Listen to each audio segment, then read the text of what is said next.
Good morning, everybody. Halitosa hachifa ta hatupushi gantans pocha bechia hoyo micha chata sia hoke micha yakoke okla pascatawe konoi. Good morning. My name's Karina Walters. I'm an enrolled citizen of the Choctaw Nation of Oklahoma, and I am the fairly new director of the Tribal Health Research Office here at the National Institutes of Health. And we wanted to welcome you here to the Federal Indian Boarding School Summit. We are so excited that you're all here, and I'm going to turn to my colleague, Dr. Sam Torres, who's going to introduce himself. Tlasokamati, Dr. Walters. Kualitonali iwan tonalte, shimo panolti, nanotoka Samuel, nimeshika iwanawa. Good morning, everyone, and welcome. It is an honor and a privilege to be gathered with you all today. My name is Sam Torres, Dr. Sam Torres. I have the beautiful responsibility of stewarding this work alongside my colleagues at the National Native American Boarding School Healing Coalition as the Deputy Chief Executive Officer, and also currently supporting as the Senior Director of the Oral History Project in partnership with the Interior Department. So it's an honor and a privilege to be here today, and we look forward to some really great conversations and to doing this work alongside one another. Tlasokamati, thank you. And so you can see this is a collaboration between NABS and THRO. That's our short terms for each other. And but without further ado, we'd like to start us off in a good way with our opening with our honor guard and our prayers and songs. So, yakoke.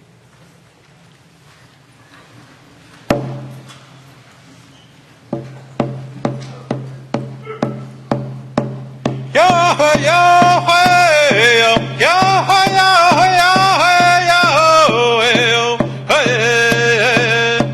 Yahweh, Yahweh, Yahweh,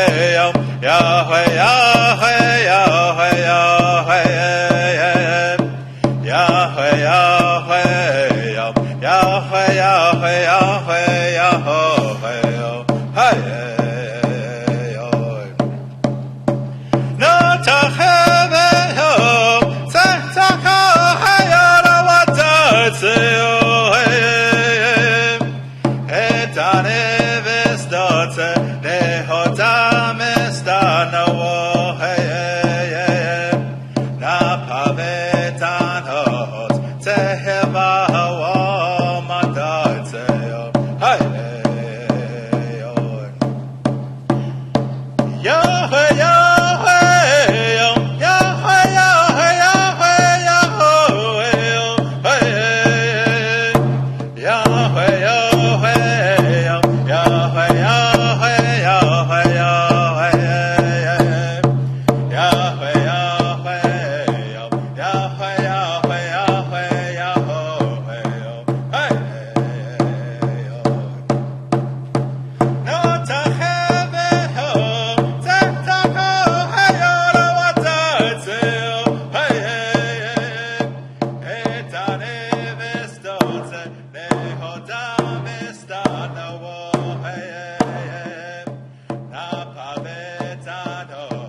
Thank you.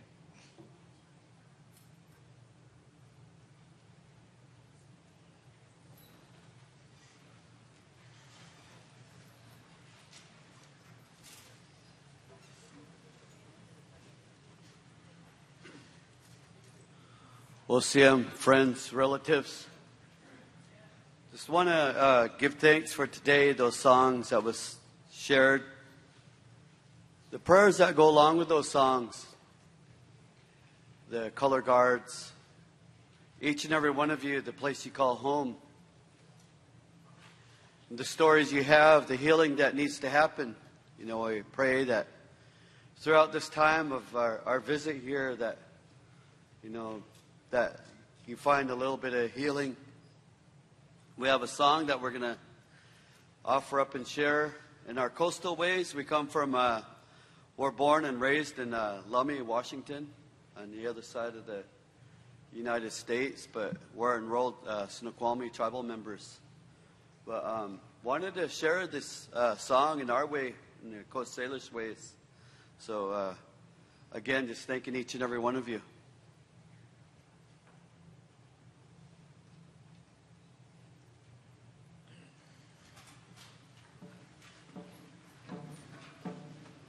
Oh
Thank you so much, Lance Fisher and Mr. Anton George and his son, for blessing us and getting us started in a good way in the honor guards. Thank you so much.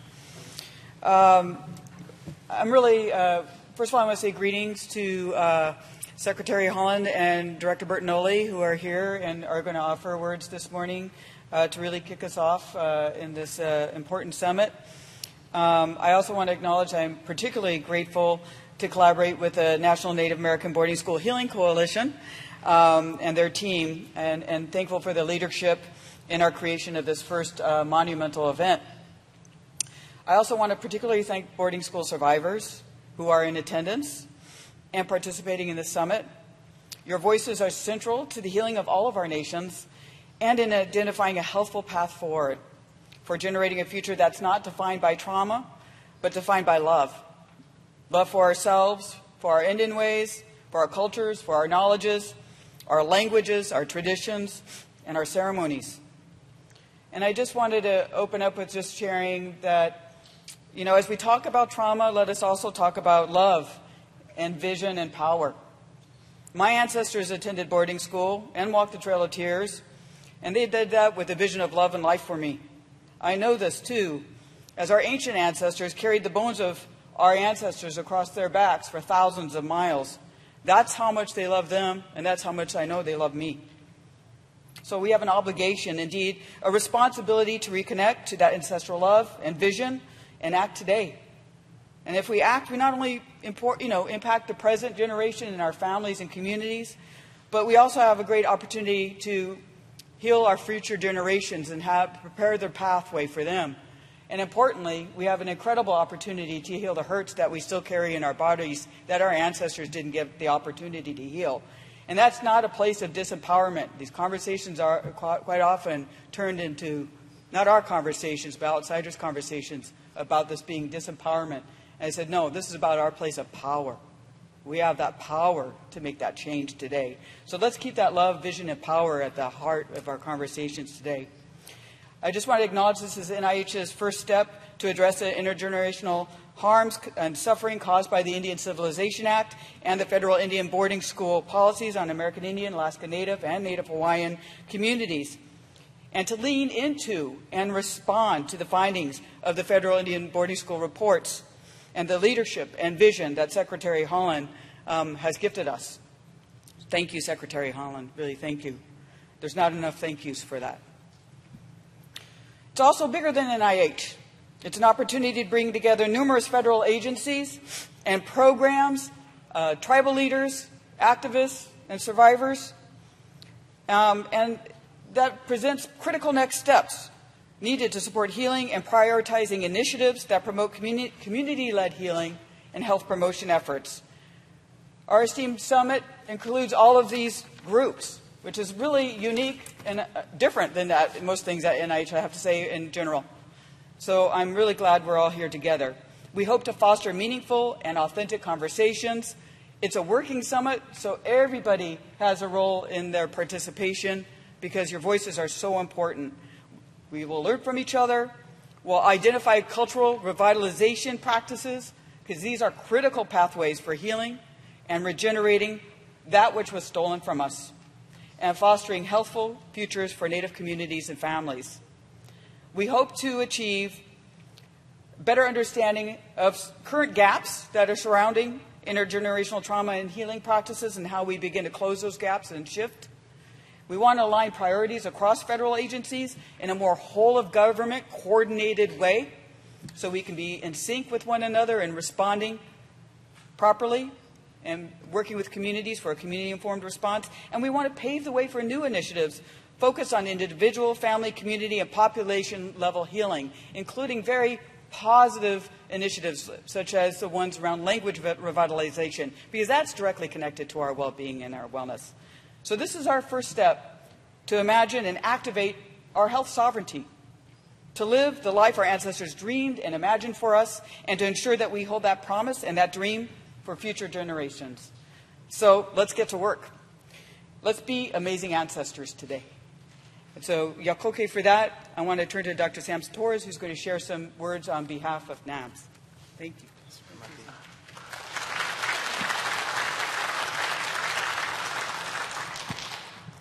On behalf of the National Native American Boarding School Healing Coalition, once again, it's an honor to be in this space with all of you thinkers, change makers, boarding school relatives, and of course our federal relatives as well. So thank you for being in this space as we engage in these crucial dialogues. For far too long, the decisions, research, the policy directions of mental health, of wellness, of well-being have been made about us and for us. But this is an historic and really crucial opportunity for all of us to come together to be better informed on those types of decision-making processes. It is with great pride and humility at the same time that our organization, which has been around since 2011 and previously as the Boarding School Healing Project, has been seeking to raise awareness, advocacy, and accountability with respect to the federal Indian boarding school policies. It was just several years ago, just a few short years ago, that within the social, cultural, and political consciousness of the United States of America, that boarding school dialogues were not being held at the same volume and capacity as we're seeing right now. I believe that that is absolutely the result of the work of so many people that are in this room right now, as well as many others that are not here with us today. So I want to extend gratitude to those boarding school relatives, attendees, survivors, descendants, relatives of this work who have been pushing and advocating for this work for such a long time. We are in a crucial moment of history where every single person of this room has been impacted by the legacy of the federal Indian boarding school policy era. We hold a unique and unprecedented opportunity to be able to, inspired by the blessings of our relatives, inspired by the courage of our relatives that are here standing with us, as well as that continued work that we need to continue to move forward with, surrounded by our languages, our songs, our medicines, our plant relatives.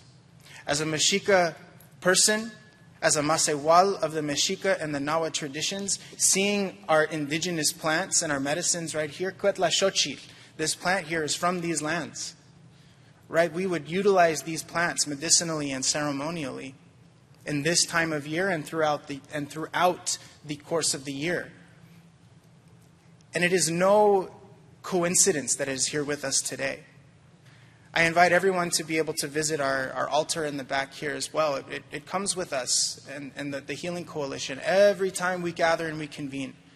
We invite you to spend some time with that area right there. We invite you to come and spend some time with the medicines. We are really looking forward to holding some forward-thinking conversations and discussions about boarding school healing this week. We know that there will be some challenging discussions, but we are not afraid of those. We are not afraid to have those conversations. We also know that we are going to focus and center conversations surrounding Indigenous futures, that which we know we deserve and our progeny deserves to have for the following generations. That is why we do this work, to honor our elders, but also to carve that path forward for the next generations, so that our children can continue to be raised in the ways that our ancestors dreamed of, surrounded by their languages, surrounded by their ceremonies. That is why we do this work, and that is why we are here together. So on behalf of the Healing Coalition, we put our intentions down to hold these conversations, to hold these truths, the challenges, but as well as the opportunities for being able to lean into those beautiful discussions that uplift our communities and our relatives. And we are eager to continue to work together to take this work into the next generations for years and generations to follow. So on behalf of NABS and our CEO, Deb Parker, who wished to be here today but was going to try to make it in the next couple of days. She's not feeling too well today, so she's going to rest up and hopefully join us in the next days to follow. So please share some prayers for her as well. Thank you all for being here with us today. We look forward to sharing this space with you. Tlasu kamati.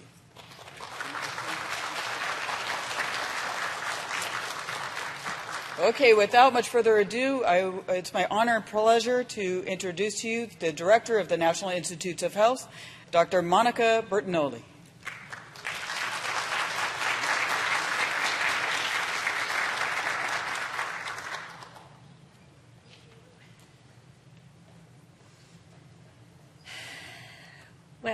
Good morning.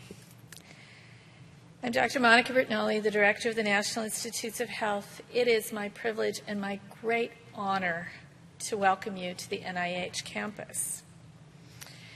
We're privileged to host this summit to address the intergenerational harms perpetuated by the Indian Civilization Act and boarding school policies on American Indian, Alaskan Native, Native Hawaiian communities. With this summit, representatives of the U.S. government come together with you in a spirit of humility and openness. We want to identify gaps in knowledge, what we need to know to help us develop new programs, new initiatives for research to promote healing and better health. Gathering together, we want to make sure that we are aligned, not only across the government, but with you, to ensure coordination and community-informed approach to addressing the harms of history at the individual, family, community, population levels, at the level of the government working effectively with First Nations. I want to say, when we talked about hosting this meeting, someone said, well, you're going to have oh, good, wonderful, you're going to have a meeting for those who have suffered, received great trauma from the boarding schools. And I said, no, that's not, I don't think, the right way to put it. We're not here for you. We need to be here with you. That with, I hope, implies that the power is not here in the U.S. government. Far be it. The power is with you. And we need to have a spirit of humility and openness and to be here with you. This is why it's such a great honor for me to be here as a representative. I want to thank the NIH Tribal Research Health Office for their tireless work to organize and host the summit. The summit brings together scientific leaders in intergenerational trauma research. Our own director of our Tribal Health Research Office, Dr. Karina Walters, has conducted this kind of research in the past, so we are very pleased that we have someone so skilled helping us here at NIH. We also have intervention, development, community practitioners, boarding school survivors, the experts that we need. Thank you so much for coming. We at NIH are also pleased to welcome federal representatives from the Department of the Interior and from several sister agencies in the Department of Health and Human Services, including the Office of Minority Health, the Substance Abuse and Mental Health Services Administration, the Administration for Children and Families, the Centers for Disease Control and Prevention, and the Agency for Healthcare Research and Quality. Today we will discuss pathways to healing, starting with telling the truth and working toward justice. Tomorrow we will focus on pathways to thriving. And on Friday morning, we will talk about the actions we can commit to going forward in order to work toward being good ancestors. Now, we are especially honored today to have Deb Haaland, the Secretary of the Interior. Secretary Haaland is a member of the Pueblo Laguna and a 35th generation New Mexican. She is the first Native American to serve as a cabinet secretary and was one of the first Native American women to serve in Congress. And I just have to give a personal note. Secretary Haaland, you have been such an inspiration to so many, certainly including me personally. We are so proud to have you here. It is through Secretary Haaland's efforts that led us to this healing summit. In June of 2021, she announced the Federal Indian Boarding School Initiative, a comprehensive review of the troubled legacy of federal boarding school policies. This initiative has produced 2 reports, which present the first time the U.S. federal government has officially recognized its role in operating these schools, which forcibly took children from their families and relocated them to residential facilities in order to suppress their Native identities, languages, and beliefs. The reports provided the first official list of federal Indian boarding schools across the United States, along with detailed profiles, and described the policy justifications that were made for them, the conditions the children experienced, and the boarding schools' intergenerational impacts. The reports also detailed the number of children who died and their burial sites, as well as how much money the federal government spent operating this forced assimilation program. The second report included 8 recommendations to support a path to healing. Today's summit is part of the federal government's response to these recommendations, specifically that we must invest further research into the present-day health impacts of the federal Indian boarding school system. Research conducted with open minds and open hearts to bring knowledge and understanding that guides the path to healing. It is so important to shine a light, to raise awareness of past atrocities, to learn from our mistakes, and to recognize the lasting trauma our government has caused. We need to do this in order to heal. The NIH mission is to advance knowledge and to use our knowledge to enhance health and life. We are so honored to support this healing effort. Now I'd like to invite Secretary Holland to the podium. Thank you.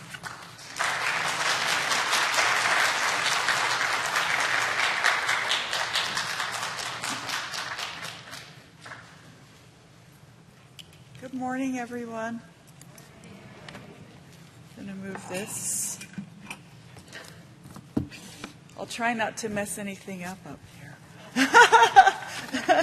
Gwatsi haupa duhinamet itzatuitza shuimi hanu. Good morning, relatives and friends. It's so nice to be with all of you today. And welcome to today's summit. What an important event it is today, and I'm so happy that all of you were able to come, and I'm honored to be here alongside you. Thank you so much, Dr. Bertinoli, for that very kind introduction, and thank you to the National Institutes of Health, the THRO office. I'll never forget that. That's an easy thing to remember, but thank you, Dr. Walters, for your work. It's so important. And also to the National Native American Boarding School Healing Coalition, my friends there who have worked alongside us for such a long time. And in fact, the NABS, they came to my congressional office years ago when I was in Congress, and so they've been at this for a long time, and I'm just very grateful for all of you and all the work and sacrifices that you have made. It's a privilege to share this space with you, with so many partners, advocates, survivors, and experts, folks who are committed to addressing the trauma that persists from this troubled era in our nation's history. Every day I think of the ancestors. We are here because they persevered. Their stories, our stories, are everywhere, in the air we breathe, in the land we walk on. We tell those stories because Native American history is American history. At this month's White House Tribal Nations Summit, I had the honor to introduce President Biden, someone who has been a true and unwavering champion for Indian country. It is the honor of my lifetime to serve a president and an administration that truly sees Indigenous people and has worked tirelessly to address the issues in Indian country that have long been underfunded and outright ignored. From infrastructure to education to the crisis of missing and murdered Indigenous peoples, Joe Biden has directed historic resources from our Investing in America agenda into the hands of tribal leaders who know best how to strengthen their own communities. But for me, one of the things that has stood out the most are the steps he has taken to support telling the story of the horror of federal Indian boarding school policies. For more than 150 years, tens of thousands of Indigenous children as young as 4 years old were taken from their families and communities and forced into boarding schools run by the U.S. government and religious institutions. These federal Indian boarding schools have impacted every Indigenous person I know. Some are survivors, some are descendants, but we all carry the trauma that these policies in these places inflicted. This is the first time in history that a United States Cabinet Secretary has shared the traumas of our past, and I acknowledge that this trauma was perpetrated by the agency that I now lead. For decades, this terrible chapter was hidden from our history books, but now our administration's work in partnership with NABS and many of you in this room will ensure that no one will ever forget. For over 3 years, Interior's Federal Indian Boarding School Initiative has shed light on this horrific era of our nation's history, a federal agenda to assimilate and eradicate Native peoples. My maternal grandparents were only 8 years old when they were stolen from their communities and forced to live in a Catholic boarding school until the age of 13. My great-grandfather was also taken, sent by train thousands of miles away from his small village of Mesita. Many children like them never went home, and I mourn their passing alongside you. As part of the boarding school initiative, we published an investigative report that uncovered a loud and unequivocal truth that the federal government took deliberate and strategic actions through boarding school policies to isolate children from their families and steal from them the languages, cultures, and traditions that are foundational to Native people. But as we stand here together, my friends and relatives, we know that the federal government failed. It failed to annihilate our languages, our traditions, our lifeways. It failed to destroy us because we persevered. And because we persevered, President Biden traveled to Indian country. He stood on tribal land at the Gila River Indian community, and he apologized. He apologized for the federal government's undeniable and instrumental role in the violence that the boarding schools perpetuated against thousands of our children. While we can't undo the harm that was done against us, no one can ever take that apology away. A formal apology was one of 8 recommendations that our investigative report called for the federal government and Congress to complete in order to continue the work of healing from our shared past. Another was focused on the preservation of Native languages. Through our interagency efforts alongside the Departments of Education and Health and Human Services, this month we released our 10-year national plan on Native language revitalization.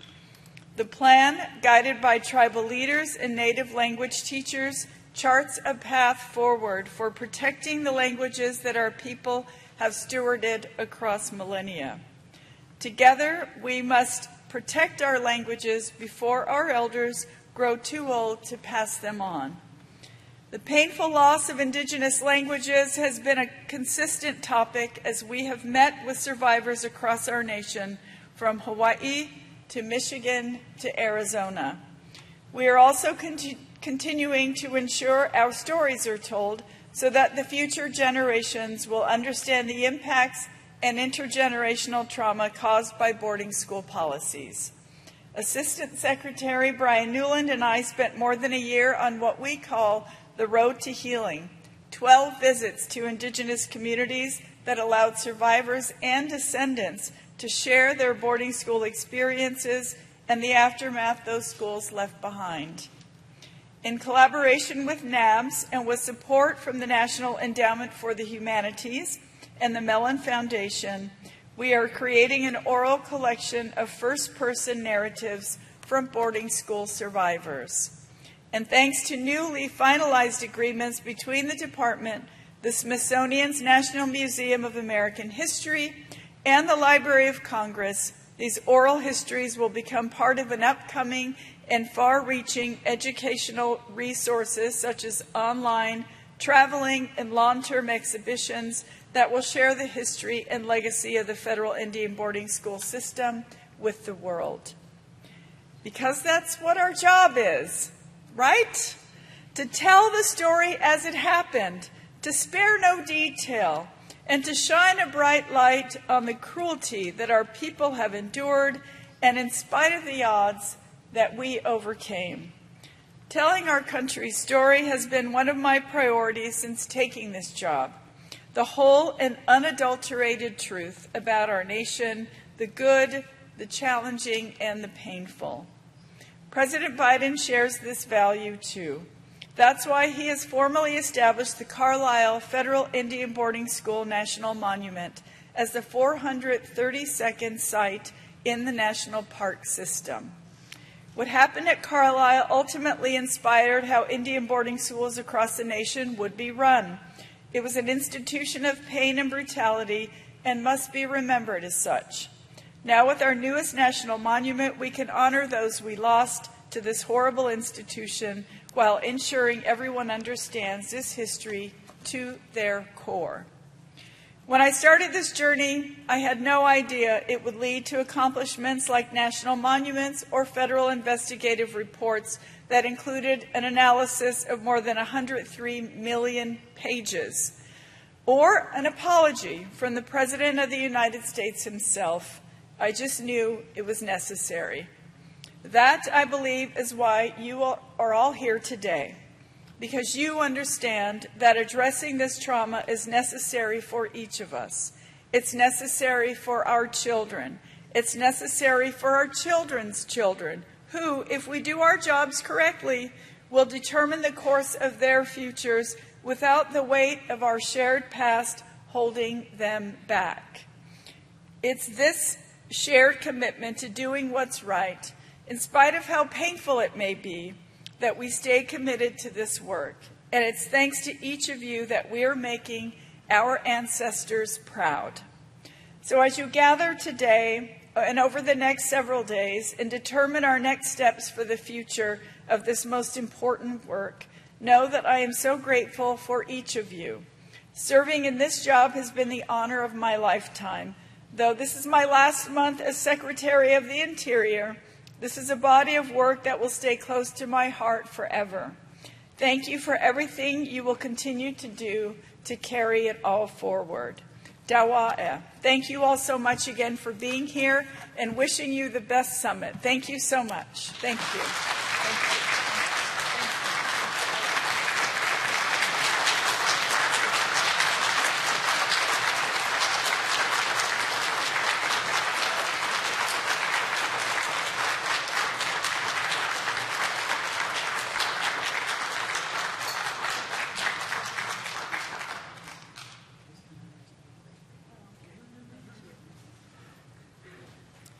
Good morning. It is both an honor and a privilege to stand here before you today to offer our deepest gratitude to a woman who has not only changed the course of history, but has also touched the hearts and souls of our people.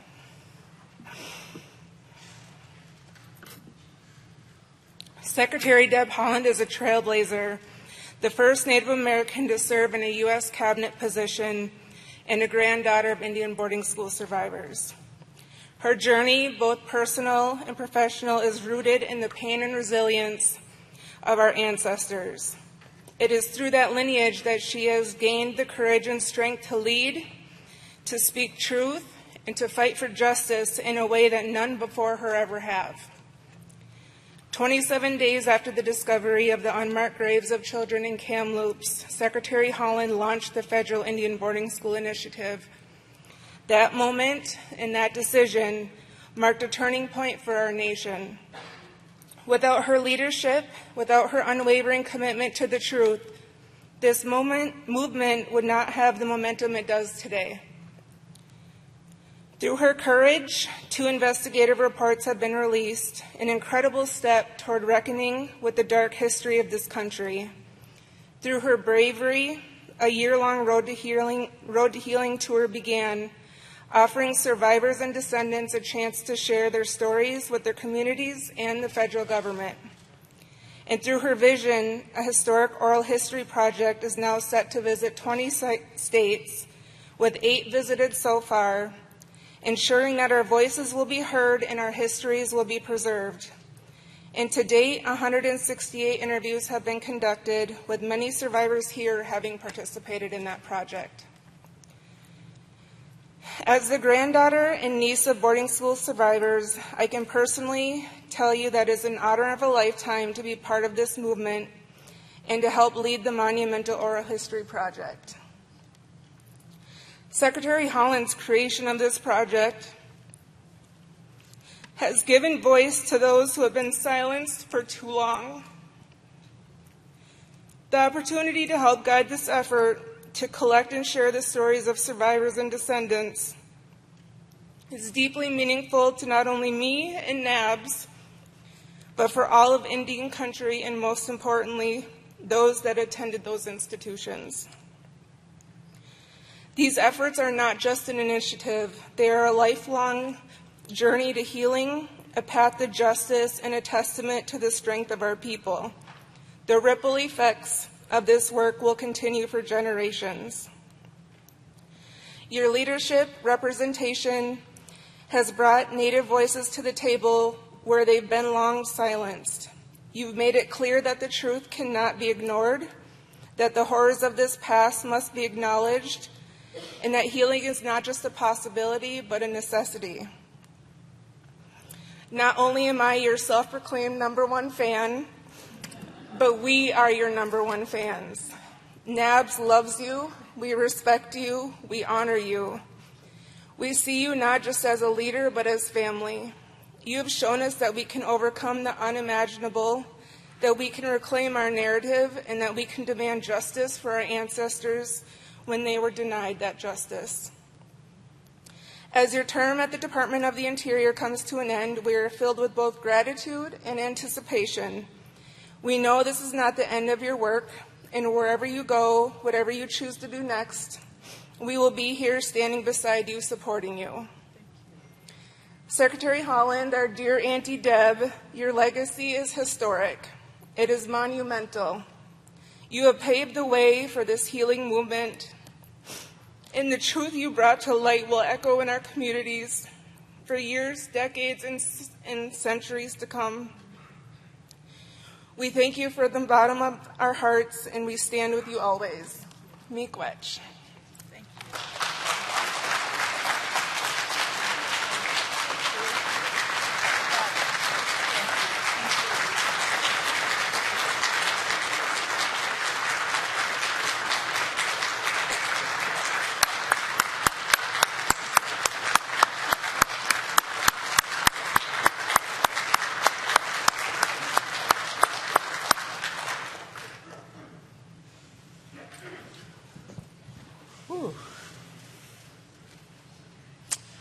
Thank you, everybody.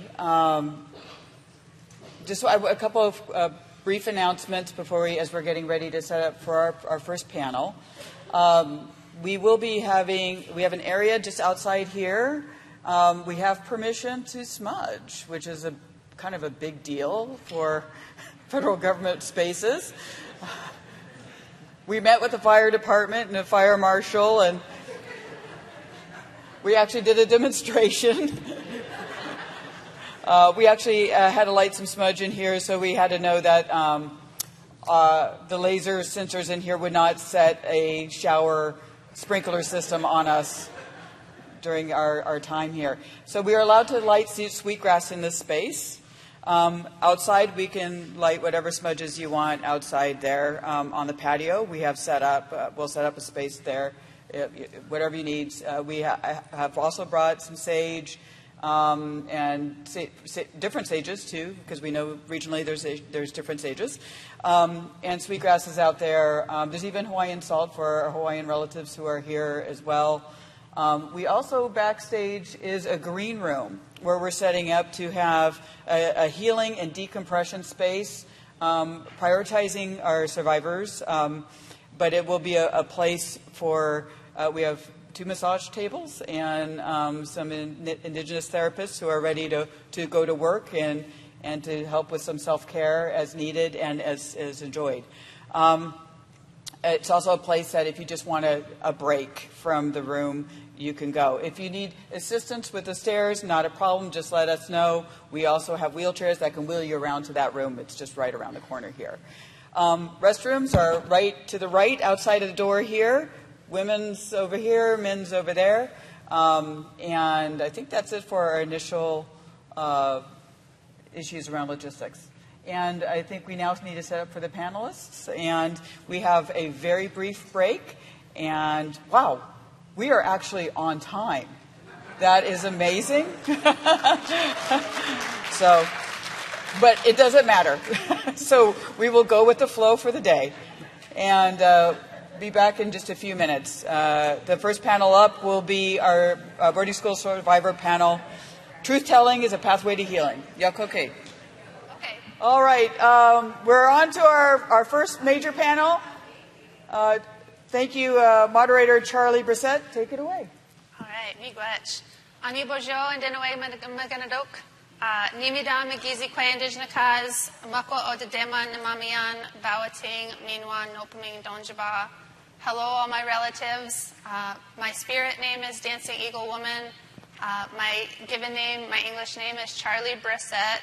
I am from the Sault Ste. Marie tribe of Chippewa Indians in northern Michigan, so I'm a Yooper, and I serve as the Oral History Program Manager for the National Native American Boarding School Healing Coalition, and I'm very honored to be with everybody today. I am the daughter of a boarding school survivor. My mom went to Holy Childhood of Jesus in Harbor Springs, Michigan, so this work deeply touches my heart. And I carry her with me in all the work that I do.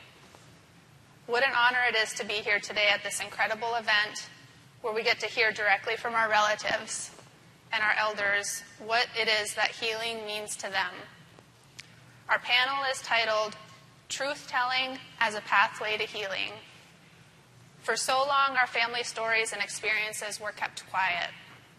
But here we're able to share what happened to us, how it's affected us, our children, our grandchildren, our grandparents, our aunts, our uncles, and we get to talk about what it means for our future. And so without any further delay, I'd like to have our panelists introduce themselves and share, if you're comfortable, which schools you went to and what years you went to. So if anybody can start. My name is Dora Bratplenty. I'm an Indian boarding school survivor. My mother was in Indian boarding school survivor. She went to Carlisle Indian boarding school. I went to Pure Indian School in South Dakota and also at the Cheyenne Eagle Butte Indian boarding school. My eldest daughter is also an Indian boarding school survivor. So it has not been that long ago. And like I said, I'm Lakota. I'm also Canadian Assiniboine and Alabama Kashada. I'm Black, and I'm from the Turtle Clan.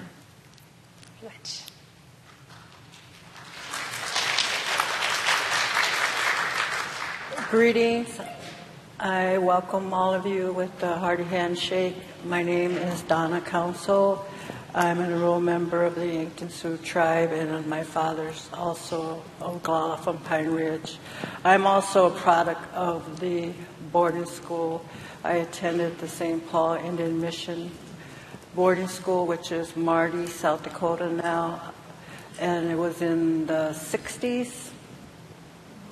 I was there myself and 3 other little sisters, so there was 5 of us. And I have also here to also give their voices because 3 of them had passed and also haven't had the courage to share or even talk about it. And it is still difficult for myself. I'm angry, that's why I'm here, and I want us to get this information out. I really believe it's important.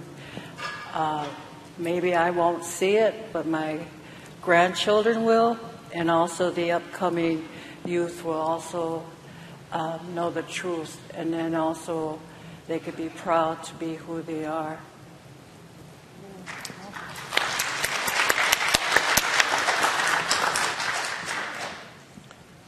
Good morning. My Inupiaq name is Akpayuk. Can you say Akpayuk? Means fast runner. Not anymore.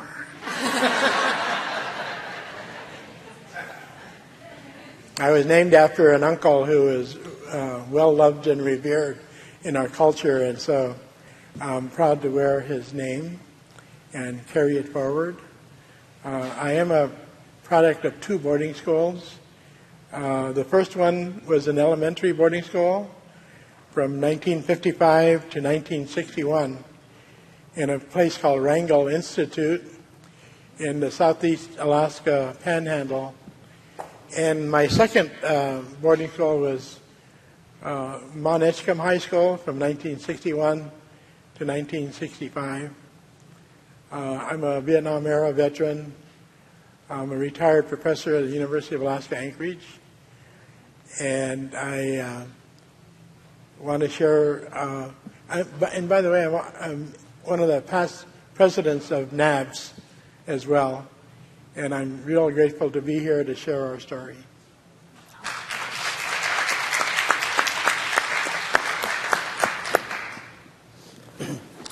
Bonjour, everyone. Welcome. I'm really honored to be here. My name is Anthony Stately. I'm a citizen of the Oneida Nation and a descendant of Red Lake and White Earth Nations of Minnesota. I'm a 4th generation boarding school survivor. My father and my mother both went to Pipestone in South Dakota. Their parents went to Pipestone and I think Flandreau, and my great-grandparents, Paul LaRock and Margaret LaRock, went to Carlisle. And I went to boarding school in Chamberlain, South Dakota, at an institution called St. Joe's School for Indian Children from 1967 or 8 to about 73 or 4. Yeah, would have been 74 would have been the year I left. Wounded Knee was right around the time, so that's kind of like my timeline. Yeah, and that's it. Yeah, no, I'm happy to say that it ended with me. My children did not go to boarding school. Pretty much all of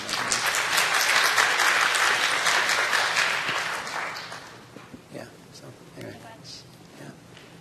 So I'd like to start by asking, have any of you shared your stories before? And if so, in what kind of context? Have you done interviews before? Maybe wrote a book? Maybe just, kitchen table talk, that kind of thing. So, Anthony, would you like to start? Sure. Yeah. Well, I shared my story with NABS, which is, and yeah. So that's probably how I ended up here. Actually, when I think about it. That was actually a really amazing experience. I wasn't expecting it to be so profound, but and mostly because I went to boarding school. I started boarding school when I was 5, and I left when I was 11 or 12, I think. So about 6 or 7 years. And I've shared it with. I did the year before I did the interview with you all in Minneapolis. My niece, my brother's daughter, called me up and she was like, "Hey, I have this project I have to do for college," and she goes, "And I get to pick whatever I want to do." And they had to do an interview of somebody in their family, and she asked me if I would, if she could interview me about my boarding school experience. And I said, "Yeah, sure." Why don't you interview your dad? He was there with me, and she goes, "Well, I asked him, but he said," and I think he did it out of protection. So he said, I think you should interview your uncle because, he goes, I don't think I'm ready to talk about that. And then we have an older brother who went as well, and he's really never talked to anybody about his experience. And then also professionally, I'm a therapist. I'm a psychologist, so I think everybody just thinks I'm tremendously resilient because of that. But in my family, but that experience, I mean, the interview with you guys at NABS was really, really remarkable. I think one of the challenges of talking to my niece, my brother's daughter, was really hard because I shared a lot of really intimate things, like a little bit more intimate than I shared with NABS. And I think it was a really healing moment, which was beautiful about the experience. Was it was a healing moment for like a kind of like, a younger person in my family who doesn't know anything about our experience a whole lot, right? Just stuff that they read in books or articles or something. But I talked to her and said, I don't know that I would have survived boarding school if it hadn't been for your dad.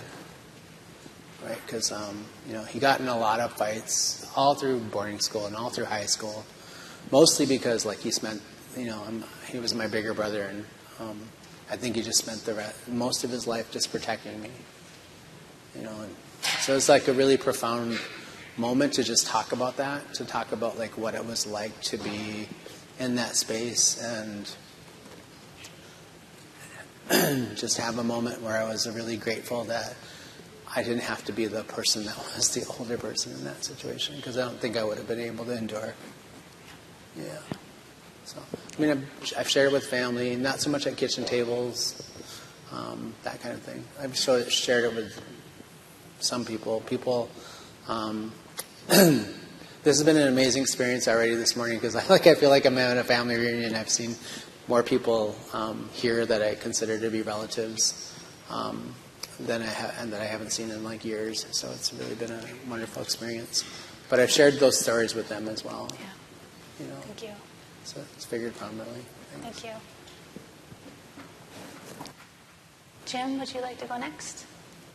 I could go next, I guess. Yeah, sure. I started sharing my boarding school stories with my children. We have 2 sons and 1 daughter.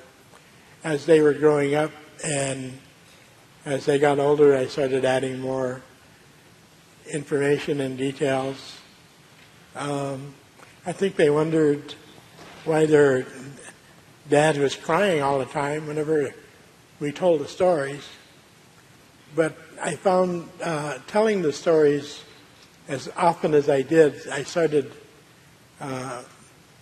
feeling a little more comfortable in sharing. And then I thought, I need to share the story so that hopefully I can give courage to others to share their stories as well. Because like this panel is all about telling your story is healing. And I can't tell you how many countless talking circles I've been in, or healing circles, or even this thing called Beauty for Ashes that some in the audience introduced me to years ago, and Family Wellness Warriors. And I found all those experiences so much healing. And I started gravitating toward finding other like-minded people who wanted to share our stories from Alaska. And when I started working on my master's program, I did it on historical trauma of boarding school, my personal experience.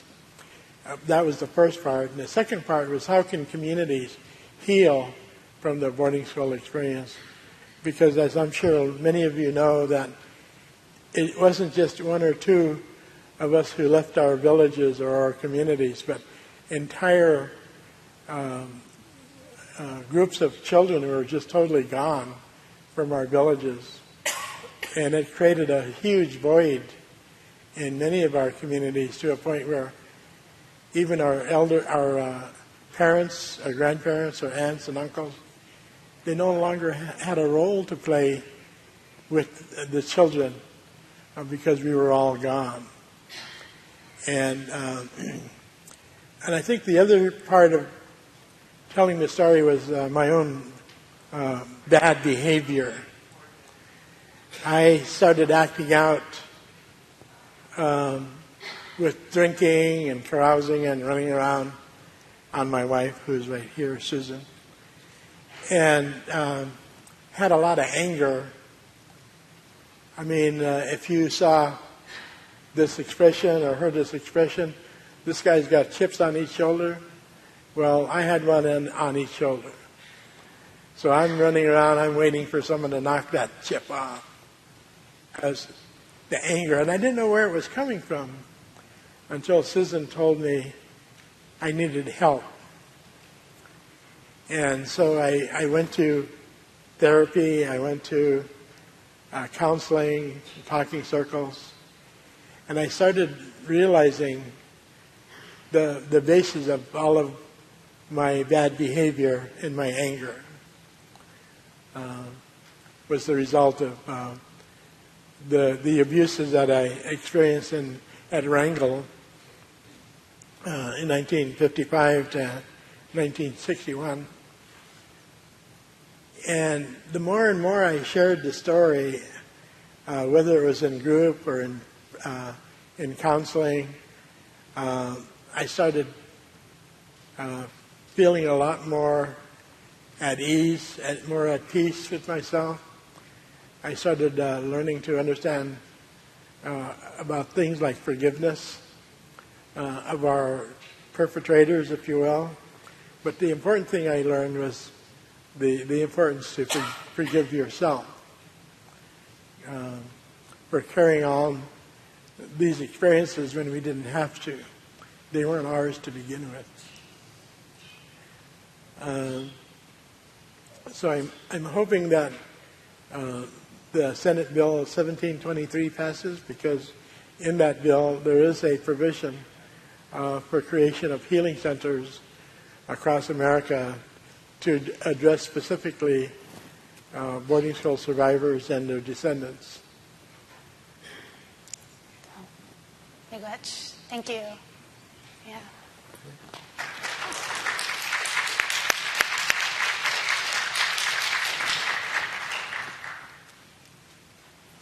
Donna, so I'll repeat the question. Have you shared about your boarding school experiences before? I recently has started talking about it. Myself and my sisters, we would talk among each other, but that was about it. And it took a real long time for me to even think about it. It was just some kind of a little neat box I put away because I just didn't really want to address those thoughts because it brought a lot of other emotions and not really knowing how to put them together. It was just a puzzle, and that's when I started to really look at things. Or why was I feeling the way I was feeling? Why was I always beating myself up? Why was I feeling that my life wasn't together? And not really realizing this was related to some stuff that I just shut off. And we never really talked about it that much, like I said, with my sisters. And we would try to figure out like what was actually happening at the time we were taken. And we didn't understand that, so I think that was kind of like a processing of our parents didn't love us no more. So that part was struggling in the abandonment. And I started to think about, well, how can I get rid of these thoughts and these feelings? I struggle more in the mental capacity of being depressed and then holding that in, and then actually my body started to show my stress and started to show that I wasn't healthy. The outside was okay, but the inside was still very raw and painful because I couldn't understand my own feelings. And so I had suggestions of why don't you write it down. I couldn't talk about it, so I wrote it down. So I kept a journal,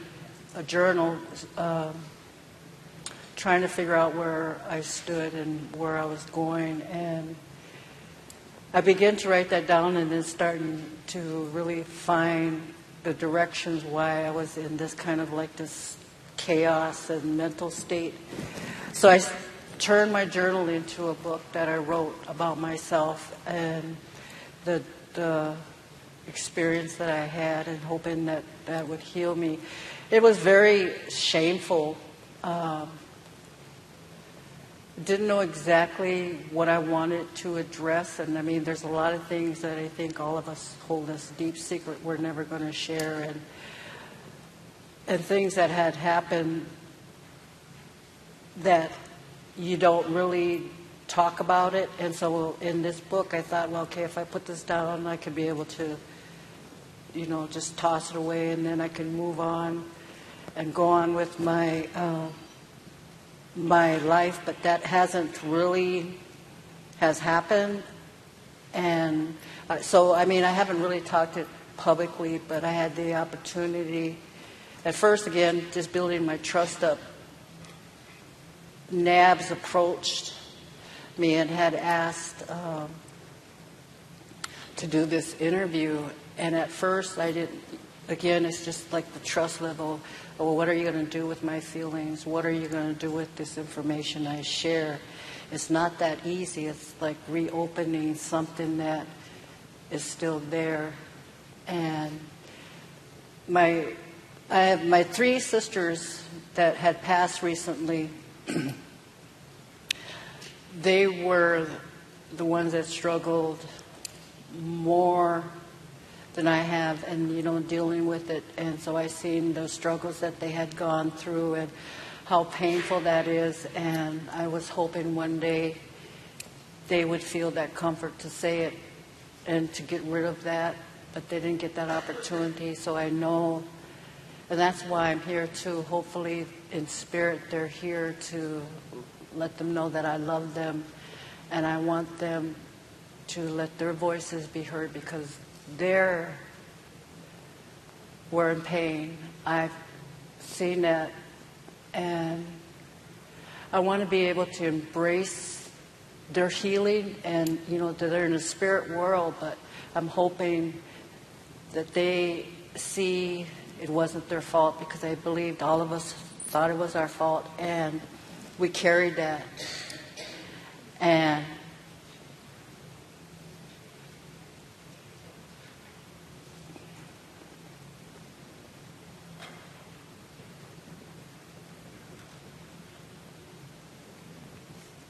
so, the struggles of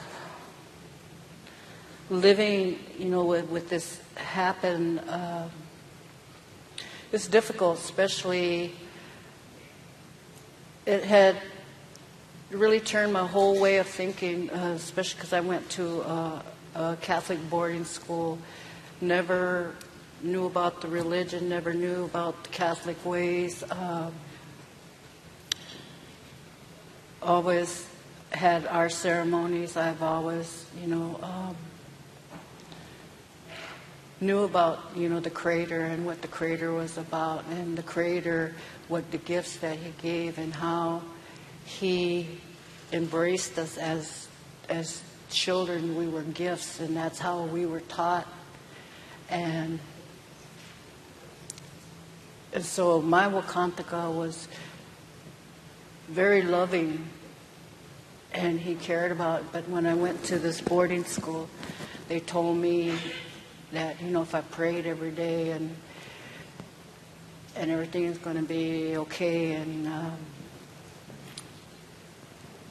if I didn't, I was going to go to hell. And also I heard a lot of negative, and so it confused me of your God is loving, why is He treating myself and my sisters the way you are and other little children, and why are you keeping us away from our parents if your Creator is healing? And so very angry at the Catholic Church. I'm going to say that very loud. They've taken a lot away from me personally. They didn't take my dignity away, but they destroyed my home. They took me away from my mom and dad. They took me from the way I was raised. I couldn't be me. I had to mimic what a Catholic worshiper or whatever has done. And so that part is really, it's hard. If you've never been in a situation like this, it's really hard to tell you how I really feel. And it's very heavy at the moment because I just, I'm going back and feeling that little girl that didn't really actually healed. But I'm hoping from all of this and seeing others that look like me, and to know that, we know our history, so maybe that will help me be a little bit stronger. And I want something good to happen from all of this. I want somebody to really hear what I'm saying. Sorries and all that, that's fine, but I'll never get back when I was a little girl. I'll never get back what I was taken away from and was, destroyed. My mom, my dad, my family, and as Indian people, we know our relatives, our family, our loved ones are very important. And so they took that part away.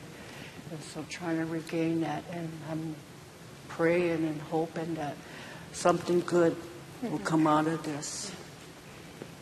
And I hope all of you continue to fight for us, because I don't know when I'll leave this, this earth, but I want something good for a lot of young people. I want our grandkids, I want our youth to see this, to be proud of who we are. We have rights. We are human beings. And if we don't stand together, we're going to always just be pushed aside. And we need a voice. Let's speak loud and, try to get something, because they wanted to destroy us. They destroyed part of me, but I'm going to stand as much as I can and do and just ask, the Creator put the words in my mind, in my mouth, so I could say good things. And I appreciate it, and I thank you very much. Thank you, Donna.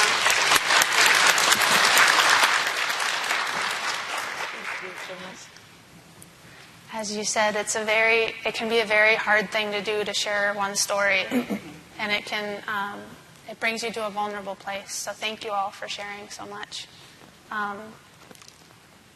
Dora, have you shared your story before? I have had, I think, about 4, maybe 5 interviews. The one that stuck with me the most and had the most respectful way to deal with the Indian boarding school tragedies is with the Indian Boarding School Coalition. I respect them very, very much. And the thing is that me coming from my mother and my relatives being from the Indian boarding school, and then talking about it, I've come to, I don't share what I really want to share, because as Indian boarding school survivors, we never know what level of healing the other person is at. We don't take that into consideration. I started my healing in 1971 when I moved to Dallas, Texas. which I thought was healing. I didn't share anything about the Indian boarding schools. I shared about my treatment growing up in all the different programs I was in that had to deal with Indian children. I shared about my tragedies with my stepfather because I was born out of wedlock. And going through my healings at that time, the body never forgets what we've been through. I remember when I married and I had my children. And yes, I still continued to go to therapy. I even took my toddlers to therapy with me because the tragedy had already started there, even within my children. I would wake up mornings and find the insides of my thighs bruised, where I could barely walk. And I could not understand what was going on. But it was my body remembering the tragedies of what I went through, not only from my stepfathers, but all the men that ever crossed my path that took advantage of me. And I didn't tell about the Indian boarding school until when they found the children at Camp Luce, the 215 children's remains. And I said, there it is. Now they know. And I told my daughter, now they have heard their voices. So it gave validation to what I had gone through. Because we never knew that there was so many of us out here that had gone to Indian boarding school. When my auntie put me in all these programs that the BIA had set up for Indian kids. The last one, they sent me to Texas to Indian education program. I got there and I'm like, where's the Indians? I thought I was the only one there, and so I wanted people to know I'm Native, I'm an Indian. There was a woman there that had told me when I found out where the Dallas Intertribal was. She asked me, are you Native? I said, yes, I am. And she took me under her wing, and she told me that day it is okay to be an Indian. And from that time on, I wore a braid on the left side of my head, and I wore a feather every day to college to make sure that I was not mistaken. And it's things like this, that we're not able to really share or talk about. When I hear the news and they say, well, yeah, they were mistreated, they were spanked, they were hit. No, we were slapped and beaten and raped. Mentally, physically, emotionally, spiritually, culturally. When we come to these events and I hear our people talk the different languages, the tribal languages, there's part of me that's jealous. I went to pure Indian school. Number one, they took my name away from me and gave me a number. My number was 199. And they marked that on everything. And they would call me by my name and just to see if I would respond, and then they'd beat the hell out of me. And then when they would catch me speaking the Lakota language, they said, we're going to beat you until you cannot remember a word of it, and they pretty much did it. So yeah, when I hear people talking their language, I'm jealous.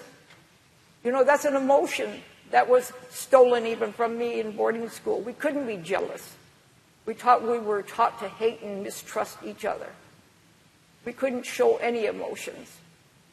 For me to even say, yeah, I'm jealous of hearing people, that's an emotion, and I'm able to express that. I'm able to show somebody that I love and care about them. Those little things were stolen from us in the Indian boarding schools.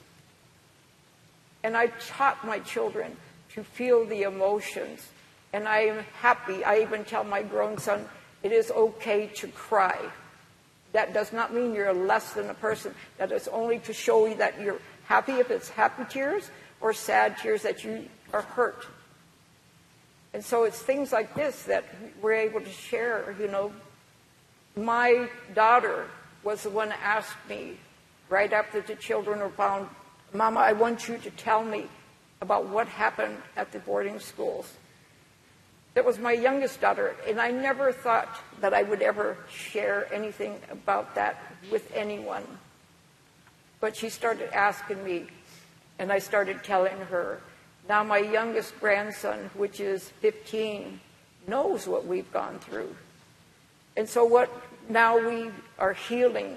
We have to heal our children and heal our grandchildren, and talk to them about these hard discussions so that they know that we are not the way we should have been. We are loving, caring people. And I remember my mom wondering, why doesn't she love me? Why doesn't she hug me? Why doesn't she, at least give me a hug or say she loves me? I've never heard that from my mother. But I understand her. If you were sold off the reservation for $60 to a white man, I'd be angry too. I had a stepmother who used to threaten me, I'm going to sell you to an old white man. And I never understood that until I started doing this research on my own family. And this is what happened to my mother. I have found out about my mother and them all going to the Carlisle Indian School. My auntie, the one that raised me after my mother was murdered when I was 4, was the most loving, caring person that I had ever known. Yes, she sent me through all these programs. I think she thought she was helping me to keep escaping from what was there. And so I always ask myself, did she help me or did she hurt me? But I know she loved me. And from what I understand with the records on my aunt, on my relatives in Carlisle, she was one of the most mistreated ones there.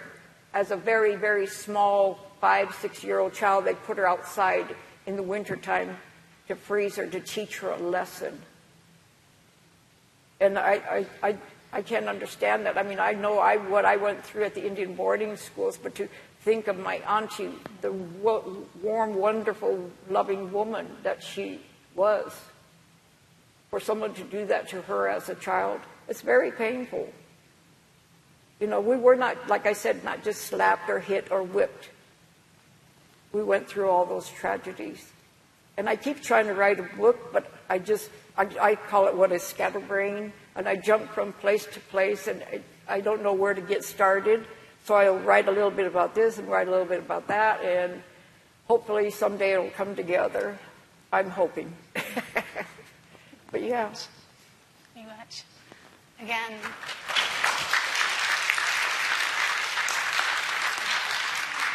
Thank you. Again, it can be very hard to share some of these stories and to share what has happened to us, our ancestors, our family members in boarding school. So thank you for sharing with us and for everybody here. So I think we have time for one more question. And this question I want to get to, I want to talk about healing and how has sharing your story, how has sharing your truth been healing for you? Jim, would you like to start? I think for me, I didn't have a lot of the same experiences. I'm probably a generation behind you all. I'm a young elder here, an elder in training.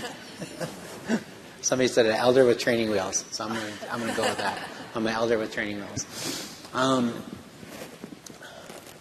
had this moment with my mother that was really transformative for my life. I didn't realize it at the time.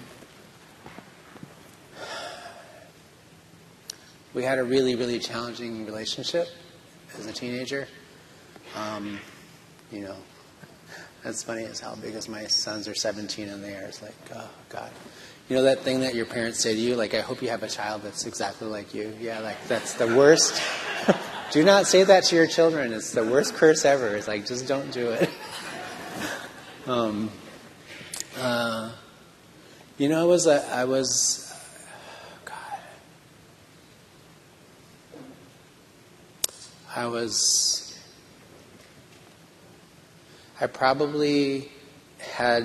I had access to more resources and support when I was younger. I probably would have been diagnosed with a couple of things. I was out of control pretty much since the time I was born, I think. My mom said I would I blew my finger off when I was 4 years old. I broke my neck when I was 16. I started drinking when I was 11. By the time I was 17 or 18 years old, I was in treatment already, trying to stop drinking. But my mom and I had a really, really difficult relationship. And I think it's centered around a bunch of different things, but I had this moment where I remember this day, this thing that happened like it happened yesterday. She came home from the bar.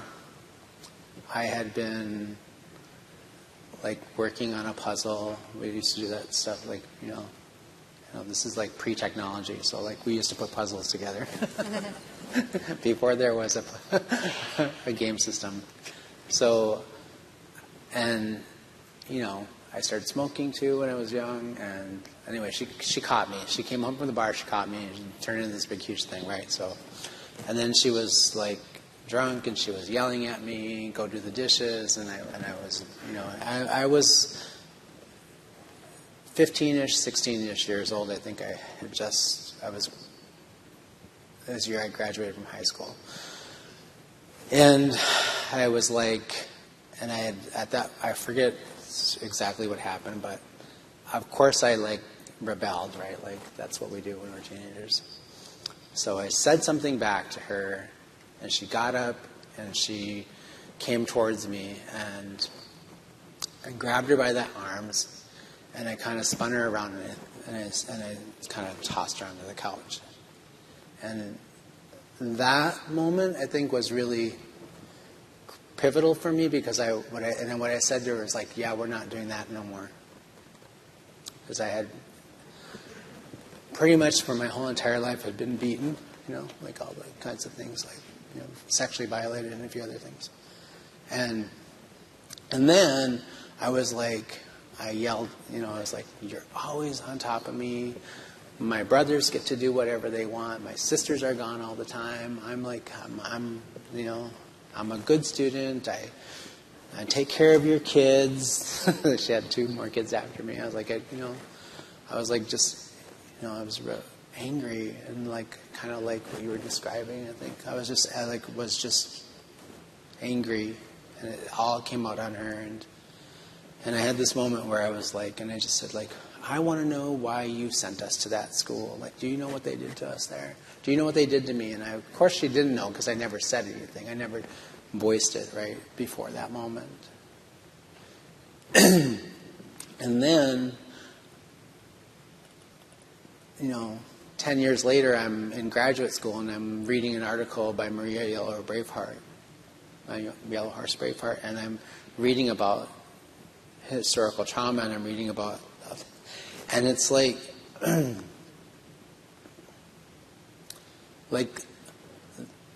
every single puzzle piece in my life that didn't make sense to me, at that moment made sense to me. I just had this, I'm having this out-of-body experience while I'm reading this article and talking to all these white people that are in my classroom about this thing, and and realizing okay, all this makes sense. The dysfunction in my family, the dysfunction in my home, and the dysfunction in my community, it all made sense. I just it didn't, it was the missing piece that I needed to have to make my life make sense. And I think the hardest part about that moment was that my mom had died, 8 years before I went back to grad school. Before I went back to school and finished college. And I was about, I probably was about 6 or 7 years sober at the time. So I didn't have an adult opportunity, an opportunity in my life to go back to her and have a different conversation about that. And so I think what that helps me to think about is 2 things. One is it really has informed the work that I do as a psychologist and as a health practitioner, and all of the work that I do since that moment in time has really been focused on that. but it's also been really helpful for me to understand, like, not just in the work that I do, but also being a parent. Like, I still get shocked sometimes when I open my mouth and something that a nun or my mother said, or something, like, I'm just like, oh my God, like, and I have these moments of guilt where I'm like, oh my God, I should know better, like somehow this is just going to kind of evaporate. But I think some of the things that I've tried really hard to do with my children is I've tried to be honest and transparent with them. I tell them. I do a lot of apologizing. With them. And trying to explain, like, why me or their other parent who didn't go to boarding school, but his parents went to boarding school, and I see the profound impact on his life and the impact that it makes on our lives as a family. And I've struggled with that. I've wrestled with that a lot because I oftentimes feel guilt that I should be in a different place as a parent. I should be different. And, we're human beings. And one of the places I found healing was I started going back to ceremony. I didn't grow up that way. I didn't grow up with my language. I was angry about that and frustrated as well. But in my adulthood, I was able to sort of begin to find a pathway back to those things. I go to sweat a couple times a month now. I'm trying to learn more about. I did a thing. I got a Bush Fellowship this year. Because I'm using white people's money to heal myself. Yeah. So, my whole Bush Fellowship is all around, like, reclaiming. I'm going to learn my language. I'm going to try to learn more about medicine and those things. Because those are things that are really important. It's not just my own healing, but the work I do in my family and my community. And so I think, anyway, in some ways when I got that big, huge award, I was like, yeah, who's laughing now? Anyway, yeah. Thank you.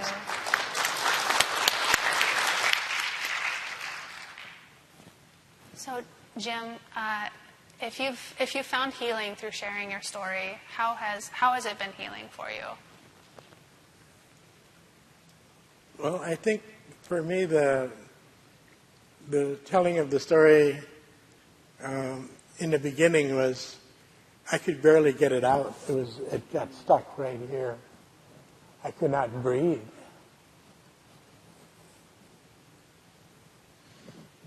But with guidance and just that feeling of being in a safe place, being able to share different traumatic incidences so that I could understand where all of my feelings were coming from, and especially my anger. And then over time, I started, when I had children, and I realized I didn't know how to be a parent. I just did not know. I mean, I could relate to my kids up until the age I went to boarding school when I was 8 years old. And thank goodness Susan was there to pick up my slack. And I kind of reconnected with them when they turned 18. So that even though I had interactions with them over their young lives, I didn't feel like I knew what I was doing as a parent. And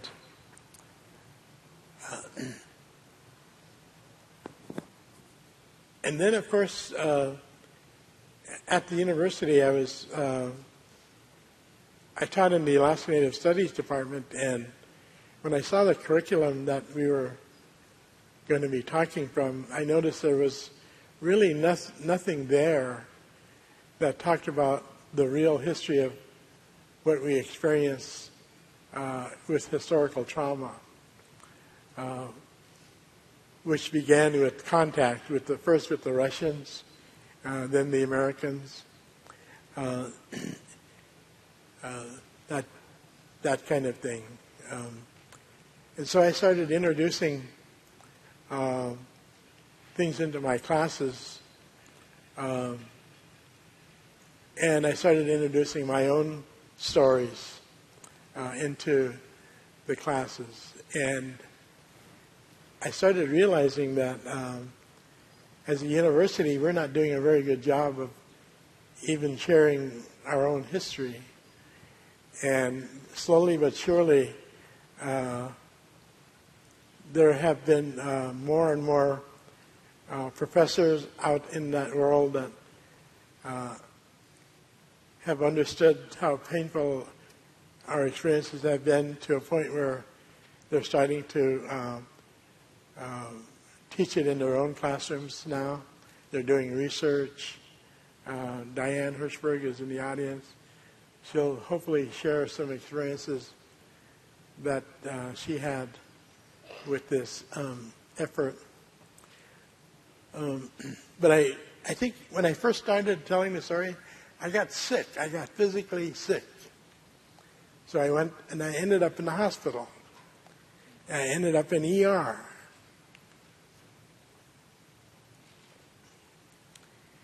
And I'd be physically drained after telling the story. And then I seemed like I must have been a glutton for punishment, because it wasn't very long before I told it again, and I got sick again. And then it dawned on me I needed to have more guidance in how to go through this process of healing with therapists and traditional healers to kind of help guide the way. Because until then I was just, even though I was telling the story, it was kind of like without any foundation or that kind of thing. So thank goodness I found ways to be with people who had shared experiences. A lot of times before we even used this word boarding school survivors, I would run into other people that went to Wrangell, and now we're in our 60s and 70s.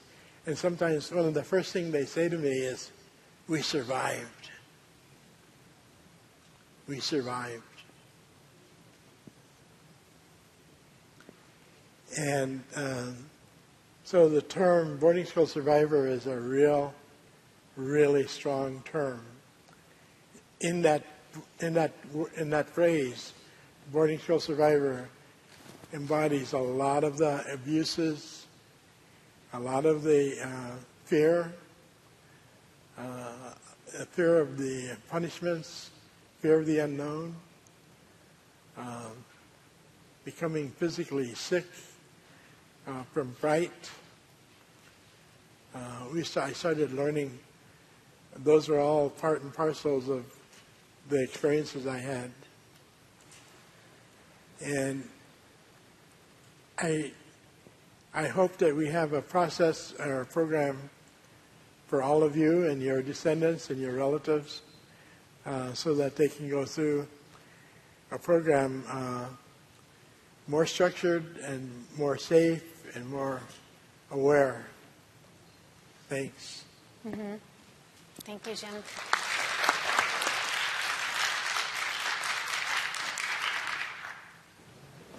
So if you feel that you've found healing in sharing your story, can you share about what that healing has been like for you? Well, healing is ongoing for myself. Like I said, I did, with my sisters, we did healing by talking to one another, but the other source of support that I receive is from, the community, and also the encouragement and the part that I missed. I would like to see to help me heal, would have been able to talk to my uncle and auntie. They're the ones that helped me see things kind of more in a good, positive way. The encouragements to go and work with other Indian people, so I was honored and worked with a lot of youth in high school and middle school. So through talking to them about issues or what, ongoing problems that they're experiencing, and also new things to learn, that helped me, to feel positive, and also to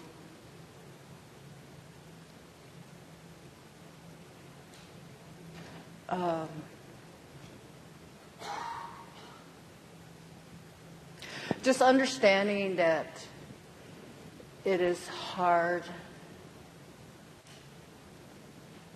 I got through all this. I've learned a lot, and through my profession and all that, but as just individual, it's still hard. I yet have not found that healing, or to be able to really have that good, healthy, deep breath and let it go in and really feel good. I guess one piece of healing that I've gone through, I'm not crying. I don't get a big lump in my throat where it's really hard for me to swallow. Being ashamed, I think that's the biggest threshold that was very hard for me, because I wanted to be normal. I wanted to be like everybody else. And like I said earlier, I thought I was the only one that was feeling this, and being around other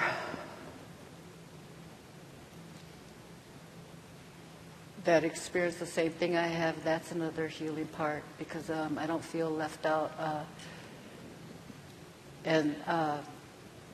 I guess one big healing I'm really looking forward to, and I don't think it'll ever happen, when I accept to going back to the boarding school grounds.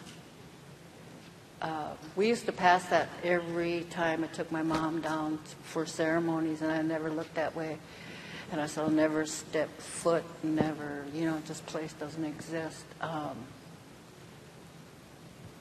And so I made that courage to get off and walk.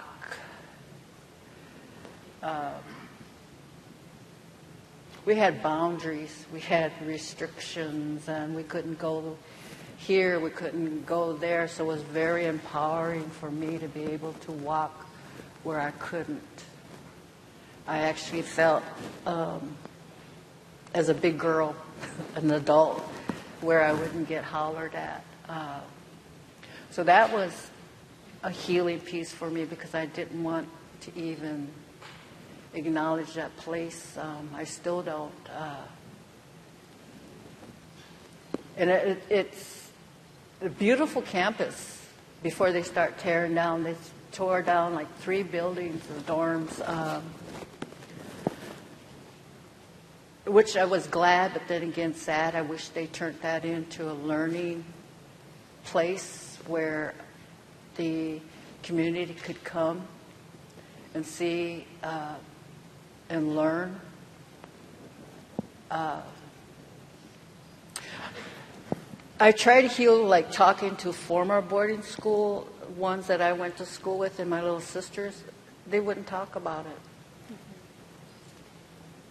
And that made me sad, because I wanted to be acknowledged. I wanted somebody to say, I remember you.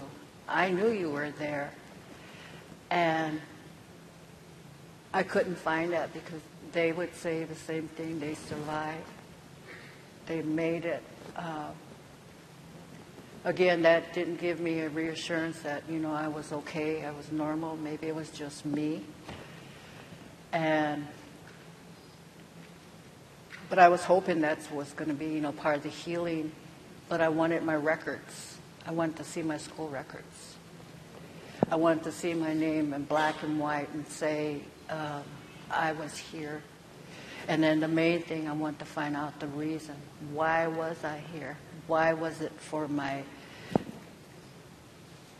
own good? That's the word, for my own good. Why was I here? It's like I don't exist, and that's the most painful thing, is where I don't exist.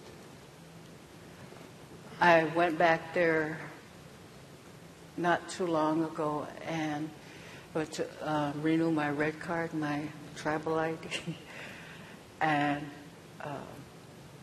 that's another thing that pisses me off. You know, I have to tell, like, well, how much blood you are, well, how much Indian you are. No, I'm from here. And went into the school, the newer school, and I had asked, well, can I see my records? Can I, get a copy of it? Well, we don't have that. And the church told me they took all the records and they gave it to the new schools. And so I said, well, can I see them? Can I, there was nothing. And so I went in and then I said, well, can I see, can you tell me the years that me and my little sisters were here? And so she said, no, you can't. And I said, why? She says, well, that's confidential. Well, I said, can't you just tell me the years? I said, well, give me my records. And so she looked and she gave me this little piece of paper that just had my name and, like the grades, and it was nothing else.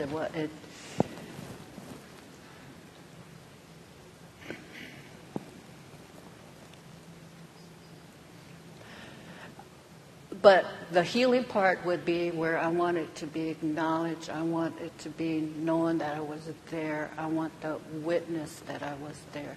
I want somebody to really actually say, this is not your fault. This is, who you were, to be proud of who you are, not to hide it. Why are they hiding? Why can't I get my papers? Why can't I get the discipline? I was very hard-nosed. I kept to myself. I didn't want no friends. I didn't want no relationships. I learned the nuns' ways. I knew what to say, what not to say.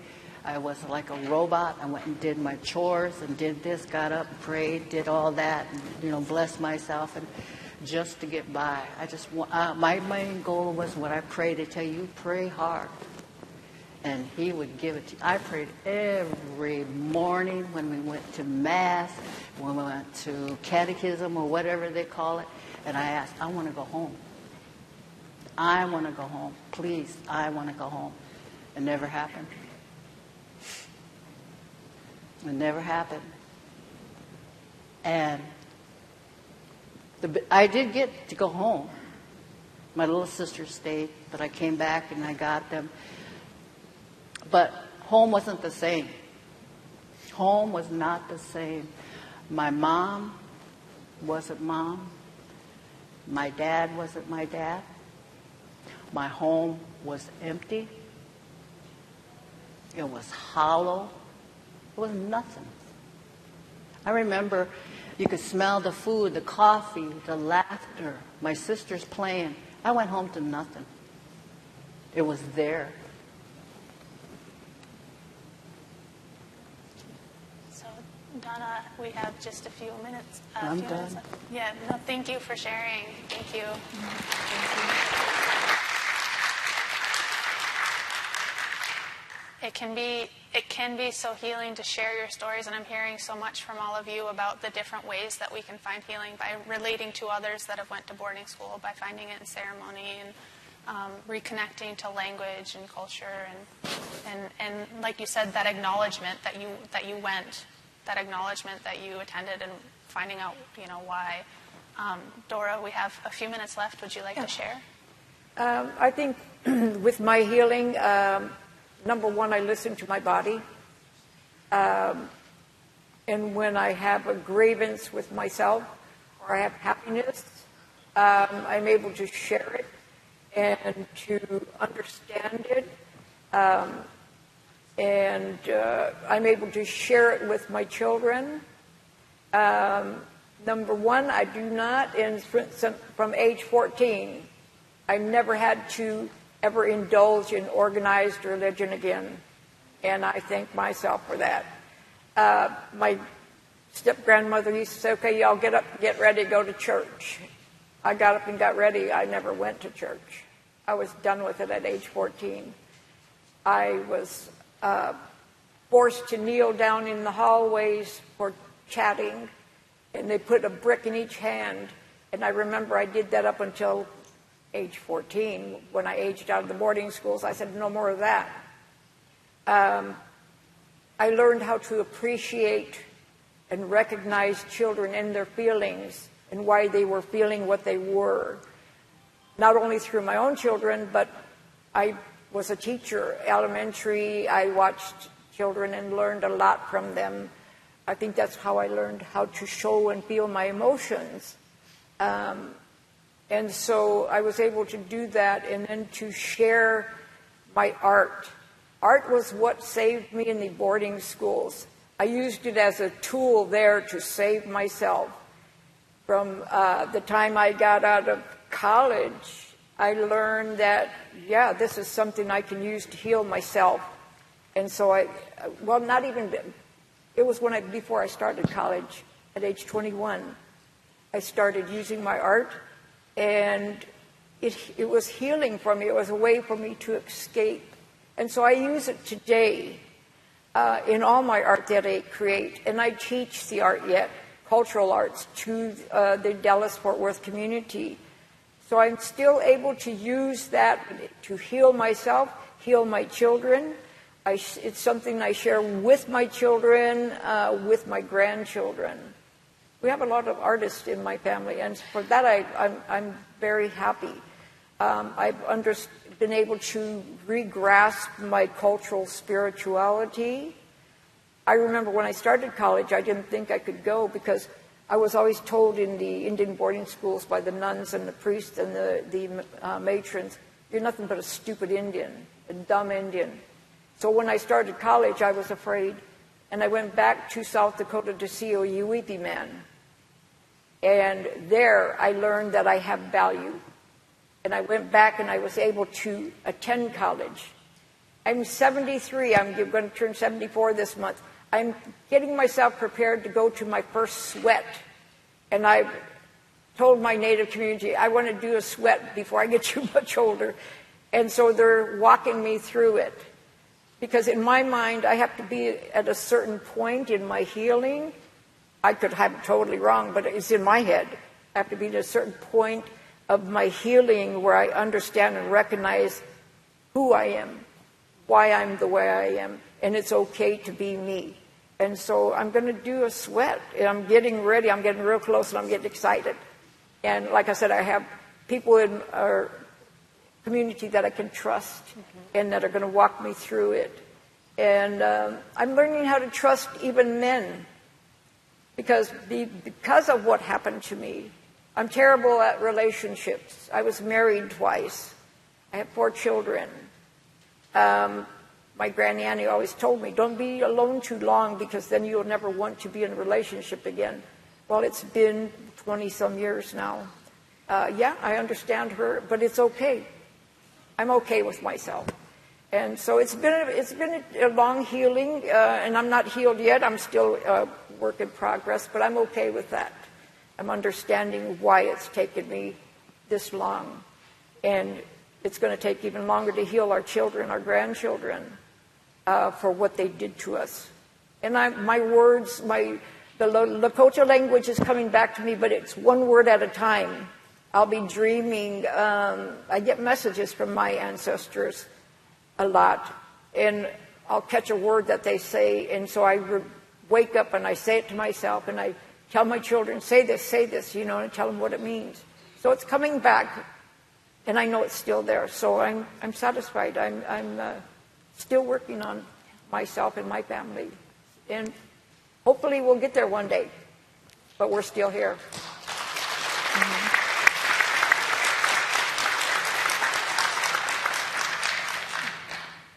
think the greatest most important thing, I think, out of all this conversation is to recognize that healing is a verb. So I don't think we ever end up somewhere where we're all of a sudden magically healed and completely whole.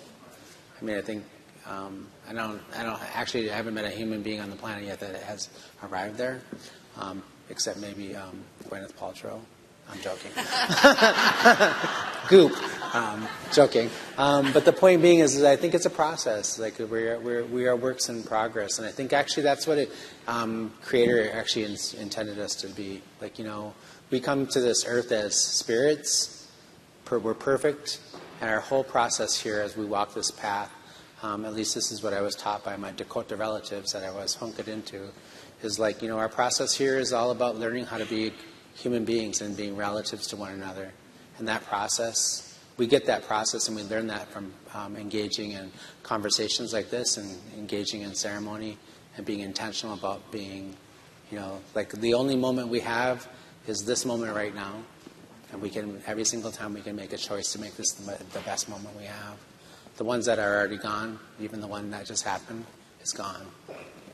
And so, like, healing is a verb. It's going to take us the rest of our lives, and we make the next generation. I mean, I worked for 17 years, centered my entire life around trying to make my children's life better than mine, because I had a pretty shitty one. But I knew I was loved, and so that's all I really needed to know about how to raise children. Everything else I read in that book and everything else, none of it helped me provide anything of substance to my children. I knew how my parents taught me how to love, and the people around me taught me how to love. And I think if we can do that, and we can embed love. I love what Karina said when she asked us to think about, like, what role does love play in this, right? I learned a lot just listening to you all, that I realized that over the last 30 years of my life, since I've been clean and sober, 36 years, my process has been about learning how to love and appreciate me, because I didn't know how to do that. Nobody taught me how to do that. I mean, I grew up in a boarding school where I had much of the same experience as you. So I had to learn how to value myself, and I think that's what we do. That's an important part of building that into that healing process, is learning how to value ourselves. So, absolutely. Thank you so much for your stories. I really appreciate you. Thank you.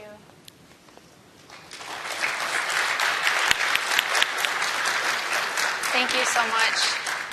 Thank you so much for sharing. I feel like this is very much an ongoing conversation to talk about, you know, what healing is, what it looks like, what it means to each of us. And as we were talking about earlier, many people are in different places in their healing journey, and we don't know when we come up to somebody where they're at, and we have to be mindful of that.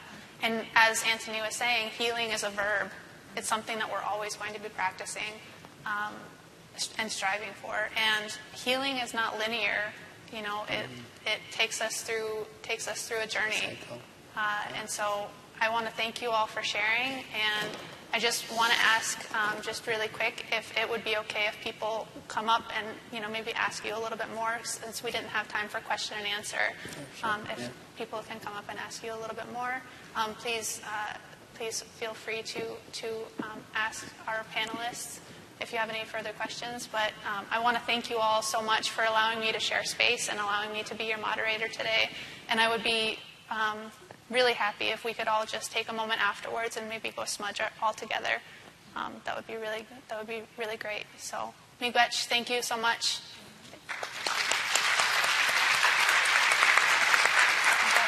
All right. We're on to our next panel. We're competing with coffee at the moment, I realize. But we're really excited to have this distinguished panel before us.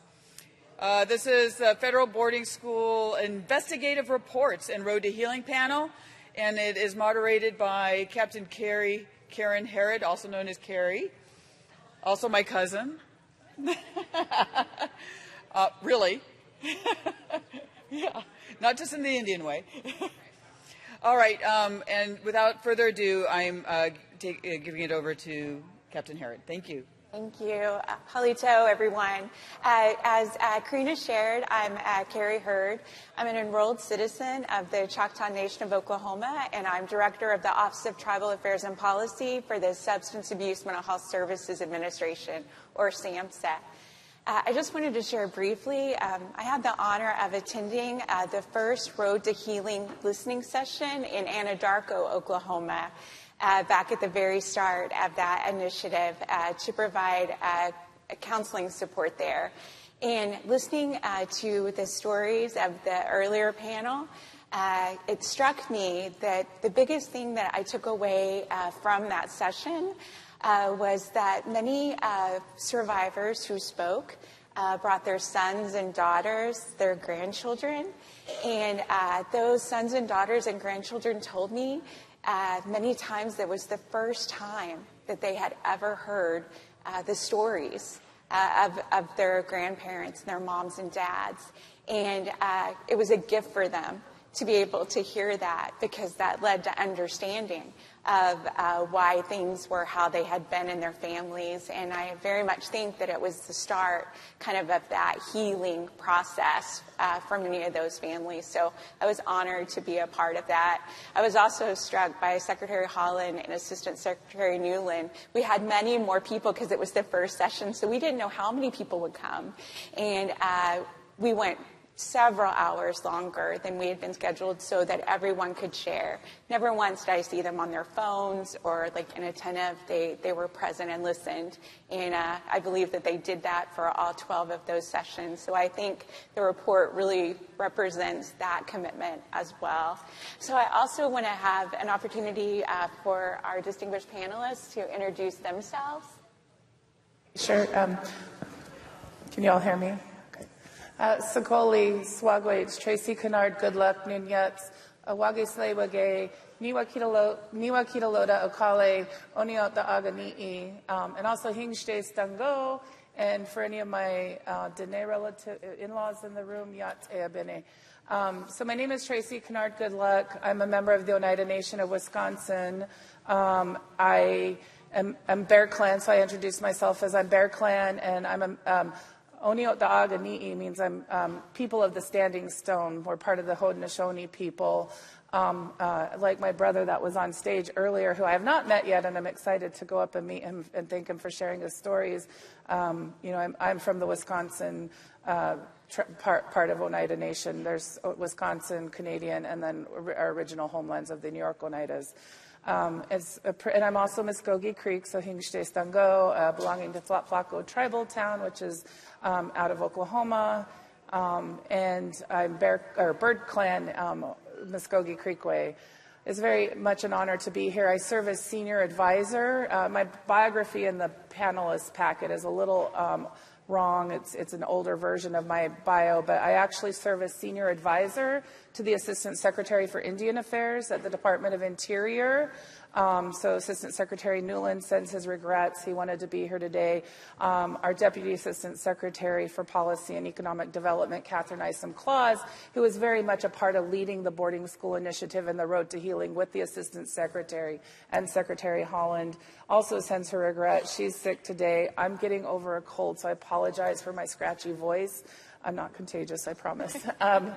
We're all kind of in my office falling off one by one right now because we just finished up the Tribal Nations Summit last week.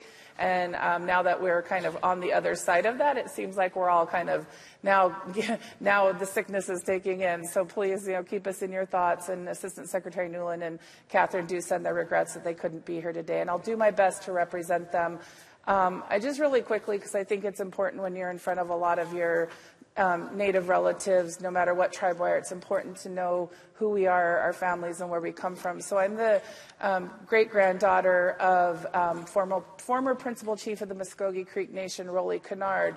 My great-grandfather was a Carlisle boarding school survivor, and after Carlisle, my great-grandfather then attended Wetumpka Indian Boarding School in Oklahoma. And my grandfather was the product also of Virgil Buck Kennard of boarding schools in Oklahoma. And so I remember distinctly when I was in high school, He used to sit at the table and tell us to come to dinner by saying hombakshche, which in the Muskogee language means let's eat. And that's how he'd call us to the table. And so I would pick up on these little words, not really realizing, mado means thank you in Muskogee and things like that, or yago and Oneida, that my grandparents would say these little words, but they wouldn't teach me the language. And so one time in high school, I asked my grandfather, like, hey, will you teach me? I want to learn. And he said, very pointedly, no, you don't need to know Indian, you need to know English. So that stuck with me all these years, and I'm a language learner myself, so the fact that I introduced myself to you in Oneida is quite significant because it's been only the last 3 years that I've been learning my Oneida language, and I'm learning it from one of our youth, from a niece back home in Wisconsin who teaches me via text and sends me recordings via phone, via text on how to say these things. And I'm super grateful that our younger generation now has the opportunity to learn and become fluent because I didn't have that opportunity. And my grandmother, Ruth Swamp Kennard, on my Oneida side, I'm from the Swamps and Bairds, and we're direct descendants of Chief Daniel Bread, who was the last traditional Oneida chief in Wisconsin. My grandmother grew up because her mother, my great-grandmother, Nellie Baird Swamp, was a matron and a housekeeper at Phoenix Indian Boarding School. So our family was relocated due to boarding school era and assimilation policies, to these other places. So I didn't grow up in my home communities. So the fact that I'm up here on stage, being able to kind of say some of my language, and I can speak a little Navajo of my husband's language, is quite, I think, significant. And it's all directly related to the boarding school era and assimilation policies of the federal government, of which I now work for. So, and I will stop there, and we'll talk more later about the boarding school initiative. Thank you. Hey everyone, my name is, thank you very much for that. It's so nice. I have some slides that I prepared, so I'm going to move over to the podium. My name is Connie Walker. I am a member of the Okanese First Nation in Treaty 4 territory in Canada, and I'm also an investigative journalist. And a lot of my work over the last 10 to 15 years has been focused primarily on Indigenous issues and really trying to connect the dots back to the ongoing issues in our communities and how they're connected to colonialism, and in particular the legacies of the Indian residential school in Canada. I have a little thing here, so hopefully this works. So for those of you who may not be familiar, I worked primarily for about 20 years at the Canadian Broadcasting Corporation. So I'm pressing the thing, but it's not going forward. Or do I press backwards? Oh, there we go. Okay. So the work that I've done for the last 10 years has primarily been in podcasting. So investigative, serialized podcasts that focus on the life of an Indigenous person. A chance to get to know Cleo, Germaine, Alberta, to really kind of, bring people into our families and our communities and really try to correct some of the misinformation that exists about Indigenous people in Canada and the United States, but also to create space, I think, for understanding and empathy. Sorry, I'm just keep trying to. I pressed the wrong way. Sorry. I guess I have to press backwards. Is that right? No? I don't know why it's not working. So our podcasts have been downloaded by millions of people around the world, and we have received, major journalism awards in Canada and the United States. And a lot of my work, comes from the fact of my own lived experience. I grew up in my community in Treaty 4 territory. Both of my parents are Cree. And so much of my motivation in being a journalist is really to help try to better represent our stories in media. And I remember, I think it's so important for days like today, for a chance to hear directly from survivors. And I want to thank you all so much for sharing so much with us. It's so incredible to be able to listen and learn from you all. And I want to thank all of the survivors who have shared today. I remember in Canada in 2015 when the work of the Truth and Reconciliation Commission that we had was wrapping up in Ottawa. And it was the final event of the TRC, and I had the lead story that day for the National. And I remember late Justice Murray Sinclair, one of the commissioners, telling a room similar to this one, packed full of survivors and intergenerational survivors and, leaders, political leaders, that there's not a single Indigenous person in Canada who has not been touched by the legacy of residential school. And I remember when he said those words, I believed him because he had just spent 6 years traveling across Canada hearing the stories of residential school survivors. They recorded in public testimonies of over 6,000 survivors in Canada through the work of the Truth and Reconciliation Commission.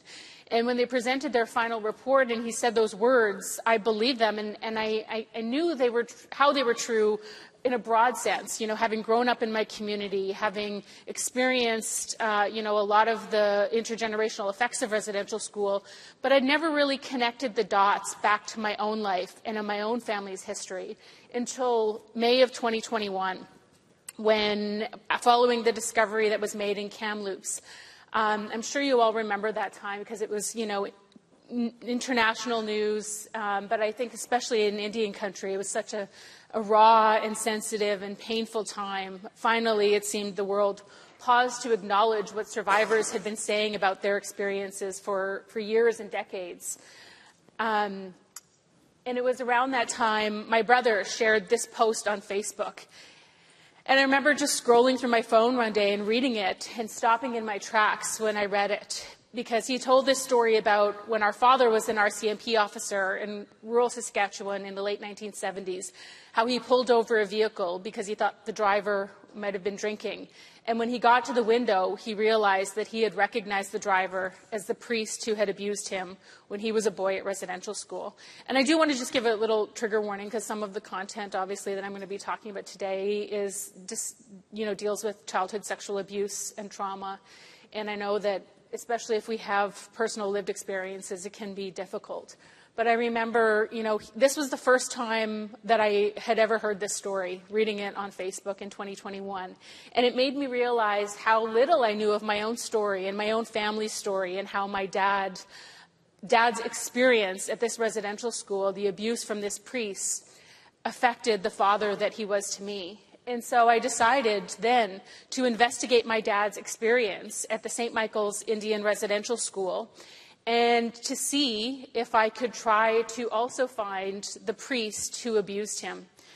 I wasn't close with my dad growing up. I think that, my memories that I have of him from my childhood really kind of kept me at a distance from him my whole life. When my parents split up when I was 7, I think, honestly, I mostly remember feeling relief, because the dad that I remember was really angry and very violent. And when I heard this story about his own experience at residential school, it made me understand him in a new way, but also it raised so many questions for me. And I really wanted to connect the dots and find out how what had happened to him at that residential school impacted my family and community. And so I set out to do a podcast, an in-depth investigation into his experience at this one residential school. And that's my dad. That's me as the baby there. That's me and my mom in the middle. And I just want to play a short trailer from the podcast so that you can all get a sense of the investigation that we ended up undertaking into this one residential school in Canada. There were over 130 residential schools in Canada, but ours was focused on this one school, the St. Michael's Indian Residential School. This story brought me home to a mystery in my own family that I need to solve. Did he tell you who the priest was or anything about him? No, he didn't know. I've never heard him mention names, but I knew he had stories. I think I know who it is, but I'm not going to say it on this thing. My search for answers has led me to the St. Michael's Indian Residential School. That first day I stepped into that residential school, my childhood was gone. The truth about St. Michael's has been kept hidden, sealed by courts, and buried in archives. Investigating what happened to my dad at that school has exposed a much darker secret. What is this? Looks like there are photos of boys undressing. Somebody would come and get me. Father wants you. They were hit so hard. Oh my goodness, I can remember the scream. He's the one that said he was sexually abused by a priest. Did he say which priest? They got away with it. They got away with it. But then it's not over. You mean they could still be charged? Oh, yes. Oh my God, I think he's still alive. I want to go see him.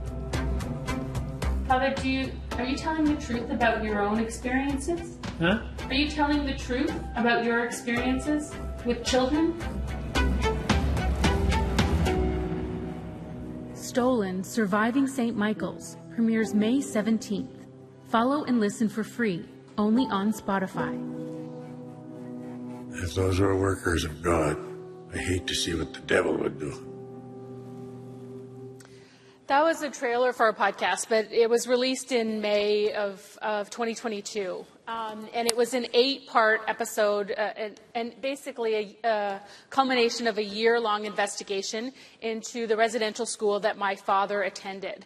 And so part of that investigation included going to the Oblates archives, because St. Michael's was open for over 100 years and run by the Oblates of Mary Immaculate, a group of Catholic priests in Canada who ran most of the Catholic residential schools. And in going through their archives, I found my dad's admission form. You know, he was a child, 6 years old when he went to St. Michael's. I found both of his parents, like all 4 of his grandparents also attended that residential school. 4 generations of my family went to this one residential school, that was open since the late 1800s and didn't close until 1997. But none of our family had ever seen any of these records or had ever, been to the archives or really gotten to a chance to understand what life was like at the school. And in interviewing members of my family about their experiences at St. Michael's, because my father passed away in 2013, I couldn't talk to him directly, so I was interviewing relatives. I realized that this was a much bigger story than my father's experience, that, I was hearing about abuse of, multiple aunts and uncles. I was hearing about multiple abusive priests and nuns at the school. And I realized that I really needed to expand our investigation to try to get a sense of the scale of abuse at this one school. And I only have a few more minutes to share with you all, but I want to give you all a sense of what we were able to uncover. So we decided to then expand our investigation and try to interview as many survivors as we could from this one single school. And in the end, we spoke to, I think it was about 27 survivors from St. Michael's. Do you remember your life before residential school? Like, what was it like? And I actually, this is such a, so because I think we had so many survivors who were willing to share about their experiences at St. Michael's, it also became an oral history project. And episode 4 of our podcast, Surviving St. Michael's, is all survivors in their own words, really kind of recreating life at the school through their memories and through their voices.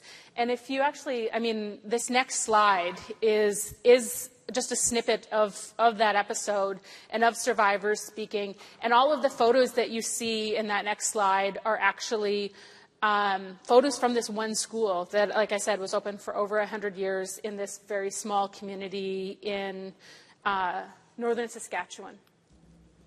Do you remember your life before residential school? Like, what was it like for you at home? I remember a very happy life. I remember living with my mom and my mushroom in Kokum. Never, ever did they lay a hand on me. I used to sleep with my Kokum. Our mushroom had to get up early in the morning, and he'd make fire. And me and my sister Almeida would go running to our kokum, just like she was just a heater, eh? She was so nice and warm. Mm-hmm. We'd go snuggle on either side of her while our mushroom went out. I was so used to getting up in the morning, running outside, playing with my dog, going down to watch the boats go off in the lake, going to visit my grandparents, and all that was taken away. Do you remember your first memory of St. Michael's? Like, do you remember what you felt like when you first went there? Oh, yeah, they picked us up here in a truck in Sturgeon Lake. It was kind of a cattle truck, and they loaded us up. My mom was crying. My dad was turning away, didn't want to look at us being herded in.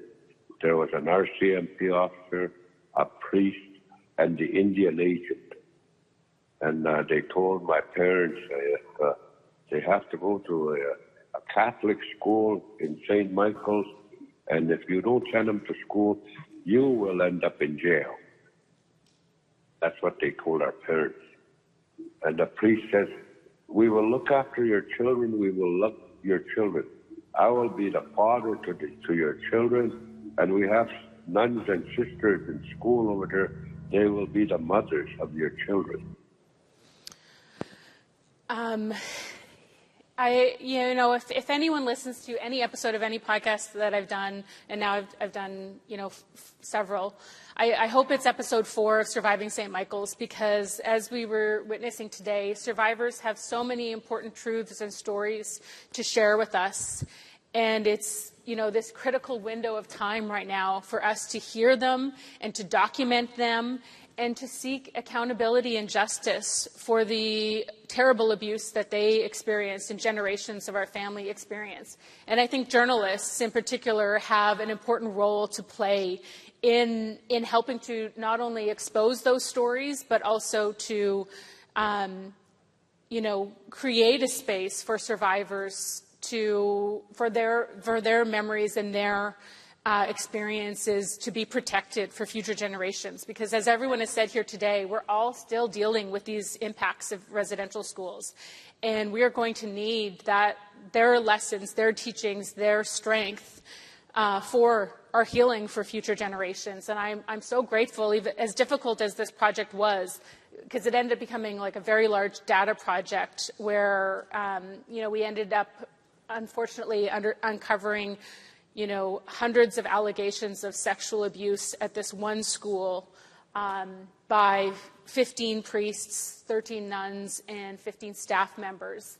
And one of the anecdotes that I'll share here is that when we first asked the oblates about one priest in particular who I had heard was abusive, who was at the school at the same time as my dad, who my uncle Ivan accused of sexually abusing him, the oblates told me, oh, no, we've never heard of any allegations against Father Gauthier.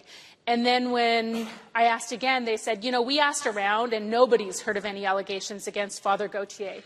And then when we found the lawsuits filed by survivors of St. Michael's that included one of my uncles who accused Father Gauthier of abusing him daily for years, we presented that to the oblates. And they said, actually, we did a review of our legal records and we found that he was credibly accused of abusing 16 children at 3 different residential schools. And what was so important to me was that obviously the work of the Truth and Reconciliation Commission in Canada was just seminal, just so critical and important. But I think that a lot of people feel like that was the end of our truth-telling process, of our truth-gathering process. And what this investigation taught me was how important it is to know the full truth, as full a truth as we can possibly understand, and that there's so much truth out there still left to uncover. And, part of this podcast was also, tracing through this one priest and the abuse that he inflicted on one of my relatives who went on to become a serial abuser in our family and in our community, to really understand how these intergenerational effects are still impacting our families. And I just want to end, because this is really, for me, a story of a daughter who wanted to learn more about her father. And this process was incredible because my dad struggled for a lot of years, but he kept going. And eventually he reclaimed the culture they tried to take from him. He reclaimed his language. He became an incredible cultural leader in our community, an incredible father and grandfather. And I felt like through this process of the podcast that I got to know the side of him that I missed out on because of residential schools. And for that, I am so grateful. So thank you all for listening to me today. And I'm going to stay and talk a bit more, but I just want to thank you all for... Yeah, thank you. Thank you so much for sharing. This first question is directed towards you and some of the work that you shared. So what challenges did you face when you were assessing records and trying to find information on the federal Indian boarding school system? And what motivated you to persist in that search? Well, I think there's so many challenges. Like I think it's probably similar in the United States, but in Canada, probably the most comprehensive accounting of residential school abuse was created as part of the Indian residential school settlement. So what happened in Canada was essentially in the 90s and 2000s, like thousands of survivors started coming forward and suing the government and the churches for the abuse they experienced in residential schools. And they started winning large settlements in courts. And that, prompted the government and the churches to come together to create this settlement. And as part of the settlement process, survivors could receive compensation if they experienced sexual abuse or severe physical abuse. And so thousands of them, 26,000 in Canada, participated in these hearings called the independent assessment process, where they had to testify in really graphic detail about the abuse they experienced in order to receive more compensation. And as part of that, they received the compensation, but everything that was in those hearings, like all of the information about the scale of abuse at St. Michael's, but every other residential school, the names of all of the alleged abusers who were at these schools, all of that has never been made public. None of it, and not only has it never been made public, it's going to be all of those documents are going to be destroyed in Canada in 3 years. So we're still trying to understand the truth. We're still, fighting to have the truth. And the most comprehensive accounting of this is actually going to be destroyed in Canada by order of the Supreme Court of Canada. And a lot of people don't know that. And a lot of people in Canada, even though I think people feel like we're so much further ahead in our truth and reconciliation process, I think we're still in the truth. We still need to protect and find and uncover as much truth as possible. And there are so many barriers to that. And so if anyone, if I can be of help in any way, I absolutely would want to be. But, I think that I feel like such a critical, urgent issue because, even in my podcast, 3 of my dad's siblings passed away since we started the podcast. So the window for hearing this truth from survivors is shrinking, but also the window for accountability is shrinking. I interviewed that priest, Father Gauthier, and he has since passed away, and he was never, in spite of those credible allegations of sexual abuse against 16 kids, he was never charged so I feel like the window for protecting the truth and the window for accountability is shrinking, and that's why the work that's happening here and in these spaces is so urgent. I did not realize about that 2-year time window. It's 3 years, 2027. 3 years. Yeah. That kind of leads to the next question. How can federal employees and investigative journalists better work together to ensure transparency, accuracy, and accountability when addressing the legacy of the federal Indian boarding schools? Well, Tracy, we should talk about that, because I'm an investigative journalist and you work for the government. I mean, I think that, the sad truth is that, honestly, it's typically not been a collaboration or a partnership. Obviously, investigative journalists are independent. We're often holding the government or trying to hold the government accountable, and they often, for whatever reason, and I'm sure we can all guess, have an interest in not being as transparent as maybe we would like. And at least in Canada, I can't speak for, the U.S. But I think, unfortunately, I think it would be great if there was more collaboration. We had to file access to information requests in order to get the file numbers for the lawsuits that we ended up finding from St. Michael survivors. Yeah, and I can speak a little bit to here in the United States and the Federal Indian Boarding School Initiative that was initiated by Secretary Holland. First off, going to your first question in terms of some of the challenges, I didn't directly, so for transparency's sakes, Catherine would have been the correct person to be here telling you more information about how step by step we went through the process. I was tangentially involved because I was doing another portion of work related to the boarding school initiative around language revitalization, which I'll get to in a few minutes. But what I do know is that I think there were over 93 million pieces of paper, of documents that had to be reviewed. And that's probably only at the tip of the iceberg. Those are records that the federal government had access to. This doesn't include church records that maybe we didn't have access to, right? There's a whole lot of other information and documents that aren't covered in the Boarding School Initiative Report Volume 1 or Volume 2 because we were looking internally at what we knew the federal government had their hands on, which included some of the, many of the church schools. We know we funded a lot of the church schools across the country, but I think it was somewhere around the 93 million pieces of paper that have to be digitized now and digitally recorded that were in boxes and things like that and stored in the air. And the air is an archives record place outside of Lawrence, Kansas. Deep down, and I've never been there. I know some of you in this audience have been there. I hear it's pretty amazing to see those records in that record room where they're being stored, but those now need to be digitized. That takes a lot of money, it takes a lot of time, a lot of resources, and so part of the challenges are just where do we get those resources from? And being able to partner with different partners in this room and some of the philanthropic organizations that we've entered into MOUs with are some of the ways that are going to help the federal government be able to document all these important, or be able to digitize and keep all these important documents for, generations to come. Because if we don't do that, we're going to lose that information. I also didn't know that you were on this 3-year timeline up in Canada, and that I don't know about anybody else, but that really gave me chills. That scares me that a whole history of documents is about to be destroyed. So I think there are ways in which you can I don't know about Canada and how this case law worked for them, but I think here we need to continue pushing forward on building up the feds, building up partnerships with various organizations and philanthropic orgs that can help provide resources to do this work. Thank you for that. I know that in the last few years, there's been a lot of work that's happened around investigative reports and the federal boarding school initiative. Can you share how you think that those reports have shaped the policy discussion and public awareness? Also, additionally, what additional policy changes or resources are needed to support healing and reconciliation? You want to? You go ahead. Yeah. Okay.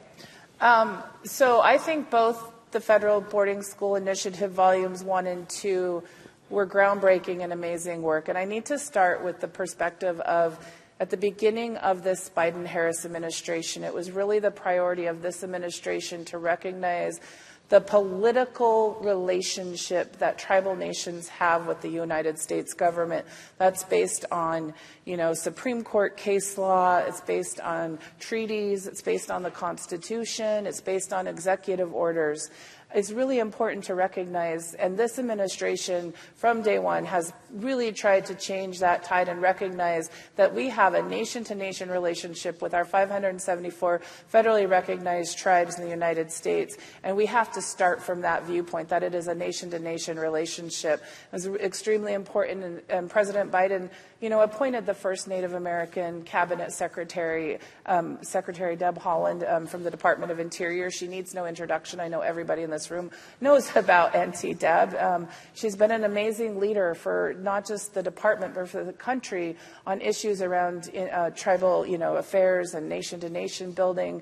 So I think that's really important that we start with that perspective, because it was because of her leadership and the work she had done in the United States Congress as our Congresswoman for the state of New Mexico that really was like the ground setting for let's do this investigative work on what the federal responsibility was during the boarding school era. So I think what we saw in Volume 1 was really important because it laid out the 408 schools that we know that the federal government financially supported to take our children to these schools and begin the assimilation process to eradicate our language and culture, and thereby assimilating our youth so that they could then, the second step of that policy was then through the assimilation policy, was to take our land from us and our territories. That was actually one of the main points of the boarding school generation, was let's assimilate these, let's take their language and culture so they don't have this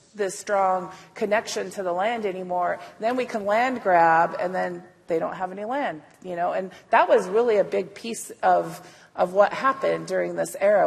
It was a big land grab. So that came out in Volume 1, and then we had, which came out in so the Secretary Holland launched the Boarding School Initiative in 2021. The Boarding School Volume 1 report was 2022. Right after that, after the first volume was launched, the Secretary announced the Road to Healing, which was 12 stops across the country to hear directly from survivors. And I want to thank again the panel that preceded this for the survivors. Your stories are critical to this work and are important. And I just want to personally thank you for sharing. But we did this in 12 locations across the country to hear directly from survivors and other generations whose grandparents survived it, and just to hear their stories. It's really important to hear those stories, because those stories really help shape both Volume 2, the recommendations, and also other adjacent policies we've been making within the federal government. I know Secretary Holland talks about this a lot, but one of the number one things she heard about from survivors across the country, from across those 12 locations, was the loss of language and culture. And actually we flipped that. She talks about this in many things. She says that she heard from one survivor, I didn't lose my language. My language was stolen from me. It was taken from me. And so that's also another unique way in which this really informs policy. So that really struck Secretary Holland, and she has her own personal story about her own language, coming to terms with where she's at in her language learning, and we all do, and it really struck a chord with all of us. We were already doing work in the federal government on language revitalization, but we knew it was going to be connected to what was happening with the boarding school investigations. When Volume 2 came out this past summer in July, I think it was July, the recommendations were really critical to some of the work we're doing moving forward. The number one recommendation, of course, was that there needed to be a national apology. And that happened on October 25th when President Biden and Secretary Holland were at the Gila River Indian community in Arizona. I was privileged to have attended that event and hear that apology. And the words, hearing a sitting president of the United States publicly apologize to our people, to our families, to our communities, to our tribal nations for the atrocities of the boarding school era was very emotional. I hope many of you watched it or were there. And if you haven't, please YouTube it and watch it. It's really important words. That can't be taken back. That can't be walked back. Our sitting president of the United States has apologized to our people for what happened. And that was the number one recommendation in boarding school to report. When that report came out, those recommendations, there was not a dry eye, for one. And two, we all knew as federal employees that these were the right things we needed to do. Some of the other recommendations involve investments in education for our Native children. So investing more in our Bureau of Indian Education schools and education in general across the country to support our Native students. It included recommendations around public safety and justice. So these are issues I work on too. So when you think about public safety in our communities, and I want to mention the MMIP crisis in general, that can be directly related to things we're seeing around public safety and mental health and drug abuse and alcohol abuse and MMIP crisis and human trafficking. That's all related to what happened during the boarding school eras. So it's critical that we address those in policy, and we've been doing that. Secretary Holland launched the Not Invisible Act Commission, where we also went across the country and heard from survivors and parents and families of victims of the MMIP crisis.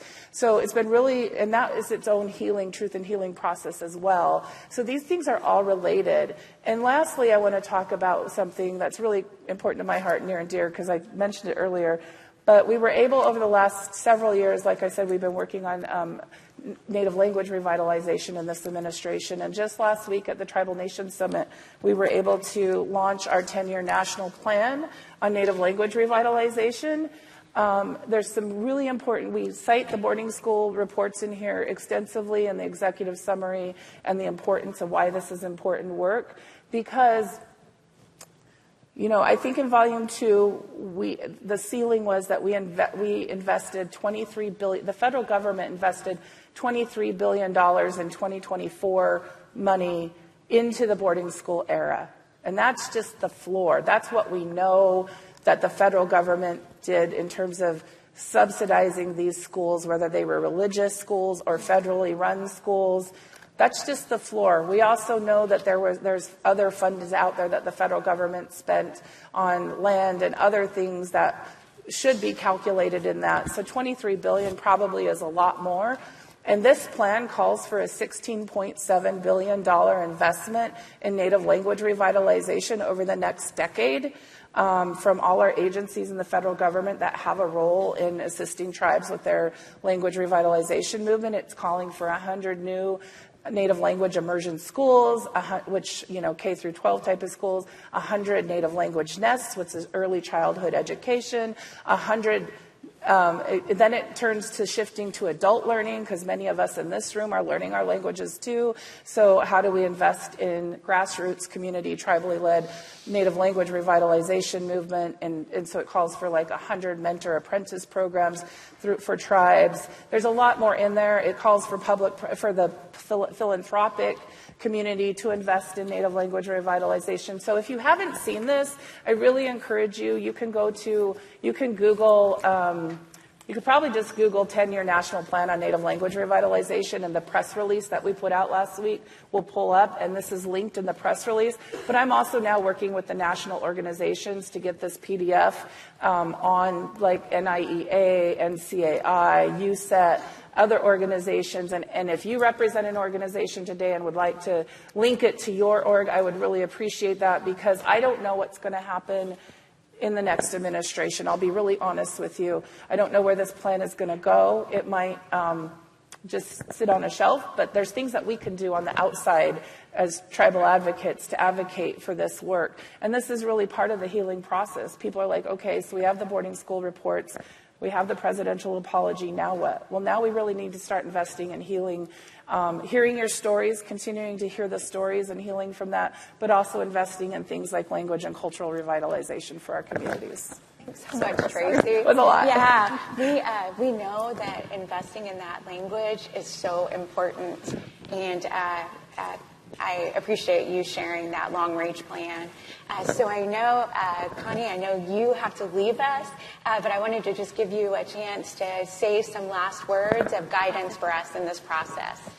I mean, I think that the work that you're all doing right now, just coming together to, join together to really tackle this issue and head on is so important. And as a journalist and as an intergenerational survivor of residential schools, like I said, I feel like there's still so much truth that we in our families and communities and people who have had our lives shaped by these intergenerational effects of residential schools and boarding schools. There's so much truth that we need to know and understand, but it's also, for many people in Canada and the United States, they still don't know and understand the true history of this country and of Canada. And that's part of the work that I'm committed to doing. And so I do have to run, but it was such a privilege to be here today to listen to the survivors sharing their stories. And I want to thank you so much for all of that. And thank you all for doing this incredible work. And I'm glad to be here. Thank you. Thank you to both our panelists. Very much appreciate it.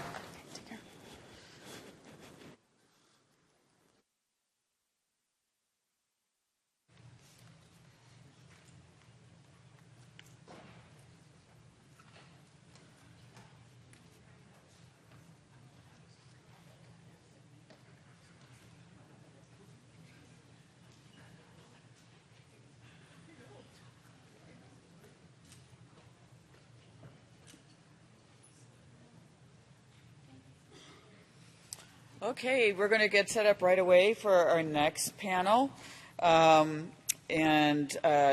Sam Torres and the National Native American Boarding School Healing Coalition is going to give an update a little bit on what has been happening. And that's Dr. Sam Torres and I think Fallon Carey and Dr. Ponkewe Kozat. And please come on up. Thank you. Good afternoon, everyone. My name is Dr. Samuel Torres. Once again, I'm the Deputy CEO of the National Native American Boarding School Healing Coalition, NABS for short, and it's an honor to share a bit about our work with you all and essentially a bit of context about how we've come to be here, the work that we have been undertaking and the work that is yet to be done. But first, I know we have a couple of slides that I know they're working on back there. I also just want to recognize that we are right before lunch, and so we're not going to go over. We're really going to try to keep it in between that time until 12:30. Must have been a Fed or someone to put us right before lunch, so we'll just go ahead and chalk that up to coincidence, though. But once again, it's a privilege to be here. Thank you so much. Thanks for our team in the back that are doing a lot of the tech stuff, keeping us organized and all set. But I'm going to invite our team here, our dedicated team members here, who is going to share just a bit about what we've been up to this past year, but also since we have been in operation, as I mentioned, formally as a 501c3 since 2012. Just to share a little bit about how we've come to be in that time. As you know, we kind of heard a little bit about the Indian residential school system and the work of the Canadian Truth and Reconciliation Commission this morning. That all, of course, started predating the work that in the United States formally in 2008, the Canadian Truth and Reconciliation Commission was initiated, and those calls to actions after that investigation were released in 2015, 94 calls to action. Within that time, between 2008 and 2015, there was this growing grassroots movement within the United States, tribal leaders, community organizers, boarding school relatives, survivors and descendants who wanted to see the same thing happen in the United States, essentially a commission. And so that's how this was born, this project, initially the Boarding School Healing Project. When I came along in 2019, the relationship that NABS had, and really a small organization of just 3 folks at the time, now a beautiful organization, growing organization of 25 individuals all across Indian country from different regions. In 2019, the relationship that NABS had with the federal government was vastly different. We had recently submitted a FOIA request in 2019 asking some very basic questions such as how many institutions there were, how many children were affected by this, how many never had a chance to go home. And that FOIA request wasn't just denied, it was ignored. And so I want to recognize that the change in awareness and understanding and the context that undergirds where we are right now, the reality that we're all in the same room together, speaking different languages, sharing our medicine, the strengths that we have truly come a long way, and there's a lot more for us to do together.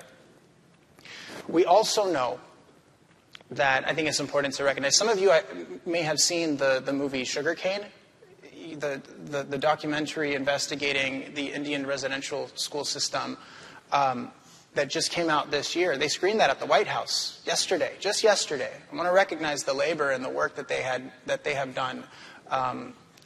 Julian Brave Noisecat and his team have done a remarkable job. They've reached out to us, and we've been in good dialogue with them. But before we get into more of, sort of the programmatic updates and the organizational updates that kind of brings us to this place right now, and of course to get out before the lunch gets lonely out there, I want to invite our team members to introduce themselves and just to share a bit about what brings them to this place for NABS. So we'll start with Sandy. Mitaki api chante washte napi chuzapi si chango la kote mataha la kote mia chokatana jiwia Hello, relatives.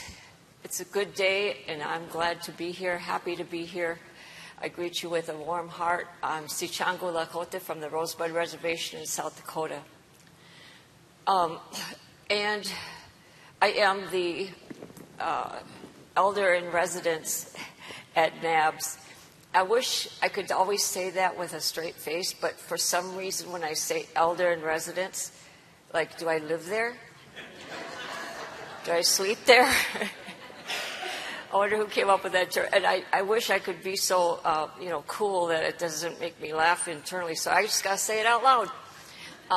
But as the elder in residence, I support the crew, the team. I share with them what I've learned so far. And I don't know that I've gained as much knowledge as I could at 71 and share that with those. I have a long history of working in truth, healing, reconciliation. I bring that and other skills to the team. That's it, right? Okay. Thank you. Our Unchi, our grandmother presence here, and I'm just so grateful to all of the contributions that you've made to NABS in general, but of course for the child welfare, the intersections between child welfare, ICWA, and boarding schools are far closer than most folks realize. So thank you for your leadership and all of that as well. Introduce Dr. Punkawi Victor. Hello, everyone. I'm Dr. Ponkawi Victors Kozad. I'm from the Thanatham Nation and Ponca Tribe of Oklahoma. My husband, Dustin Kozad, thankful he came with me today. He is Secretary and Treasurer for the Apache Tribe of Oklahoma. And I'm the Policy Director for NABS, and I've been in this position since this summer. So very still learning NABS and about NABS, and very happy and honored I get to work with a great team. And before I was Policy Director, I served 12 years in the Kansas House of Representatives. And I said, I want to do something different. And so, but here I am again, back in, I'm in D.C. working on passing the Truth and Healing Bill, the commission. We've been back and forth to D.C.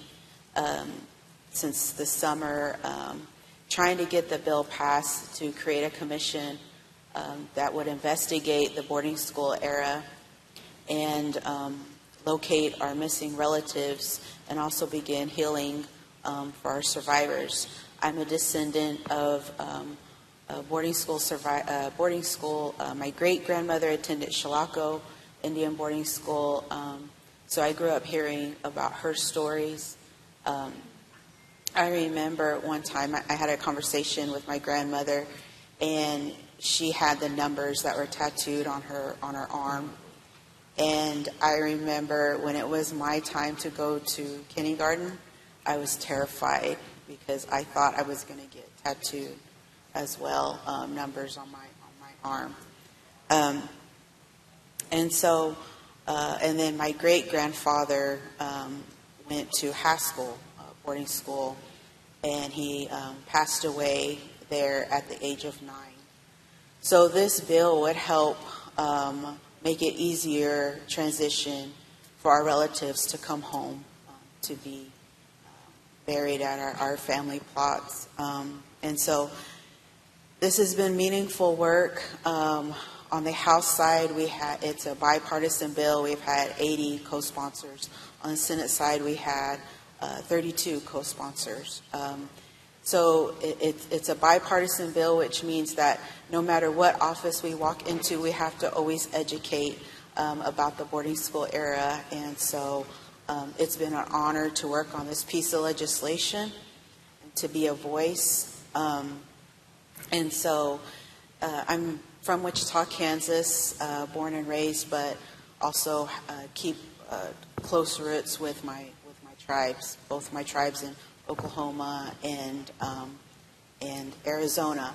I have a 3-year-old daughter at home, Walking Star, And I'm doing this for her. I'm doing this for the next generation coming, that they have access to records, that they can know the stories, and it won't be a hard hurdle like it is now. And so thank you again for being here. Appreciate it. Thank you for sharing your stories. Always learning from you all. Thank you. Thank you, Dr. Company. We know that the efforts to pass this Truth and Healing Commission bill impact every single one of us in here, and really we're identifying that this is the beginning of something really important. So confident that you are in absolutely the right place where you're supposed to be, and we're so glad to have you help us animate that momentum. So thank you.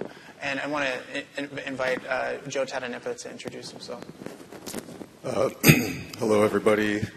Good afternoon. I'm a little bit hungry and a little sleep deprived, so forgive me. My brain may not be operating at its most optimal, but I'll do my best. I am from the Comanche Numina Nation, so I'll take this time to introduce myself in Numina language. Marawik Nananiat Joseph Tadanipa, Minneapolis, Minnesota, na Kimata, Nase Numina, Nanat Numina, Tsa Tadanipa, Dasa Monatachi. Tsa na Nasuka, Sikatavan, Ura. And so what I said was just, my name is Joseph Tadanipa. I'm from Minneapolis, Minnesota. I come from the Comanche families, the Tadanipas and the Monotachis. I'm very happy to be here with all of you today. And so I've been with NABS since 2023.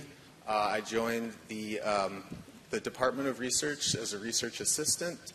And so I am also a descendant of boarding school survivors of Fort Sill Indian School and Chilocco Indian School. And so this work is just, it's very near and dear to my heart.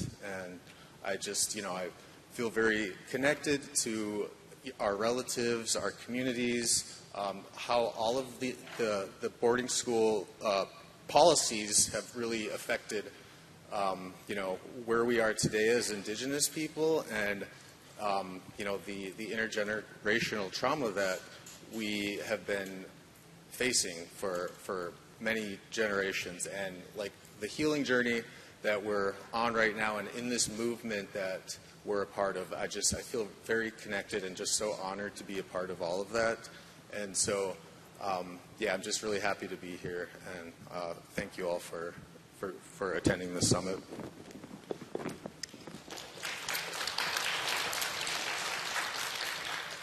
Thank you for that, Joe. It makes my heart so happy to hear when you say the research department. I know. When I was first brought onto NABS in 2019, I was the director of research and programs, and I was the department. So to just see it grow in such a beautiful way is, I think, is a strong indication that we're in the right place and we're doing some forward things. So I would like to invite Fallon Carey to introduce herself. Hello, everybody. My name is Fallon Carey. I am the Digital Archives Manager at NABS. I've been at NABS since November of 2022, and in my current role since May of this year. I am a citizen of Cherokee Nation. My family has deep roots in Holbert, Oklahoma, but I grew up just outside the Cherokee Nation, what is now the reservation capital of Tahlequah, Oklahoma. I am a boarding school survivor descendant of Chilocco Indian School. I am a grandchild of relocation, and as somebody mentioned earlier today, my family also walks the Trail of Tears. So this work is important to me for many, many reasons. It's just kind of an interesting little fact, but when I first started working at NABS, almost every single person on staff has ties to the boarding school policy. And when I started at NABS, I didn't have that. I was like, my family didn't go to boarding schools. I had no connection. But through my work at NABS and through research and managing the archives, I actually am not only a descendant, but an entire generation of my family had gone to boarding schools. And because there's that theme that so many of us in the room know, they don't talk about it. And so, I think I have over 10 family members who went to boarding school at Seneca and at Chilocco, which blew my mind. And so a lot of times when I go out into the field, this is the case with so many indigenous families. And I think I like to tell that story because I think it really illustrates the need for this kind of work, and going into the archives and digitizing those records that otherwise are sitting in repositories like all over the United States, whether they be in federal repositories, academic, or religious. And so, yeah, that's just a little bit about myself, and thank you all for having me, and looking forward to connecting with you all over the next couple of days.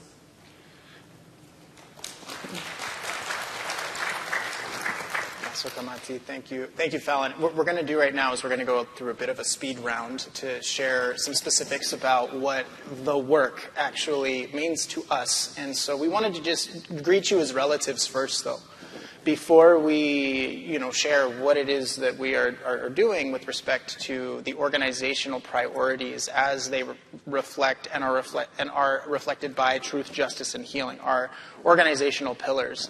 So we think it's important to share with you how we come to this work and what how we are informed by that.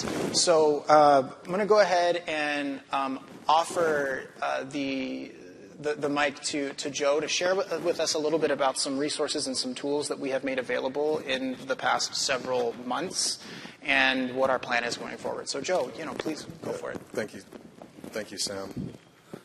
So this behind us on the screen there is our interactive digital map. What we've done over several years is develop a comprehensive list of all the Indian boarding schools that we've been able to identify, and that extends beyond just federal Indian boarding schools. We also mapped out schools that had no financial ties to the federal government, and were run privately or by church organizations. And so we developed this map to really you can use as a tool, but really to provide more information about each of these institutions. It's an interactive map. You can go on our website. You can check it out. It's a great learning tool for research, for education, and it just touches on key data from the schools, as in, when did these schools operate? Who are the operators? How are they funded? A little bit of background information about the schools. And it's still a work in progress because our list continues to grow. When this digital map launched last year, so it's still fairly new, there was 523 institutions on the map, but now that number is still growing. It's continuing to grow. The latest release is 526 institutions, but this research is ongoing, and there's this information that we come across. It's not static. It's subject to change because new records come to light. People reach out to us and they say, hey, I grew up in this community, and I notice you guys don't have this specific boarding school, which should be on your list. We follow up on those leads, and sometimes we end up finding that, we do have, there are more schools out there that we're not aware of or don't have a lot of good records on them. And so that history is often very hidden and hard to find. So, this whole movement and discovering new schools and doing the research is so much more than just the NABS research team. I mean, this is it's a collective effort from communities, organizations, universities, even church groups. A lot of them that want to take accountability for their part in this dark history. And so we do have some church organizations that step forward to help us out and contribute to our... Oh, I'm sorry.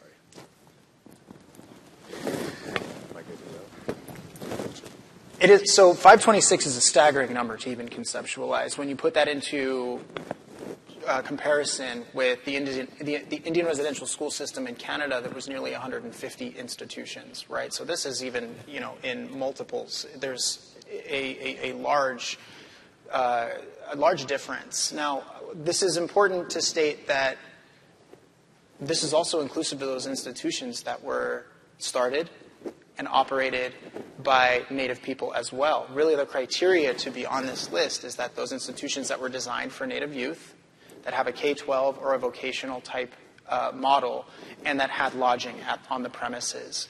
And so what we've discussed so far a lot today is also about, yes, there are experiences of negative experiences of trauma, but there's also, that's not the entire story.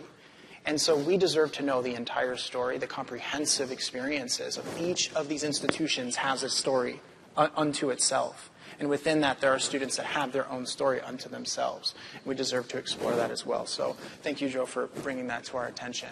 I want to invite Fallon to share a little bit about an incredible achievement, a remarkable achievement that we shared just this past year. Take it away, Fallon. So I usually do this presentation in an hour or more, so I'm going to be as quick as humanly possible because my stomach is also very hungry. This year in May, we launched NIBSDA, the National Indian Boarding School Digital Archive. It is the first of its kind, although a lot of people are doing kind of siloed projects because, this work is vast and it belongs to all of us. There's a lot of people who are doing their own projects, and so NIBSDA is the first, and it's special of its kind because NIBSDA is a discovery tool that not only pulls, the goal is to pull all of the work that's already being done by other universities, sometimes the boarding schools themselves, into one big database. Not only that, but we also do our own NABS sponsored in-house digitization projects in which we do all the cataloging and put the records up. As of right now, we have about 10 schools represented in NIBSDA. If I can remember off the top of my head, we've got Pipestone, Flandreau, Carlisle, Chamawa, Mount Edgecombe, and within Mount Edgecombe there are other schools nested in it, like Wrangell, because a lot of times they trafficked these kids all over and the records followed them. I know I'm forgetting some, Stewart, Genoa, and I'm forgetting Mount Pleasant. And so we just recently did about 6 weeks of digitization that we are currently working on cataloging. We have 5 more weeks in the next few months. And so every single week, sometimes the NIBSDA is going to look very different. Can we go to the next slide, please? And so I like to show, these are some of my favorite photos because I like to show kind of our process very quickly. This is what it looks like when we're in the National Archives digitizing. We have these scanners, we've got our computers and the records themselves, and we work 9 to 4 every single day, just capturing as much paper as we can. Sometimes our projects are 92,000 pages per project, and so it's a massive undertaking. But the big part of the work is not just the digitization and the cataloging, the nitty-gritty. The big part of our work in the archives is community engagement because, what's the point of doing the work if the community is not involved and their input isn't heard? And so community is a massive pillar of not only the organization as a whole, but the work that we do in the archives. I want to talk on it more, but I know we are pressed for time. So I will be here today and tomorrow. We have cards and stuff in the back. I would love to talk and connect with anybody who's interested and wants to know more, but I'll pass it on.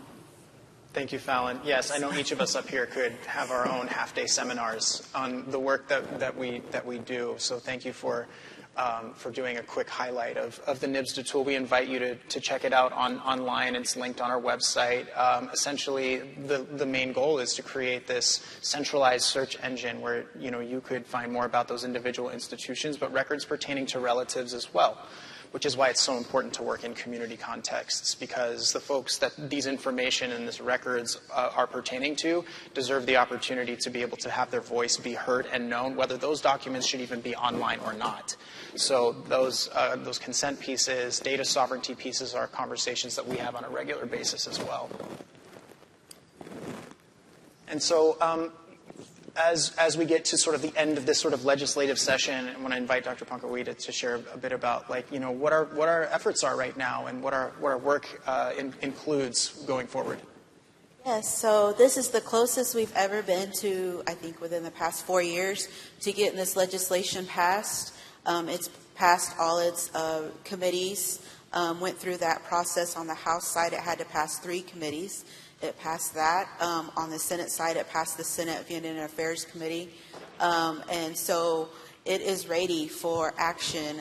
This is the last week, as you know, that Congress is in session. So there's still hope that we can get it passed this year.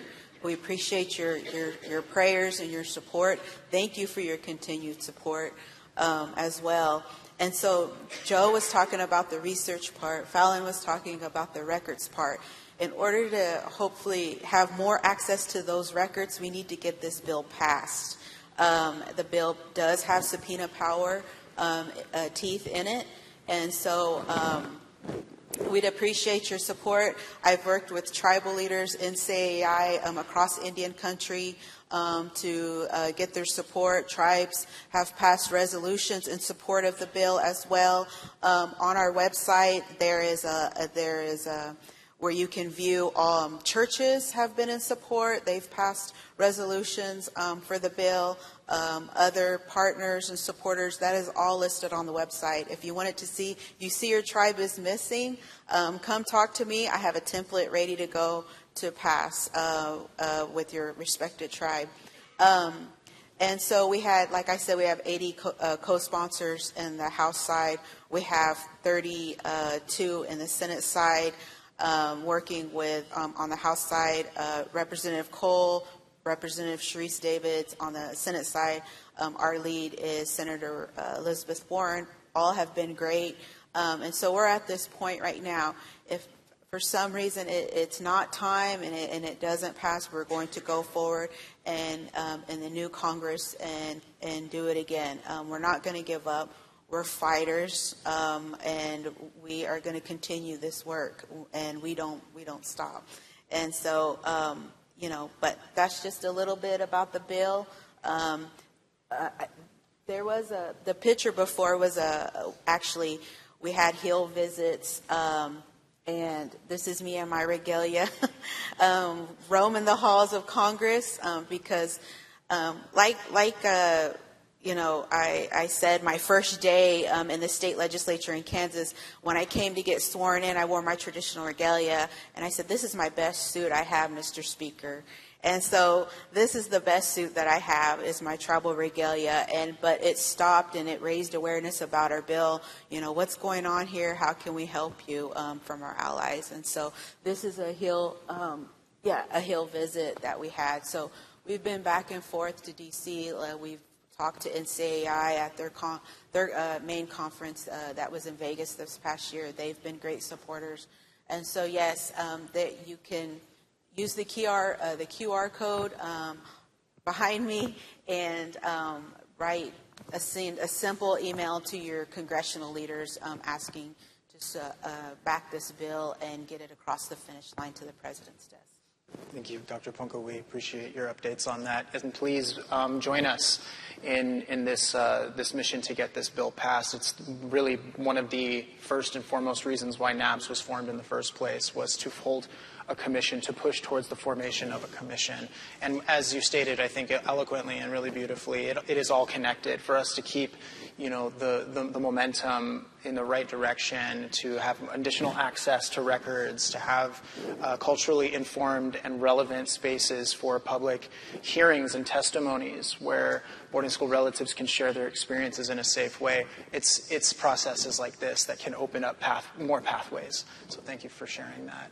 And then I think finally I'd like to invite our Unchi here to share a bit about sort of what we have been working on in the realm towards those pathways toward healing as well. Though our healing coalition has the word healing directly in it, we are not here to say this is what healing looks like. That is not our place. But we know that if we are anchored by our cultural and our traditional ways, and we are animated and informed by our ancestors and our elders and our teachers, that when we gather with our languages and our songs and our methods of being together, that healing is possible. And that when we join together and center those very things, that we have the opportunity to, and the tools to be healed by that. So to speak on that a little bit, some of the resources that we have to offer, the spaces, the oral history spaces, I invite our Hunchi Sandy to share. Okay, well, thank you, Sam. First, I want to say I didn't know you wore your outfit. And then you guys should all know too, that Pankawee is a champion power dancer, too. Okay? You should get anyway, that was beautiful, by the way, to see that. And I know you're all embarrassed now, but that's okay. You get over it. So I'm using my status as elder in residence. Anyway, see, what did I want to say after that? You hear him keep calling me Unchi, and Unchi is Lakota for grandma. And in our organization, we really are looking at each other as relatives. And if we are going to do that, then it's appropriate to use those terms. And it means a lot to me to hear that I have, that many grandchildren. And as for those of you who are our non-native relatives who are here visiting us, one of the things that I see us reclaiming is we don't have to be blood to be a relative. We are by blood, by just native blood, but it's often defined by how a person sees you. So, for instance, my husband and I have a lot of people call us auntie or uncle or Unchi or Lala, because that's how they view us, and then that establishes our relationship. And our kinship relationships was something that was really broken in that first disruption of who we were as Indian people, and really gave us a sense of isolation, emotional isolation that we lived with for years. Now, I say we, I'm not a boarding school survivor, but certainly a descendant. My mother, Nina Lulu Whitehawk, went to St. Francis Indian boarding school in Rosebud, South Dakota. But I'm a living legacy of what happened to many of our families, where taken further apart by adoption and foster care. So since 1988, when I was 35, I've been reclaiming my identity and establishing within our family that identity of who they are. My husband's a boarding school survivor, and he and I have made sure our children's feet were firmly planted in ceremony, firmly planted in sharing and talking and changing that whole dynamic of no chaos, no domestic violence, no alcohol. And it's amazing to see who our children are when they don't have that environment. And it makes me think about our children who were taken from that kind of love and security and cherished, and then placed in this environment where they were belittled and berated and beaten. And I'm glad that my relative Dora just said it out there. She said the words that are hard to say. Rape, beatings, it was a brutality. We have to understand that. So during the oral history project that we've been embarked on for about a year, when we go into a community and we have our relatives share whatever it is they'd like to share, we film it. Many of them, it's the first time they've ever shared what happened to them. What really touched my heart the last time we were in Montana, I knew this gentleman's wife, but I didn't know him. He's 83 years old. And it was the first time he shared what happened to him as a little boy. And my role in the Oral History Project is I'm the debrief person.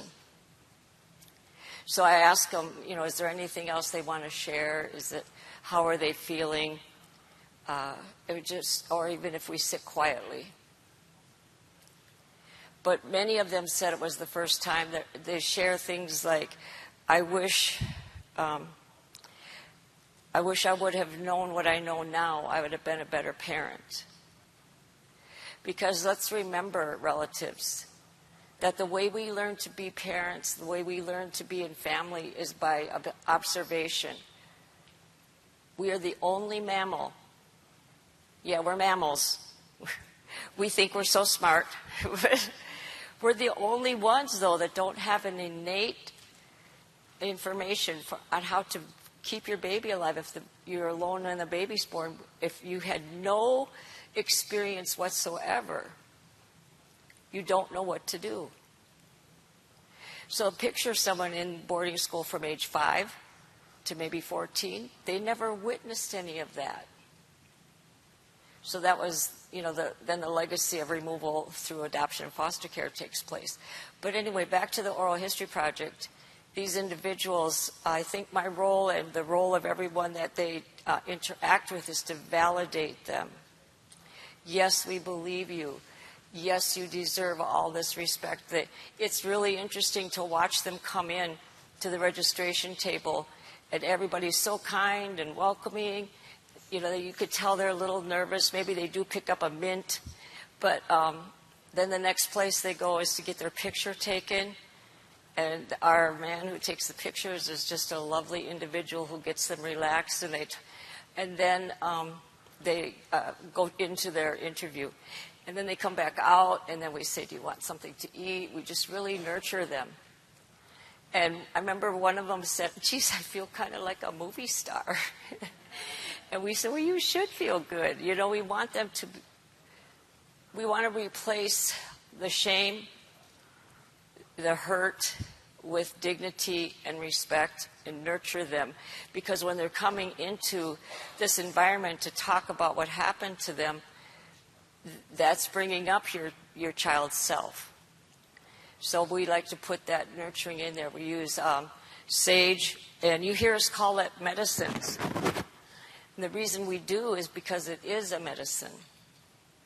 Science is finally catching up with us, and they're starting to do research and experiments with our medicines. And it's been proven that sage changes your brain chemistry. The very first time I shared my history, which is a hard history, I remember the grandma that I spoke with told someone, bring her in some sage her off. And it would always happen, and I finally figured out when we expose that wound, it needs a medicine, and that's what that sage is. And it provides what words don't provide. And then if we have song, it provides what words don't. It takes a combination of everything. We are also, TikTok, I know they're all hungry, but I got to say this a little bit more. We also started healing circles in Minneapolis for boarding school relatives. But so many descendants were calling that we said, well, let's have a boarding school relative one and a descendant one. And, children have watched their parents be hurt, withhold, have outbreaks, all kinds of responses. So they've seen that. And just our last circle that we had, one of the descendants drove an hour, and she had just had a heart attack like 3 weeks before. But it was so important to her to be with others who are like-minded, like-experienced, and she said, I just had to be here. I had to get here, because she said, it's where she's relaxed and can share and be validated. So that's how important that we provide these spaces. And as Sam said, yeah, it's a healing coalition, but healing takes place when we sit with our relatives and are validated and use our song and ceremony. That's what's healing. I don't do it. Sam doesn't. We don't do the healing. It happens with each other. And I had an elder tell me, he said that we're the best social workers to each other when we're at our most healthy. And Dora said that too. We were originally a people that were very nurturing, very encouraging. The values that we had to live by were lived by on a daily basis, which called us to be our best selves. So with that, I think that's all I do, right? Okay. And thank you for being here.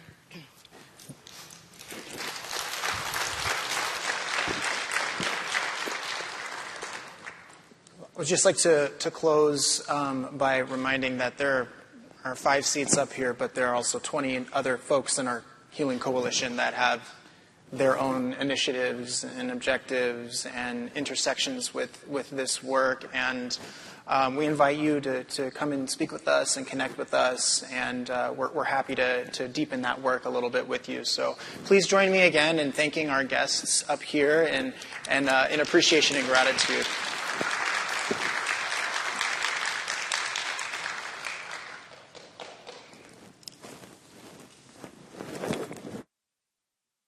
Okay, thank you, distinguished panelists. Thank you so much. All right, lunchtime.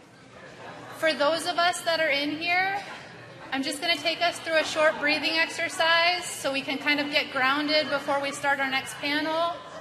Some of the information and some of the stories that have been shared have been a little bit heavy, so we just want to kind of ground ourselves, get back to a good place. I know we've had some lunch, and so we're probably feeling a little bit better, after having some food. So if everybody that's in here wants to participate, I'm just going to take us through a quick breathing exercise. So if everybody could just take a deep breath in, we'll breathe together. Take a deep breath in. We'll hold for a count of 4. 4, 3, 2, 1, and exhale. Good. Let's do one more big breath in. We'll hold for a count of 4. Big breath in. Hold. 2, 3, 4, and exhale. Well, let's take one more big breath together. Ready? Big breath in. 2, 3, 4, and exhale. All right, there can be power in breathing together like that and kind of grounding ourselves. So if anybody comes to a point too where they need to just stop and take a moment and kind of reground themselves, while we're here today or while we're here tomorrow, please take a moment. You can do it right in your seat. There's a beautiful space outside to go smudge. So, but at any point in time, you have that tool in your tool belt where just take a deep breath in, hold for a count of 4, and then take a long exhale. So up next, we're going to have Karina introduce our next panel. Thank you.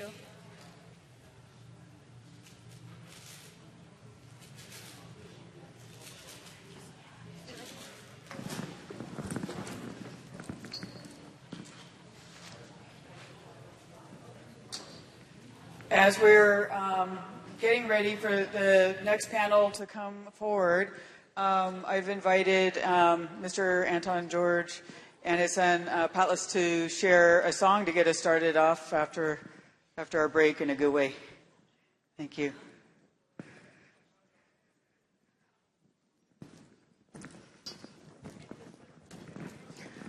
Hi.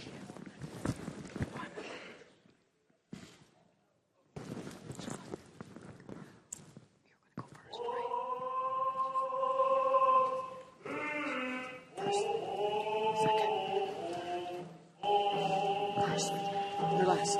Yes. Yes. Oh!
Grazie.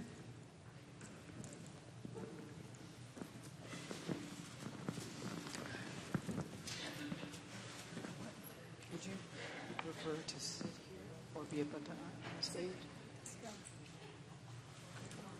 Whatever you guys want.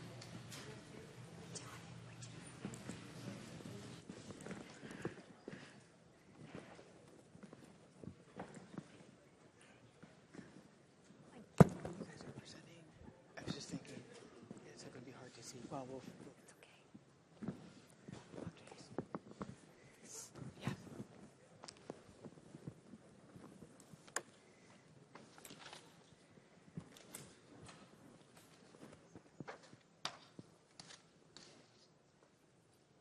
Welcome back, everybody. It's with great pleasure that I get to introduce this distinguished panel. It's the multi-generational trauma and the, basically the protective effects also of culture. And these are amazing speakers, and I'm really excited that they're here. I'm going to start off with, I think what I'll do is introduce each of you right before you do your address, so it gives a little transition time. Our first speaker is Dr. Amy Bombay. She's an associate professor in the Department of Neuroscience at Carleton University and is a member of the Rainy River First Nations. She completed her MA in psychology and her PhD in neuroscience and a postdoctoral fellowship at the Royal Institute of Mental Health Research. And she's been incredibly well known for her use of community-led and partnered approaches to research, and her work has generally focused on the determinants of mental health and well-being among Indigenous people and other marginalized populations. She's here today in part to talk a little bit, to reflect some of her primary areas of inquiry, which have explored the links between historical trauma, contemporary stressor exposure, and mental health and wellness among Indigenous people, and the role and the importance of the role of cultural identity in that process. And her research exploring the different pathways by which Indian residential school trauma is transmitted across generations. This has garnered extensive media interest and has really been influential across the Americas around the influence and impact of long-term effects of colonization and identifying healthful practice approaches to Indigenous well-being. So without further ado, Dr. Amy Bombay.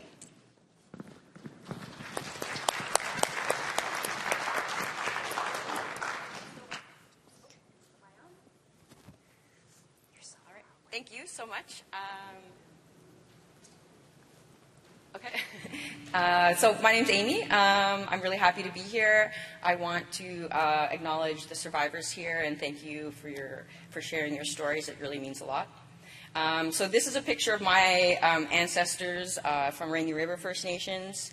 And what got me into doing this type of research is my grandparents and my aunts and uncles went to residential school. My dad didn't go, but it really affected our family and our whole community. And so it was really kind of reading about the work of Maria Yellowhorse Braveheart that's been talked about, and Karina Walters and all of this panel here that also influenced my work here today. So I'm really honored to be here. So in Canada, so I'm from Canada, so my research is really focused on what are the long-term and intergenerational effects of residential schools in Canada. And we're lucky to have a First Nations-led national survey that takes place on reserve that is not controlled by the government but is really First Nations-led. And so I work a lot with that organization called the First Nations Information Governance Center, and they've been doing these representative health surveys since 2002, and in that survey they ask about personal attendance at residential school, parent attendance, and grandparent attendance. And so we've been using that survey a lot, and then we've also collected some of our data to ask additional questions that we couldn't answer from that survey. But this first slide I'm going to show you, just to show you the first question we wanted to really look at are just do we see differences between those who had who have families who are not affected by residential schools compared to those who had a parent and or a grandparent who attended. So this is just one example of the different outcomes we've looked at. This is the proportion of First Nations adults and youth who seriously considered suicide at some point in their lifetime. And as you can see in both the adults and youth samples, we see much higher proportion who are reporting these suicidal thoughts. In the youth, we can see that about 1/4 of those with a parent who attended residential school are reporting these thoughts. We also see these effects in those with a grandparent who attended. And so that's just one of the outcomes, just to give you another example. This is looking at binge drinking, cannabis use, and use of other non-prescription drugs. And again, we see those same intergenerational effects. Those with a grandparent or a parent who attended report higher levels of abuse of all of these substances. And we've also looked at psychological distress, which is just symptoms of anxiety and depression, and also the number of chronic health outcomes as well. So another question that we really wanted to look at in our research was what are the pathways involved? And obviously, I think the first thing that, at least in Canada, that we know was obviously spoken about is how residential schools affected parenting, which would in turn affect the experiences of their children. And so we looked at how those who had a parent or who weren't affected by residential schools was associated with a number of different types of adverse childhood experiences, different types of abuse and neglect. And we found those with a parent who attended had higher levels of different types of adverse childhood experiences.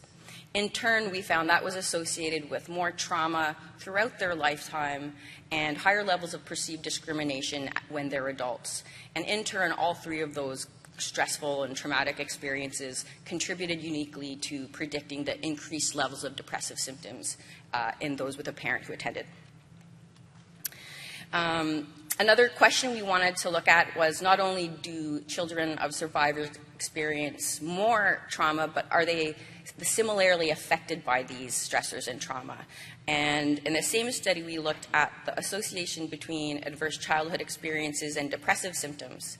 But we looked at it as a function of whether they had a parent or they weren't affected by residential schools.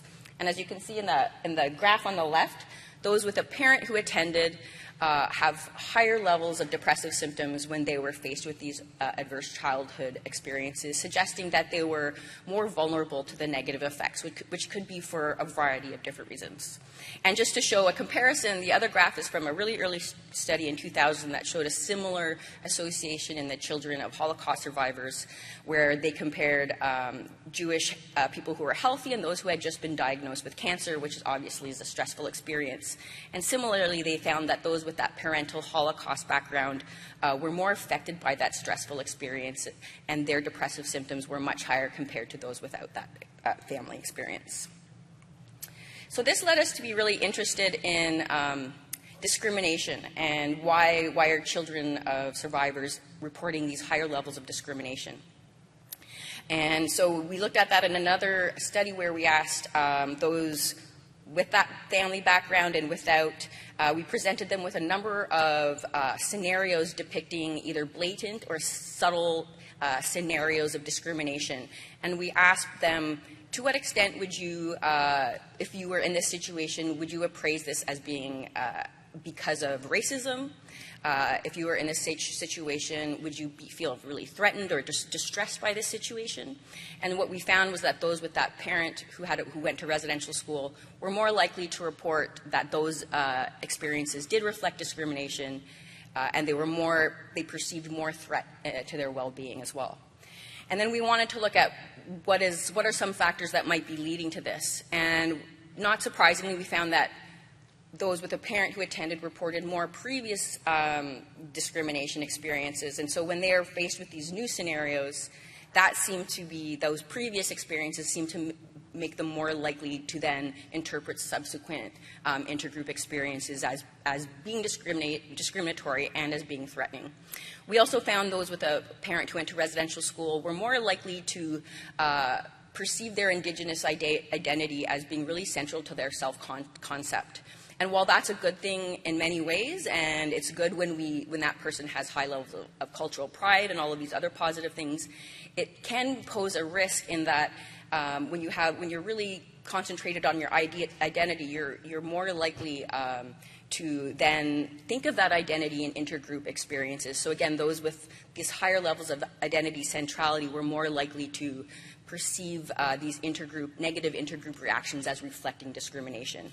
And so then in turn, all of these different factors contributed again to the increased depressive symptoms in those with a parent who attended.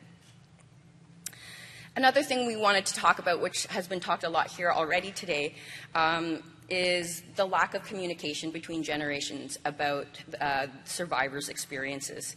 We asked a sample of First Nation adults whose parents attended how old were they when they first learned that their parents went to residential school. We found that about a third learned about it in childhood, another third learned about it in adolescence, and the remaining third didn't learn about their own parents' experience until they were in adulthood. And so we interviewed children of survivors about this, and I can't present all of the findings, but we identified a number of themes about parental communication from survivors. One theme was over-disclosure, where this was those likely that one-third whose parents did talk to them about it, and sometimes they described it as being too traumatic for such an early age, and that negatively affected them.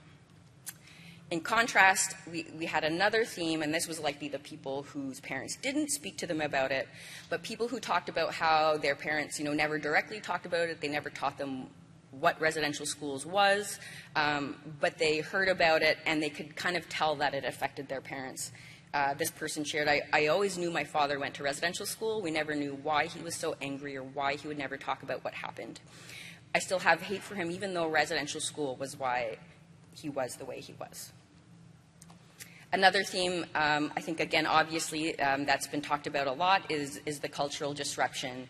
One person shared, I have no prior knowledge of being a father. I should have been taught how to raise my children traditionally, but my father lost that in residential school, and therefore so have I. And then another theme that came up was this idea of cultural pride and cultural shame, and just that feeling of shame. A lot of children of survivors spoke about that. This person shared, my mother was taught to be ashamed of her Aboriginal identity. This caused her to struggle for some sense of belonging. She even talked down about Aboriginal people because of their misfortunes. As a kid, I remember being shamed when my mother came to school because I was often called names such as wagon burner and savage. And today I'm ashamed of the shame I experienced as a child, and I'm so angry that my parents never taught me to be proud of who I was. And we also kind of heard stories on the flip side where people did hold on to their cultural pride, and that was protective. This person shared, I was ashamed growing up, but I've since reclaimed my identity. Now that I'm on my own, I have more pride, and I'm learning to love my identity. I gave my son a traditional Ojibwe name and vowed to raise him to be proud of who he is.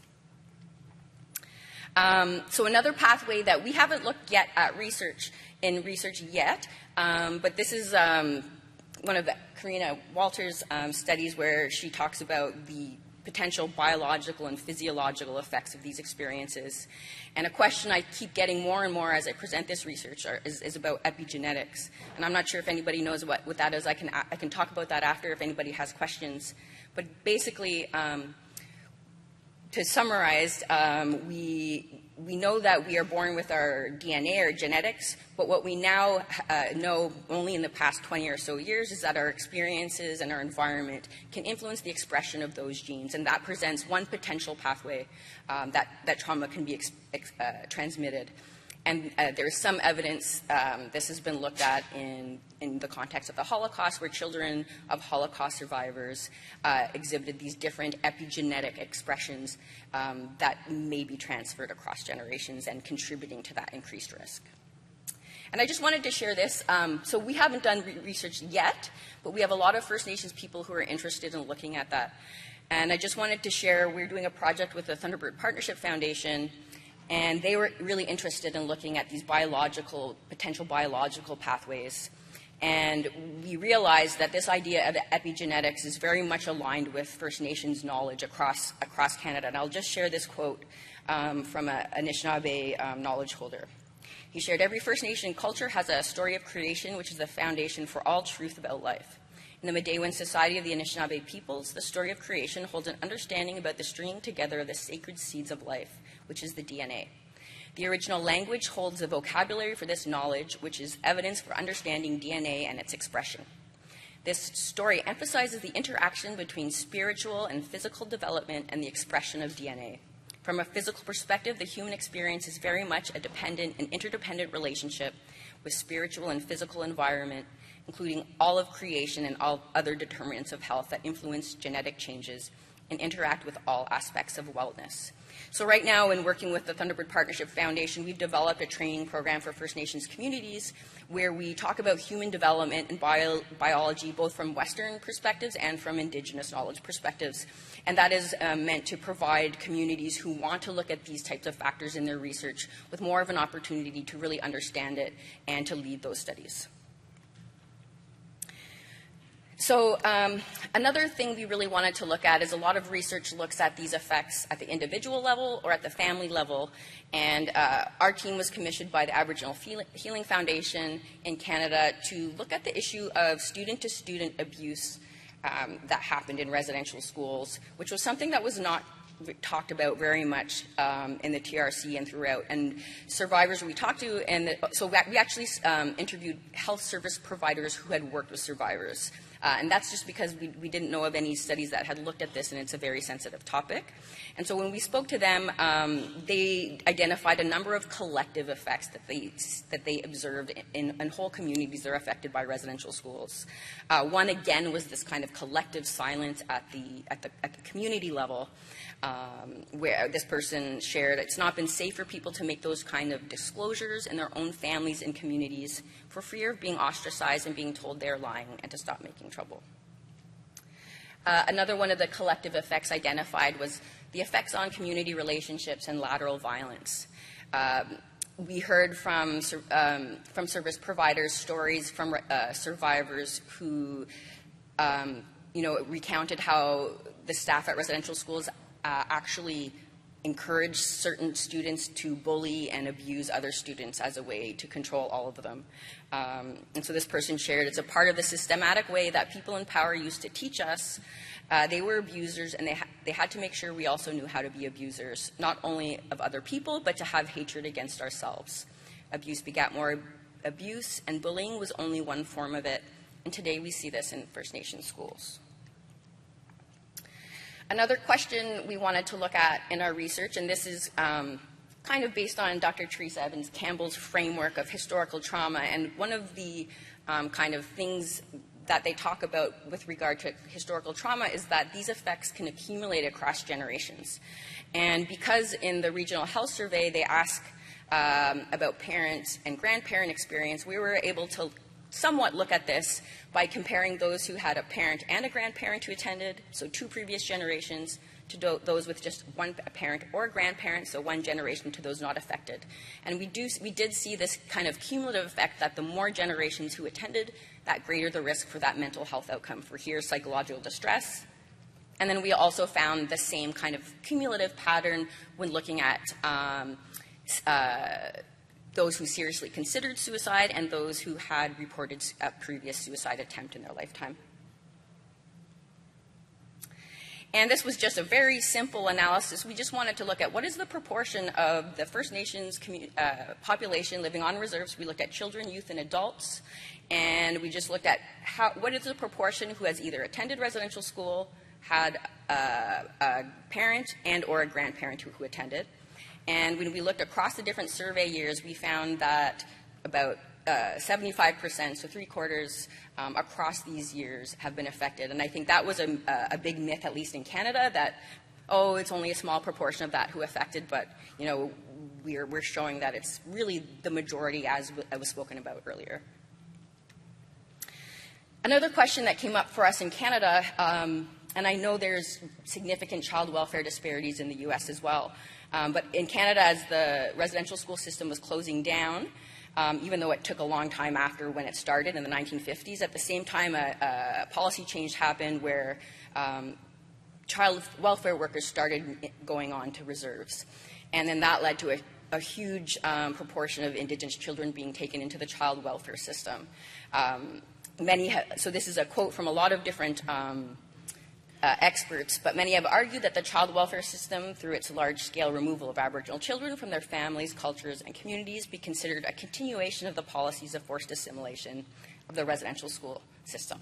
And just to give you quick statistics, although Indigenous children make up only about 8% of the population, they make up more than half of children in the child welfare system, which is huge disparities.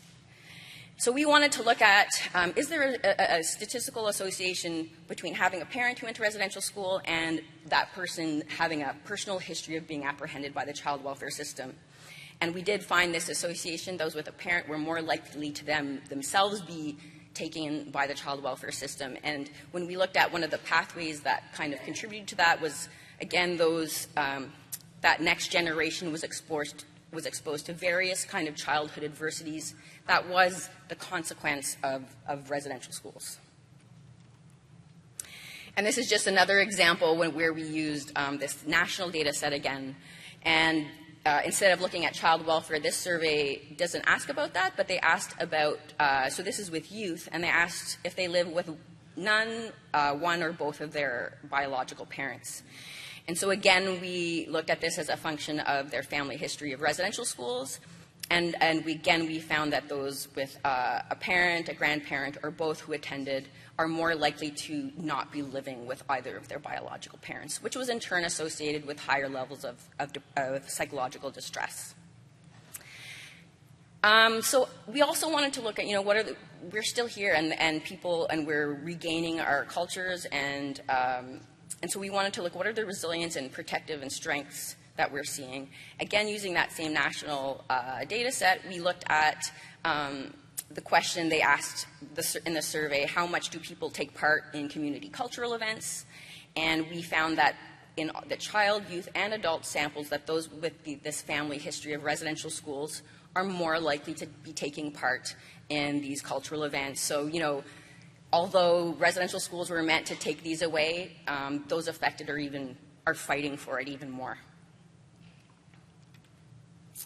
And also because discrimination and perceived racism seems to play a role in these intergenerational cycles of risk for psychological distress, we wanted to look at what are the protective factors for levels of discrimination. And so this is just an example. In our study, in the first graph, we looked at the relationship between discrimination and depressive symptoms. And of course, we found that those who perceive higher levels of discrimination report higher levels of depressive symptoms. But we looked at that as a function of, it says in-group affect, but that it was really just questions measuring cultural pride. And so we found that those who had these high levels of cultural pride were buffered against those negative effects, whereas those reporting, low cultural pride and more shameful feelings, they were really affected by those experiences of discrimination. So again, just emphasizing that protective effect of different aspects of cultural identity. This is just another example of First Nations youth living on reserve who were reporting high levels of bullying. And again, we reported that those who reported more feelings of community belonging in their community, they were protected in the same way from those experiences of bullying. And again, I mentioned epigenetics earlier. Again, we haven't done research looking at this specifically in the context of residential schools. But even if that is involved, research has also shown how having a supportive environment can be protective against discrimination in relation to, here it's called epigenetic aging, so people's kind of aging more quickly, basically. And so again, we see these different, cultural factors that can protect us against that and have protected people against these negative effects. And I'd just like to end quickly by mentioning how we've been using some of this work. A lot of our research showing the protective effects of culture has really been in partnership with the Thunderbird Partnership Foundation, which is a First Nations mental wellness and addictions, and they really advocate for culture as treatment, culture-based approaches to wellness. And so we worked with them to really use our research to provide evidence for the importance of that. Education in Canada still, although we've had the Truth and Reconciliation Commission and even previous things focused on residential schools, there's still a significant proportion of people who do not know about this. And so we've been using this research to really get out there. There's still people deniers of residential school effects in Canada, and so we've been trying to fight back against that in the media and in various other ways. And then I think importantly, our research has been really useful in the context of judicial hearings. Earlier we heard about the settlement agreement that was in Canada, and then later on in 2016, our Assembly of First Nations filed a human rights tribunal against Canada and for underfunding child welfare services despite the multi-generational effects of residential schools and other aspects of colonialism. So I was an expert witness in that tribunal to really emphasize, Indigenous people, the government caused these negative effects, and on top of that, underfunded services to help support that and heal that. And so after many years of the Canadian government fighting these lawsuits for Assembly of First Nations, and this is Cindy Blackstock, who is also the kind of main person leading this fight, they won, and it resulted in the largest settlement in Canadian history, and so a lot more funding going towards child welfare services. So that was a big win, and I'm just wondering how that can come into potentially in the U.S. I'm not sure. So I'll end it there. I'm happy to answer any questions. Thank you.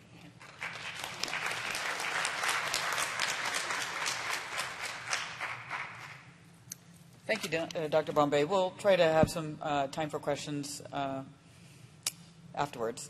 Our next speaker is Dr. Donna Nagata, and I actually have been a fan for a long time. When I first started doing research in historical trauma, Dr. Nagata was one of the early leaders in really looking at the impact, multi-generational impact of extreme events on populations, and her specialization is focusing on identifying multi-generational impacts of the World War II U.S. incarceration of Japanese Americans. And we've invited her here today also because it's also important to hear what other communities are doing and how they're addressing some of these issues, and where we have some similarities and where we have some differences. She's a professor of psychology in the clinical science area at the University of Michigan, Ann Arbor. And without further ado, please welcome you to the stage. And I'm going to invite the panelists to come down because it's a little bit easier for us to look up than cricking our necks. So thank you.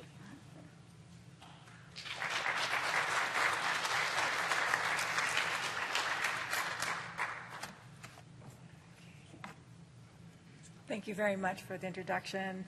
I also just want to say that I'm really humbled to have been invited here today to be in the presence of so much knowledge and experience.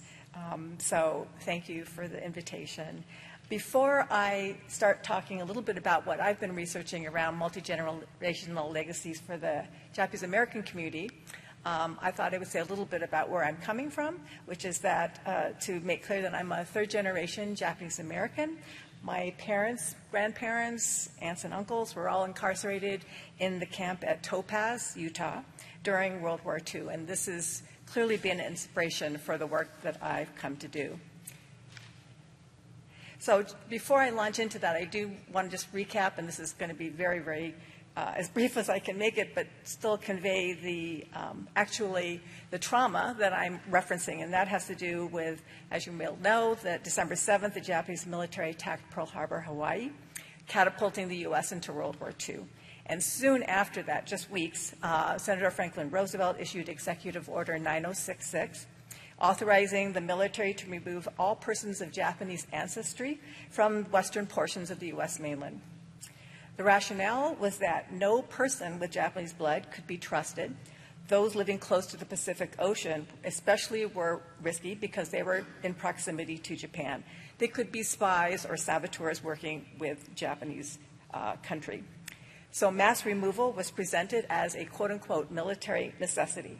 However, there was no mass incarceration of Japanese in Hawaii, the site of Pearl Harbor, which was much closer to Japan. And it's also important to note that neither German Americans nor Italian Americans were subjected to mass incarceration, even though the U.S. was at war with those countries as well. This is just a map to indicate the areas that were impacted by the executive order. You can see all those sort of darkened areas along the west coast there.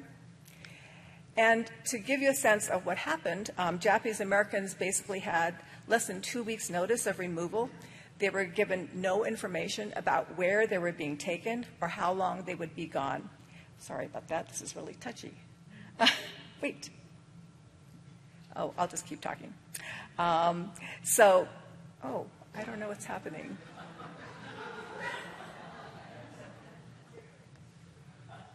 Should I do something? Don't do anything. So how do I get to my slide?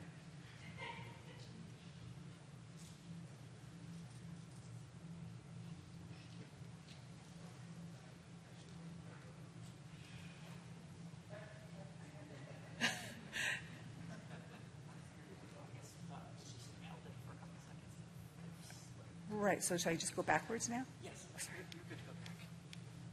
Okay. So it should be normal. So just it's just because the documents are on the arrow key. So if we just move that to the side a little bit, you should be good. You should be good.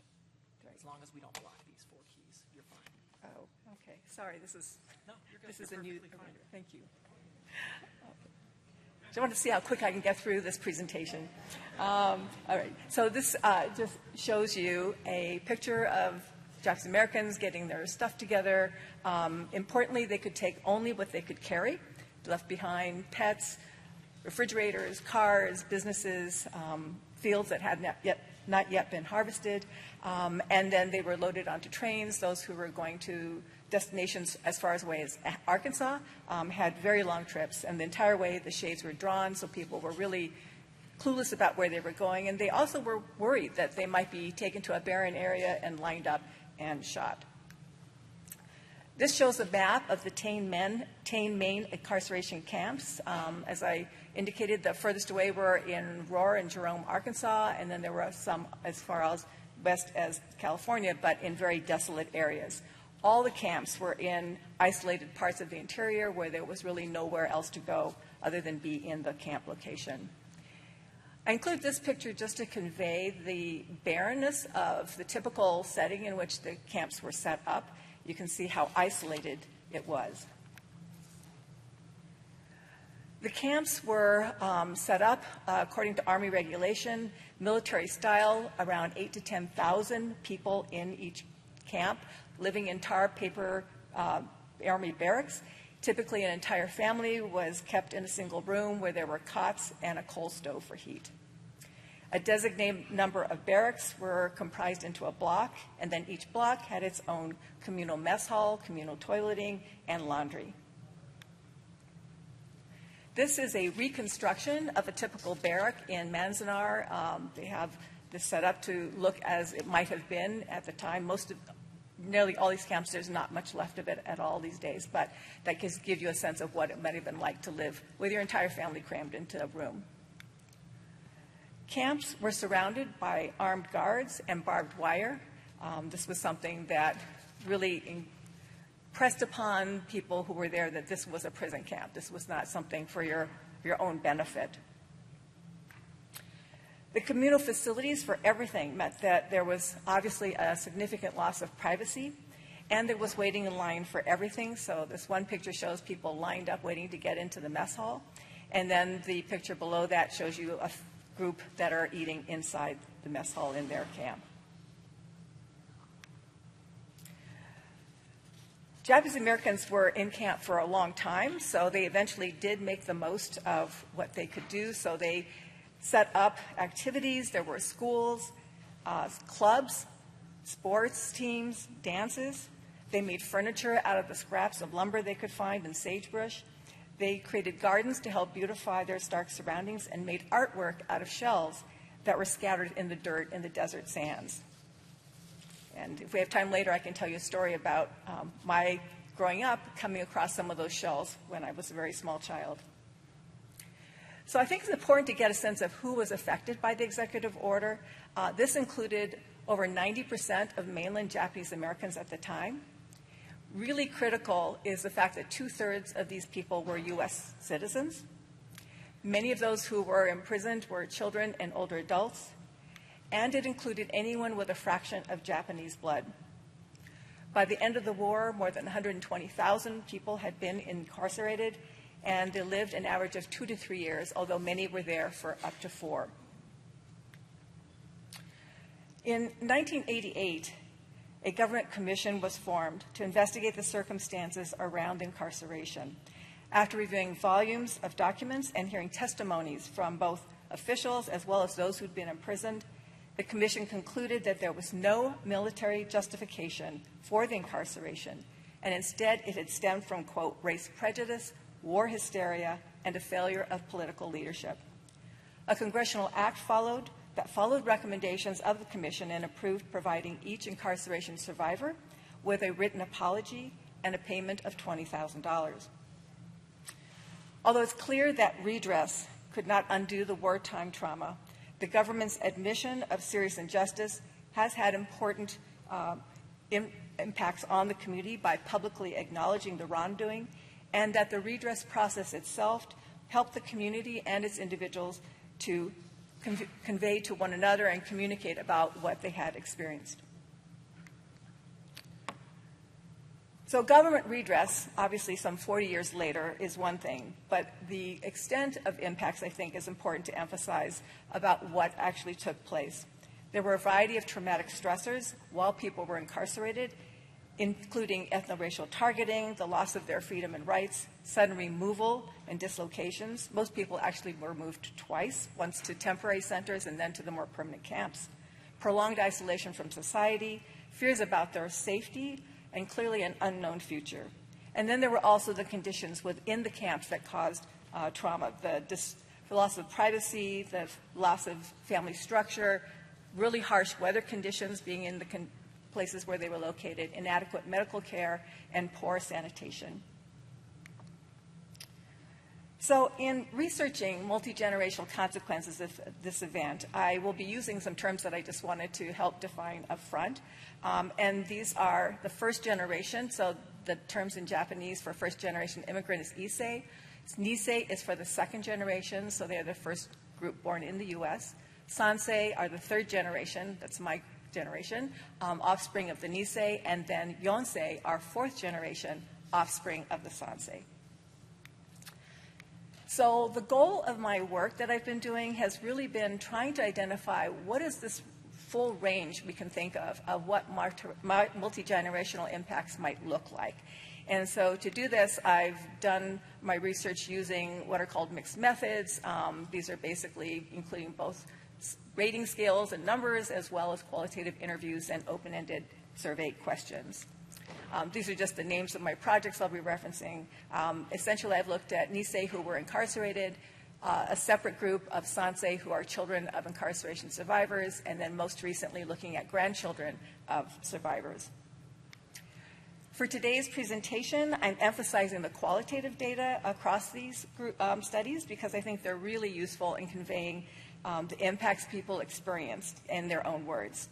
And then also just a caveat to keep in mind that I'm describing a range, and so not every incarceration survivor or descendant experienced the things I'm saying, but I think there are some really important patterns that can be gleaned as well. Impacts from the incarceration on the Nisei after the war ended continued, not surprisingly. That included the need to start over economically. They had lost pretty much everything after they had been removed and spent that many years out of society. Disruptions in their schooling and careers also changed their lives. And there is research that has documented physical impacts from having been in the camps.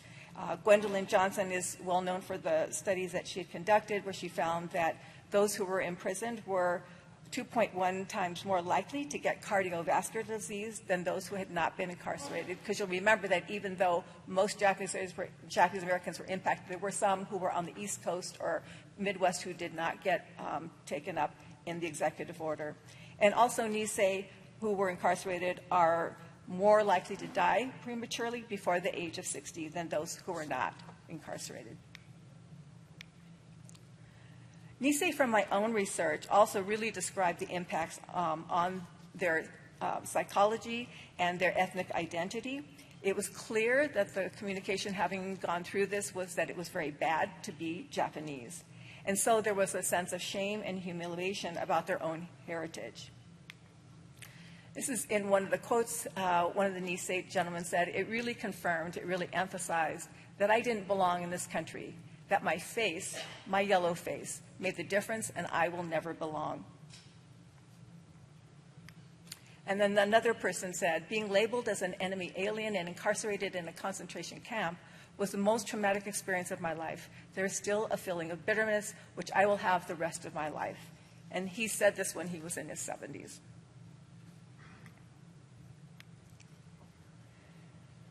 It's also important to note, however, that the Nisei that I interviewed also mentioned ways that they adapted and coped after camp.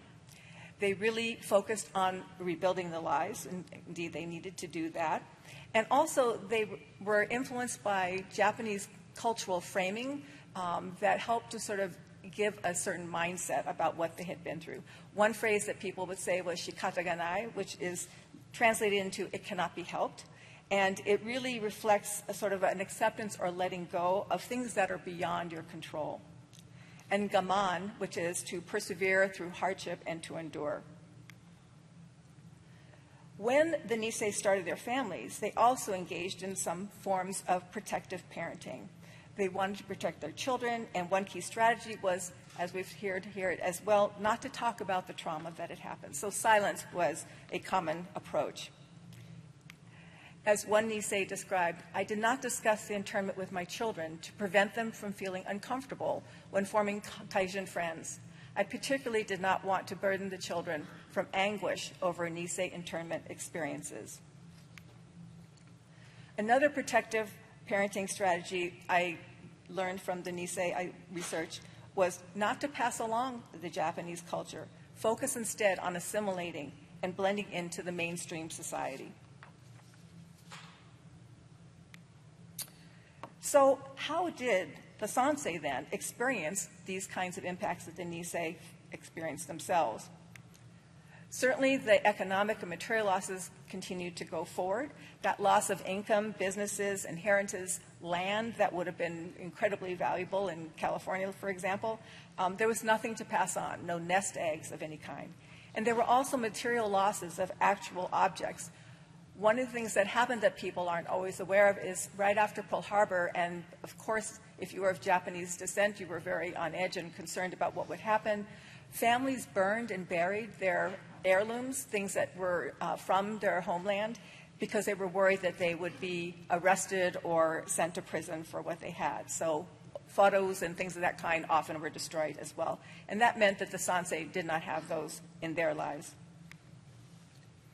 Another key impact was the silence that I had just talked about. So I've done some research with Sansei and covered a little bit more about what their experience of family silence was and how incarceration communication did happen or did not happen. They described that the communications with their parents were curiously vague and avoidant, or used as a marker in time. So they grew up with their family saying, "Oh, that was before camp," or "that was after camp." Conversations were infrequent or rare. The communications were cryptic. Words that some of the people I interviewed said it was superficial, oblique, left-handed, cryptic, drifted into the conversation, or my favorite is, it occurred through osmosis. It was matter of fact, described very factually with no emotion or very little emotion. And at times it was communicated, but it was talking about some of the things that were happy that happened in camp, some of the pleasant memories, or telling a joke about something that was related to the camp. So I had described it as the Nisei. They wanted to move beyond this, get on with their lives, and try to shield their Sansei children from the past. Nonetheless, the offspring were strongly affected. Instead of silence removing the topic, it actually signaled to the Sansei the presence of something ominous and important. And so I think this is one quote that captured it well. It's like a skeleton in the closet. Everyone tiptoes around it. And another, I almost got the sense that you really shouldn't ask for some reason because it was painful. Just like you were taught to be polite and not to say when someone is sick. You're not supposed to ask, what do they have? As a consequence, Sansei grew up with a gap in their personal history, as captured by this person's comments. My feeling was that there was much more to the experience than they wanted to reveal. Their words said one thing, while their hearts were holding something else. And for me, it was as if there was a void in my personal history. Sansei also felt the consequences of that protective parenting approach of assimilation. This was experienced as an accelerated loss of Japanese culture and language. What they experienced were things like this. It affected the way they raised us. They encouraged us to do everything so-called American. We didn't do judo. We didn't do any kendo. We didn't do anything Japanese. This, in turn, was experienced in other areas. Another Sansei said, our need to achieve, to prove ourselves American, our feelings of self-worth, all have been influenced by the mass rejection we were subjected to. So achievement drive, keep a low profile. You don't want to be noticed, so don't rock the boat or stand out. Also, even though all of those were sort of expected, there still was, for many Sansei, an intergenerational sense of sadness and anger about what their parents and grandparents had been through. And for some, there was the loss of a parent, either physically through some of the physiological impacts I just talked about by Nisei, or psychologically, that the parent that they got was the less of a parent than they might have had they not gone into camp. And that's shown in this quote with one person saying that his dad had been a gardener since the war, but he's never really used his artistic talent. He could have been a much more influential person, a more self-satisfied person. My father was never proud to be a gardener. As a result, we never really talked about what our father did for a living. So that whole sense of disappointment passed down as well. Sansei also reported sort of gaining a sense of vulnerability, a lack of confidence in their personal rights, and in the government, not surprisingly. So as this person said, the greatest effect of the camp on them actually had been a distrust of the federal government. I am outraged that the government locked up American citizens without any proof, without due process. The very agencies that are charged with enforcing and upholding the Constitution ignored their responsibilities. Others went on to select particular careers or made specific education choices based on their parents' experience. For some, this was, I'm going to go to University of X because my dad always wanted to do that, but after camp he never was able to fulfill his own dream. And for some, it was linking their career to issues of social justice. Sansei activists were actually a key part of seeking the redress that I mentioned earlier that was successfully passed, or becoming lawyers in other capacities, or becoming active in their own communities. Although there were lots, as I've described, negative consequences, there were also important aspects that led to resilience. In particular, they see their parents as grandparents as role models for the Sansei. And for some, their existence has particular meaning because their parents met in camp, and this has sort of framed their life purpose going forward. One of the things with doing interviews that is really fascinating is that you come up with information you wouldn't have thought to put in a survey as a researcher, and this is the case where I found that Sansei mentioned some unexpected connections that occurred across generations as they were growing up. Instances where the parents' past camp experience suddenly popped up in surprising ways, either in an interaction or a conversation. For some, this might have been triggered by driving by a particular place or visiting it. One woman said that she loved to go to see horses, and her mother would never take her to see the horses at the racetrack. This was in Santa Anita, California, Los Angeles, California. And she never knew why, and finally the mother gave in. And when they went, the daughter, Sanse, was very excited because she loved horses, but then the mom said, let me take you to show this. And she took her to the horse stalls and said, you see this? This is where we lived for a while. And the daughter was shocked. The reason being that when I mentioned that most families went through 2 dislocations, the first was to temporary detention centers before the camps were actually constructed. And so many of the families went first to racetracks and to livestock pavilions that were quickly whitewashed, and then Japanese Americans were put in there for up to 3 months to live before. And so her mother had been living in a horse stall at that particular racetrack, but the daughter didn't know until they suddenly had this conversation. People also talked in interviews about certain foods were triggers for their parents. Apple butter, Spam, and Jell-O were 3 examples of that Sanse brought up and said, my mom or dad hates that because they serve that in camp. And another interesting one were habits that were linked to the parents' past. So one Sanse spoke to said, oh, my dad, after the war, he would only buy American products. No Toyotas, no Hondas, nothing to do with Japan. So my dad only buys Chevrolets. And then interestingly said, and so I also do the same out of sort of in honor of sort of his father's response to what that experience had meant.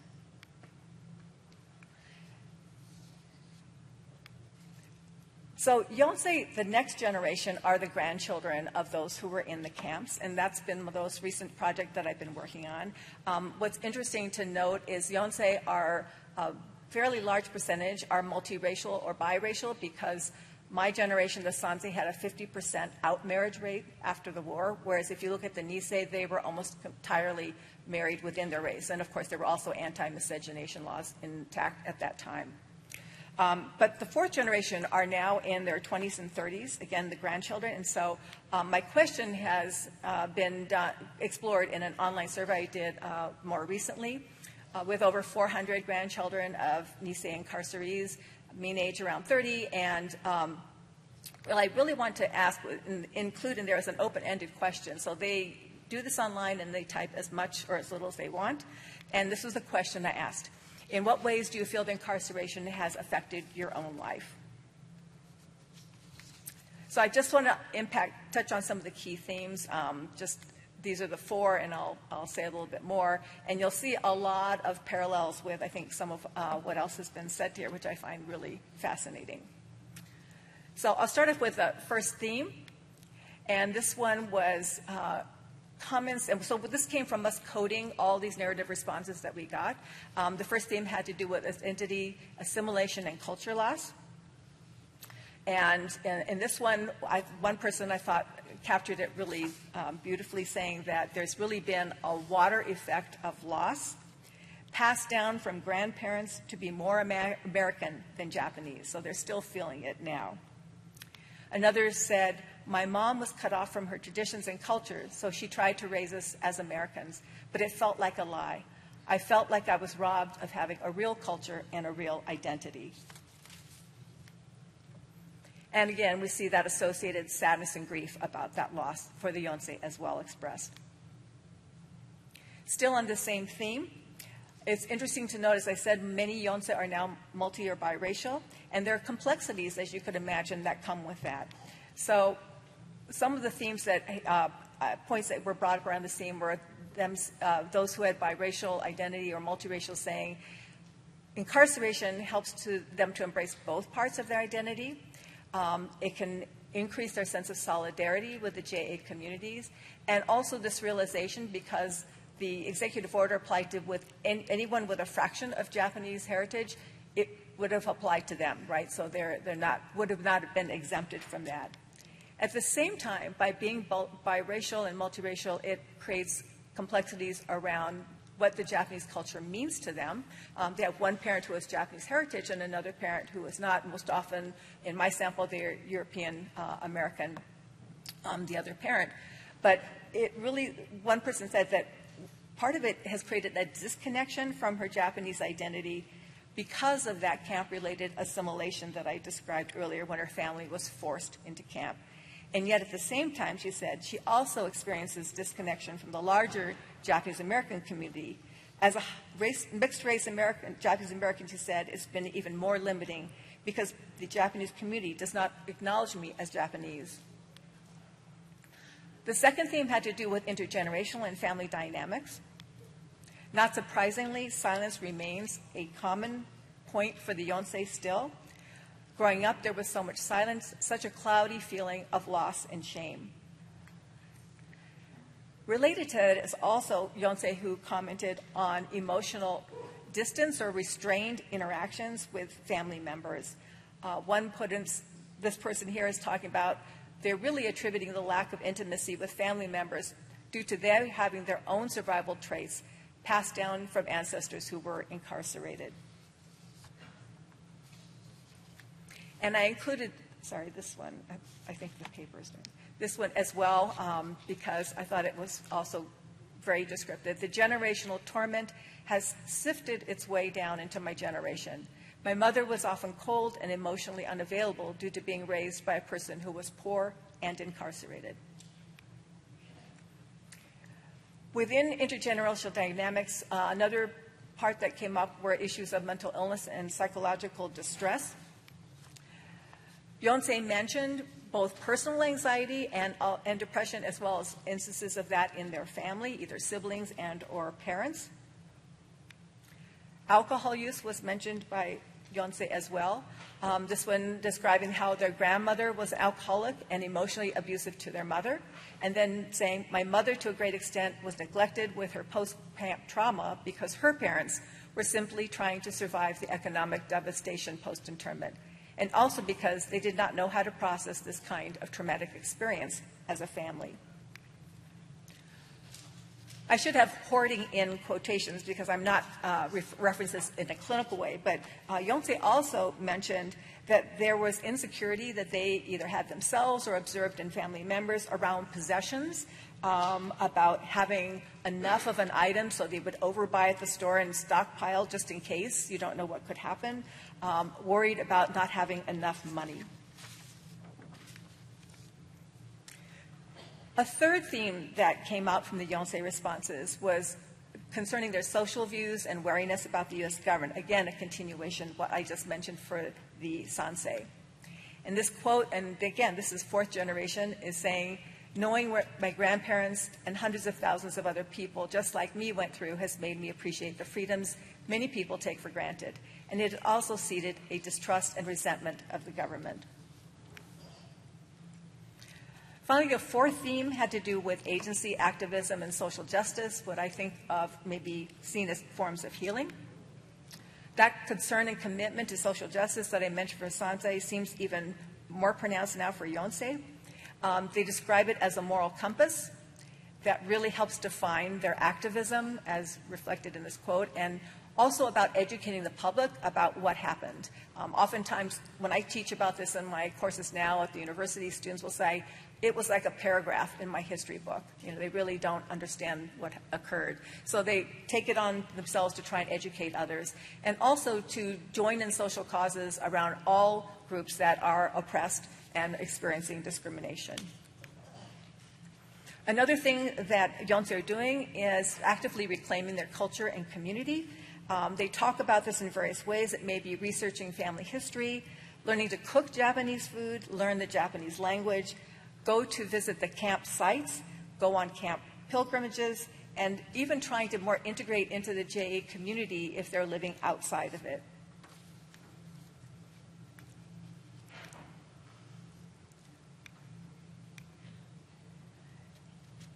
The other thing to keep in mind is that there also is that sense of pride, inspiration, and resilience that still is evident and perhaps even growing as the Yonsei generation is maturing.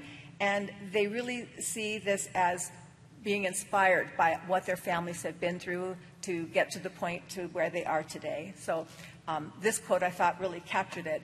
I'm thankful to be Japanese American because of my family's love, strength, and resilience. To be Japanese American is to not give up, never start persisting, always stand up for what is right, and always overcome.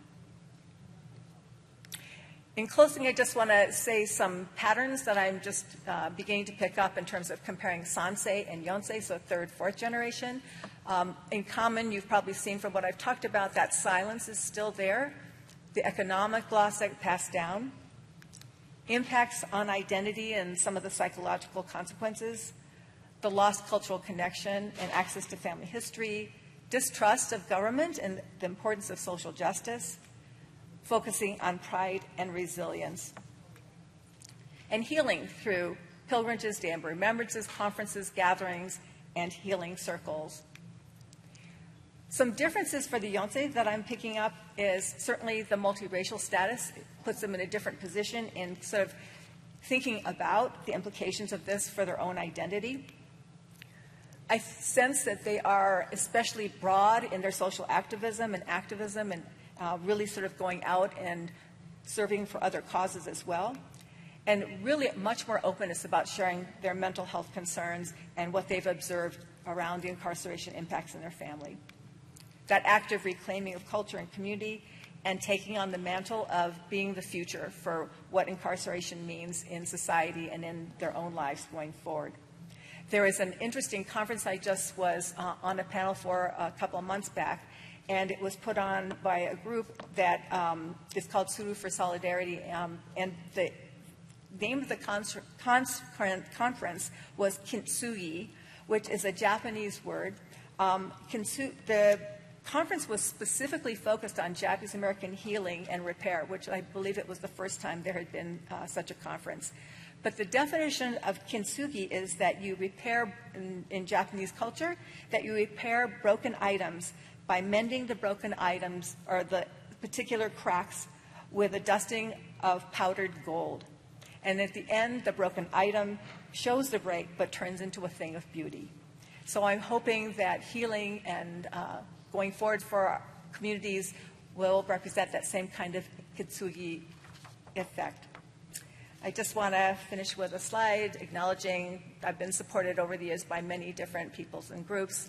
And of course, particular shout out to all those who've contributed their lives and perceptions to the work that I'm sharing you today. So thank you so much.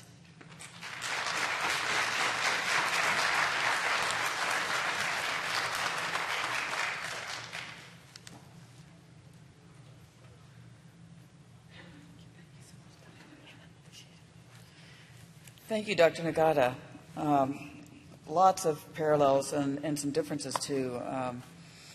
Next, I would love to introduce my sister, Dr. Tessa Evans-Campbell. We've known each other since we were in graduate school together, which was just like 5 years ago. No, not a long time ago. And it's my honor and privilege. She is from the Snohomish tribe, and she's currently an associate professor at the University of Washington, where she helped to co-found and co-direct and the Indigenous Wellness Research Institute as part of our collaboration together for over 23 years. And she's now the co-executive director with Dr. Michelle Johnson-Jennings there. And her research focuses on historical trauma, resistance and healing, the cultural buffers of trauma, and she draws heavily from her experience in the child welfare system as a professional, and I know she's excited to share her incredible research with you and some of her stories. So welcome to the stage, Dr. Tessa Evans-Campbell.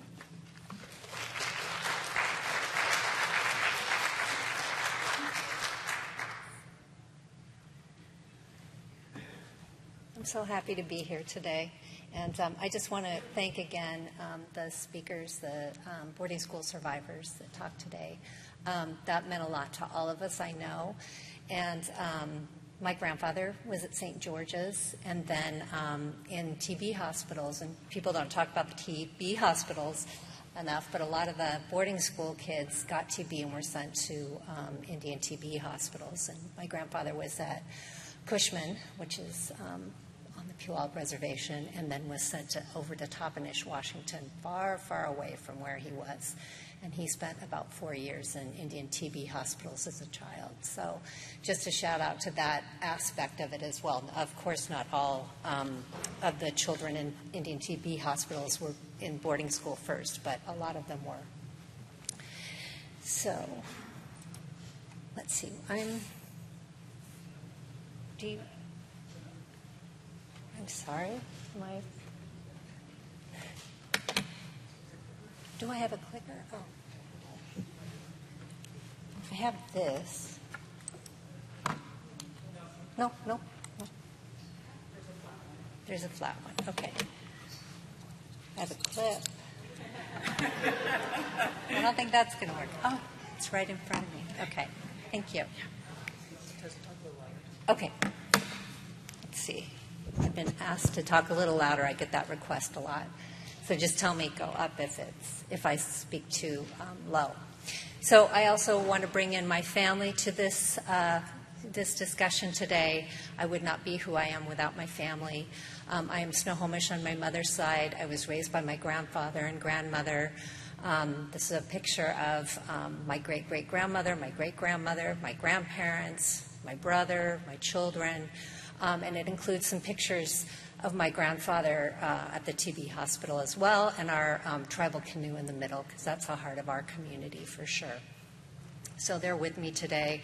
And in fact, the reason why I do my work on historical trauma is because of my experience in my family, especially with my grandfather.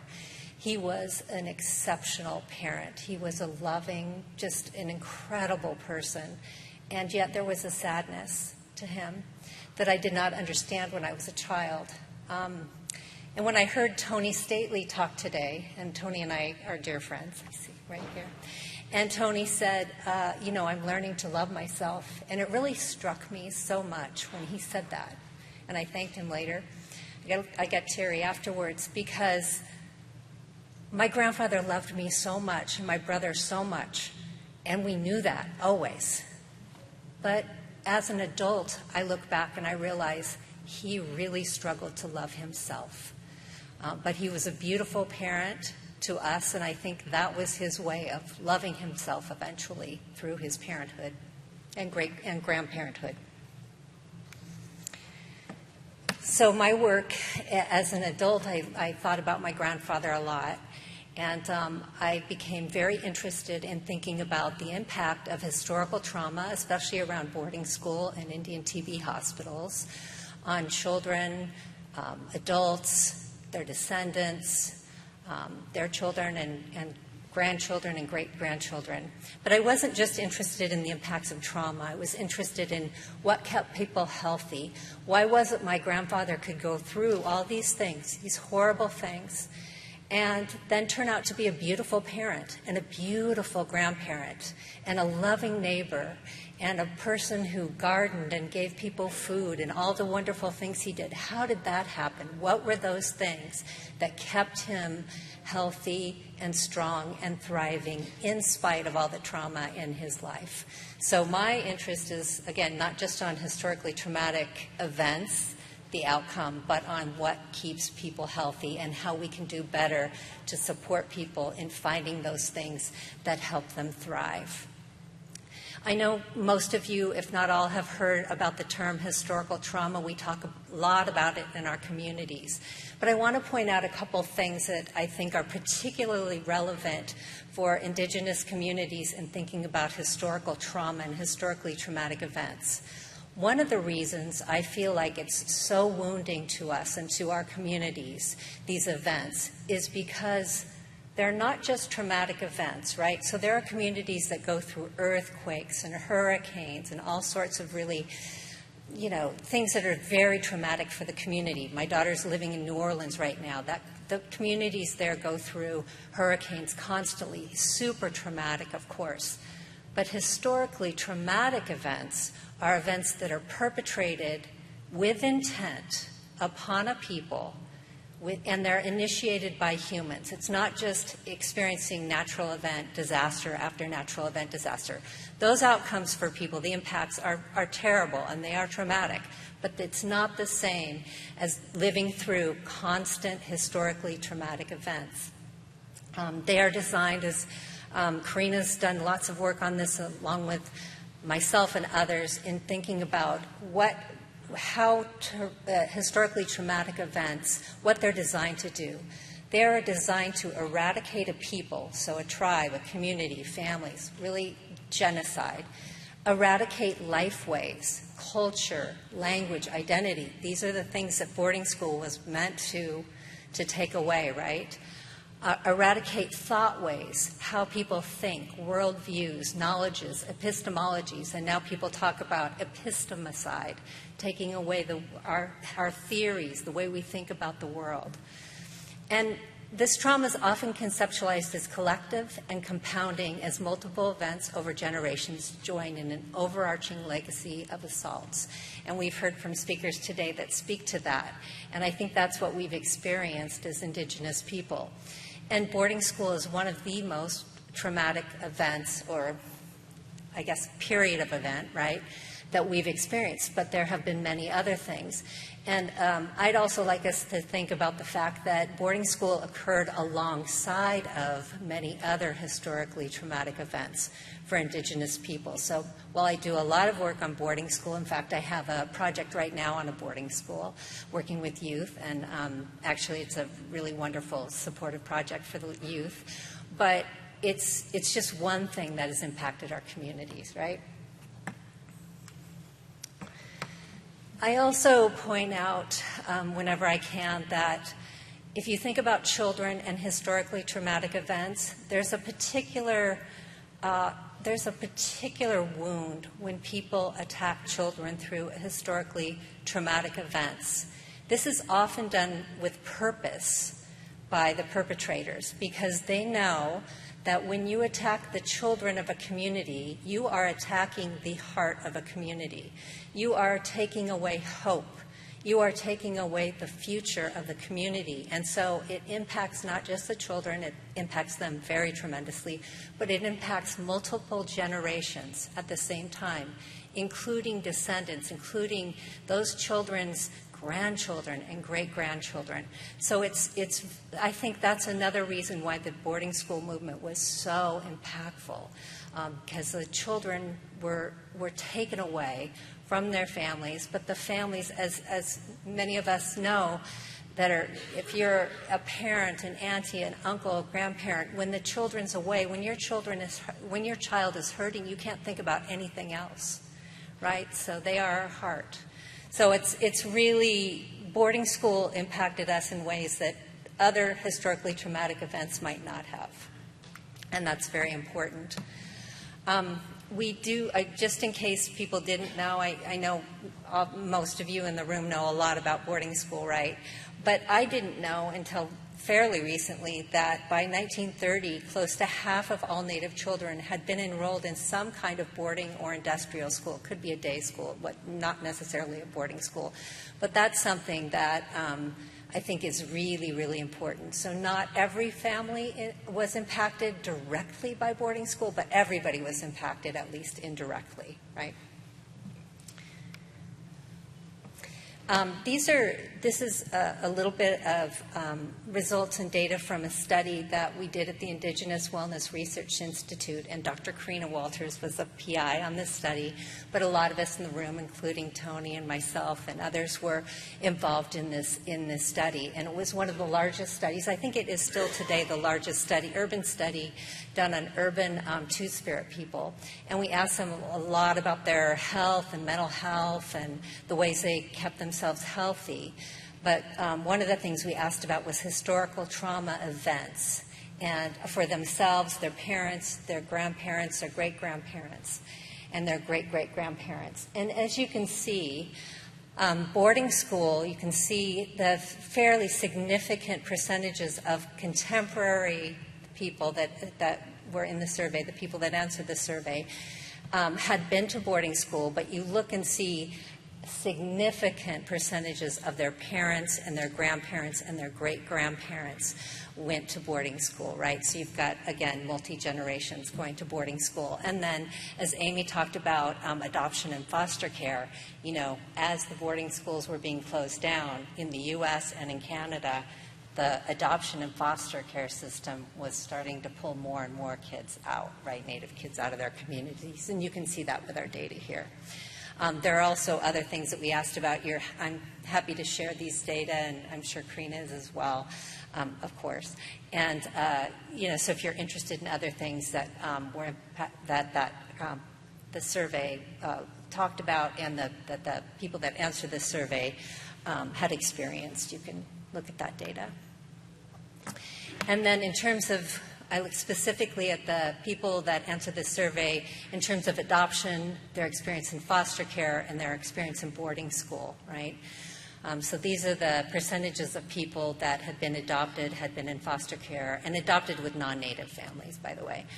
Family attended boarding school, somebody in their family attended boarding school, and then just wanted to show for those people that had gone to boarding school themselves, what percentage indicated that they had been physically harmed in boarding school, sexually harmed in boarding school, and that they rated their experiences either bad or very bad.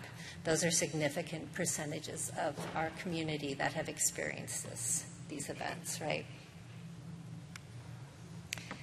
The other thing about historically traumatic events that isn't talked about enough, I think, is that it has multi-level impacts. And I've written about this. It's one of the things I think about a lot. We talk a lot about the individual impacts and sometimes the familial impacts, but we don't talk about the community impacts enough. And definitely we know that the long-term social manifestations are profound and pervasive, but we need to do much more research on how that impacts family and community. At the individual level, our research has shown that historical trauma has an impact on PTSD and substance use in individuals, so people are much more likely to have trauma across multiple generations are associated with elevated PTSD, greater alcohol-related problems, greater likelihood of using cocaine and other stimulants. So it does impact people's mental health and drug use, for sure. A number of people in our study, this is the same study, also reported recurring thoughts of historical loss. And I want to acknowledge that we relied on some of the scales that were developed by Les Whitman and Melissa Walls and others in terms of historical loss. So they've done some great work on historical loss in Indigenous communities. But in our sample, these were people that thought about things several times a day to at least a month. So it was on their minds. These things were on their minds. Losing culture, loss of respect by our children for traditional ways, losing traditional spiritual ways, etc., and loss of our family ties due to boarding schools. These are significant percentages of people, whether they went to boarding school themselves or not, whether their parents went or not, that are thinking about these losses. And in fact, other studies have shown that in communities that did not have, in like reservation communities where children were not taken out and sent to boarding school, it turns out that people in those communities still think about losses related to boarding school quite often, because boarding school has impacted so many Native people, right, that whether your family had that experience or not, you're going to think about it.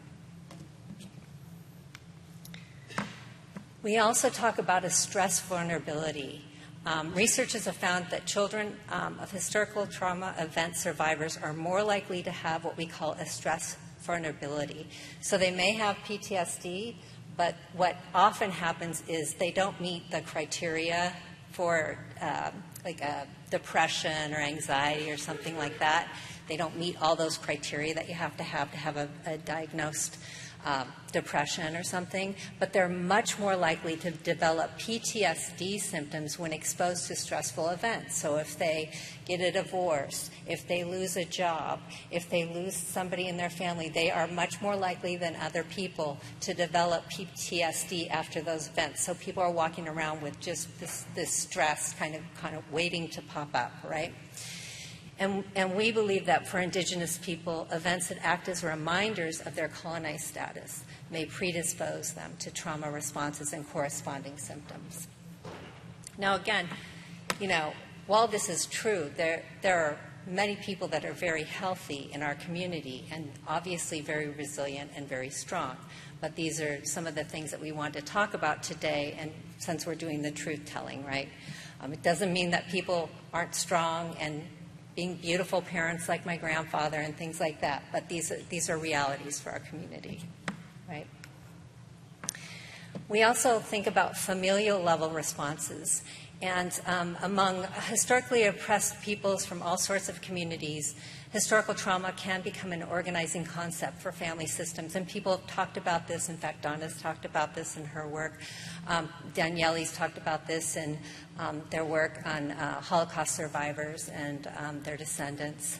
And so in family systems, maybe people don't want to talk about things. They think it's protective. They think they're protecting their children and grandchildren when, in fact, as Donna talked about, the children and grandchildren then can think, oh, what happened? And they're going to fill in those blanks, right? So that's something that happens. There's also certain familial roles that people talk about. So consoling parents, taking care of parents, tiptoeing around things that you don't want to talk about your problems because you know that Grandpa went to boarding school and all the things that he's been through. That definitely happened in my family.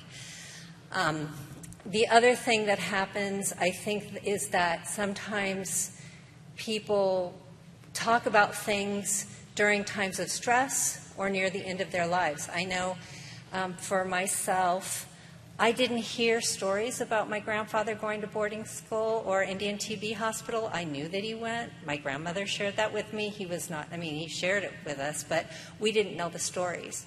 But about a year and a half before he died, he started to share a lot of stories. And it kind of came out of nowhere for my brother and I. But I think it was because Grandpa knew he was near the end. And he would be sitting watching TV with us, turn off the TV and say, I'm going to tell you a story about when I was in the Indian hospital. And I had TB as a kid. And it's like, okay. So he told us these stories, right? But it was really near the end. It was almost as if he had to get them out. So he did that. And on the other side of things, he wrote me stories about food and where to find the best fish and where to find the best berries. And I have pages and pages of recipes from his grandma who lived with them. I have pages and pages of, how to dig the right way to get a certain kind of clam and things like that. I mean, they're really beautiful. But I think he was pressed to not only tell the things that happened to him, but to share culture and history so that would be instilled in me and my brother as well. So that was really beautiful. And actually, I've shared those stories with Karina. Yeah. And then in terms of community level responses, again, this is an area we don't talk about enough. Bonnie Duran and Eduardo Duran wrote about that there could be a social malaise, weakened social structures as a result of historical trauma. That may or may not be true, but we need to study it, right? And a lot of people talk about the fact that they believe the boarding school movement contributed significantly to the loss of language. That's obviously true, and traditional practices in communities.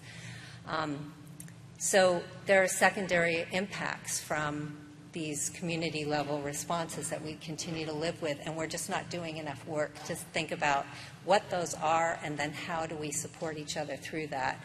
And I'm a big believer in the fact that we need to do individual healing, familial healing, but also community-level healing and healing together as our own communities, right?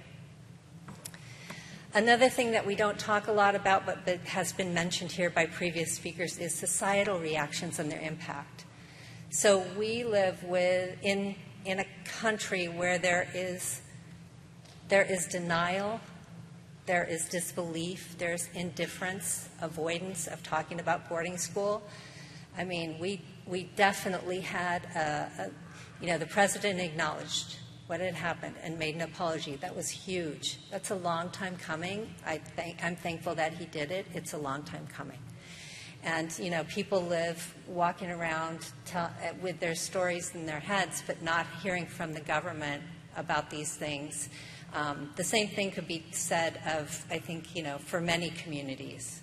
Our country has not acknowledged what they have done and what they have perpetrated, right? So that's a long time coming for sure, but it impacts the way that we heal or can't heal from historical trauma. And Amy mentioned cultural orientation and culture in boarding school survivors. I looked at some data and found that while the primary mission was oppression in boarding school, they called it assimilation, but it's really oppression, right? A lot of the boarding school survivors that we had interviewed were more active in tribally specific and Native-focused activities than those who did not attend boarding school. They were also significantly more likely to report that their first worldview was a Native worldview. And I think that's wonderful. And like Amy said, it's wonderful, but there's also some downside to it in that they can be then more vulnerable to things like a perceived discrimination or the experiences of real discrimination, right? But it is something that I think the people that perpetrated those historically traumatic events did not anticipate that people would say, and I could definitely see that in my grandfather. They said, "The heck with you. We're gonna go and find our people and be more involved than we were before." I also think that my story, my N of one, as we say in the science world, is that my grandfather's experiences were a little bit later than some others in his childhood, so he did have the experience of growing up through his early years with his grandma, with his mother, with his great-grandma, and that I think he felt really prideful. He had a lot of pride about, and he had a lot of stories that he could remember and tell and experiences, so that was very protective for him too. And then I think this is really important too.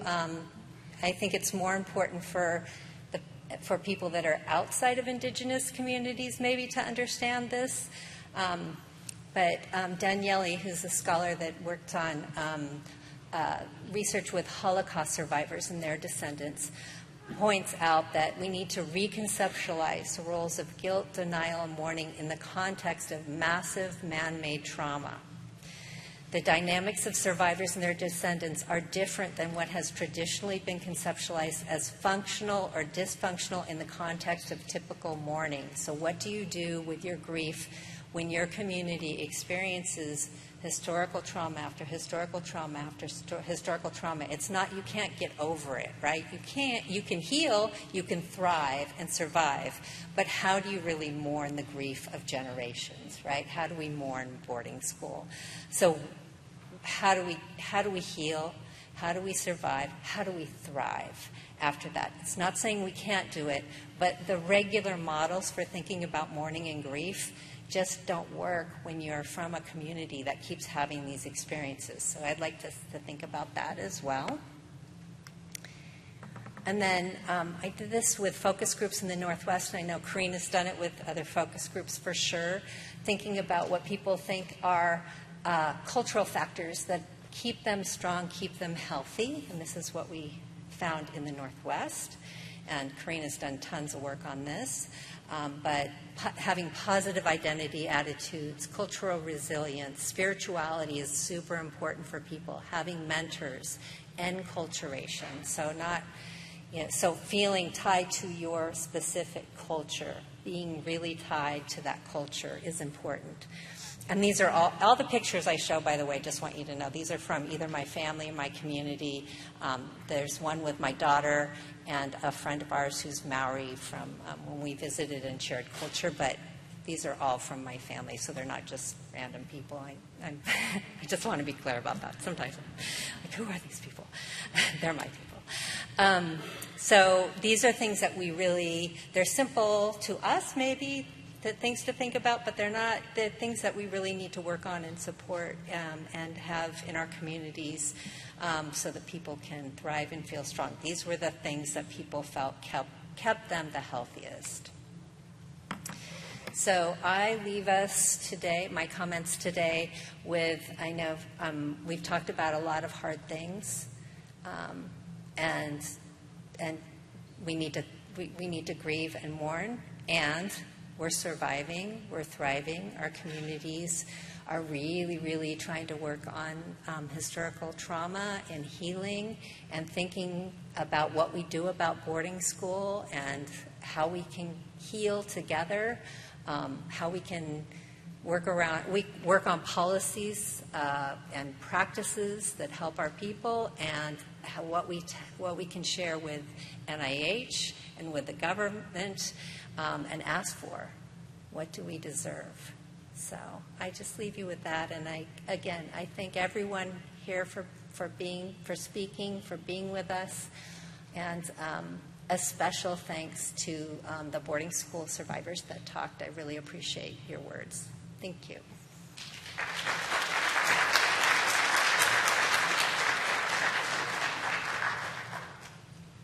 Okay, thank you very much. Just in closing here, just a couple parting words, and we're going to take a break.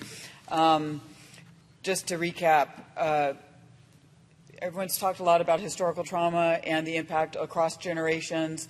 I want to bring up one more level to talk, just acknowledge, and this was talked about a little bit earlier by Tracy Goodluck, settler colonialism, right? So settler colonialism are the structures and systems that are in place. That includes values and ways of thinking. Manifest destiny, doctrine of discovery are tied to structures. So settler colonialism is not events. They are actual structures and policies. Historically traumatic events are designed to uphold those structures. Okay? And those structures are designed to do two main things. Historically, right? Land dispossession and erasure of indigenous people. So I just wanted to put that out there in context. So these events are designed with those things in mind. And what happens with settler colonial structures is these systems, part of erasure is to disavow the violence that our communities have endured since contact.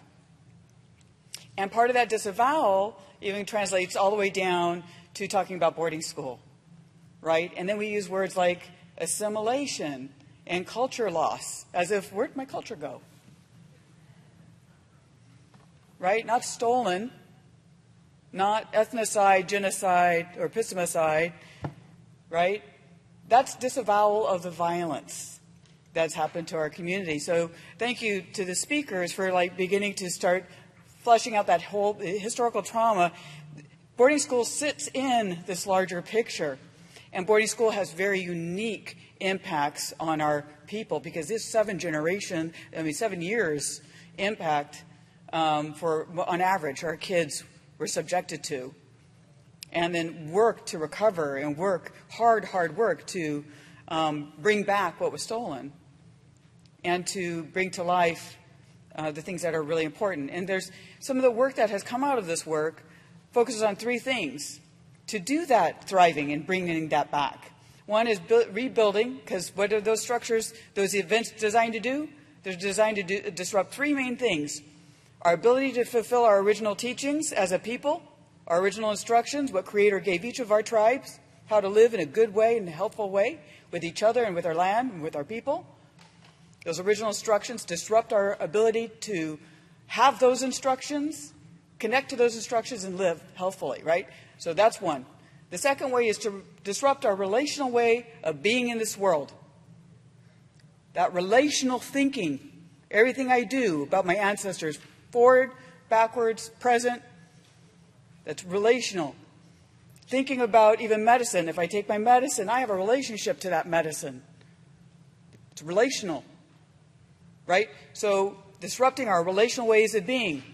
The third is how we think and talk about ourselves. And that's been the theme so far today. Guilt, shame, not feeling valued. So we have the solutions right there. Flip that around. If we build on our original instructions, restore our original instructions, if we restore our relational ways of being in this world, if we transform how we talk and think about ourselves, continue to transform that in a healthful way, we have those solutions. They're already in our communities. They're already in our stories. They're already in our families. They're already in our hearts. They're written into our hearts by our ancestors. And we have the opportunity to reconnect to that. So I want to thank our speakers today. And I want to end with one thought. I did all this work in historical trauma too, and I was a former therapist, and believe me, I was a social worker, so everything was historical trauma to me. Like I was always seeing it around all the time. And I remember listening to a Native Hawaiian elder who said, this story that helped me think about it, and he was talking about it in the context of lateral violence, and that came up today too. He said, he talked about crabs in a bucket. You guys know about crabs in a bucket? Okay, fishermen take crabs and they put them in a bucket because when the crabs are in the bucket, when one crab tries to crawl out, all the other crabs grab it and pull it back down. And so it's a good metaphor for lateral violence, right? Just when we don't treat each other well always, right? And if I was a social worker crab in that bucket, you know what I'd be doing? I'd be all in there. Come on, crabbies. We can do it. Let's get it up we can do it. Let's get, let me lift your claw. We got it. Let's reach up there. We can get out. And you know what that elder said? He said, do crabs live in buckets? I was like, wait, what? Historical trauma's been my bucket. Trauma has been my bucket. If you're a provider, you work in a bucket. If you're a federal agent, you work in a bucket. We have buckets. And that starts to shape how we think about our alternatives and our opportunities, right? And so he blew me away because then he said the next important thing. He said, what do crabs do when they're living in their natural environment? Because crabs do not live in buckets. You know what they do? They pull each other up onto the rocks and they help each other up. And I'm sure there's one or two bad crabs out there that are slapping someone else down. But that's what crabs do. So my takeaway from that moment and the shift in my thinking, and I think this is the point of shift today. The shift in my thinking that happened was not only do we have to break down our buckets, but we have to recognize that when we are in our natural, healthful environment, natural, healthful behaviors emerge. Right? So we can sit in our bucket all day and say, come on, let's lift each other up and we can do better. And that's true. But let's get rid of that bucket thinking and say, how do we begin to create our natural, healthful environments, the natural way of being in this world that our ancestors intended for us, reconnect to that, and our natural, healthful behaviors will emerge. And so that I'm going to end this part of the day for that. We're going to take, we have a question. Okay, Elder has a question. Floor is Ms. Harden.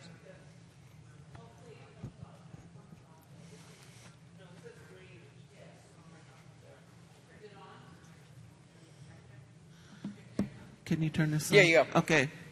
And this might be for you guys. I insist on asking this question now because you might be going because you're all busy people, right?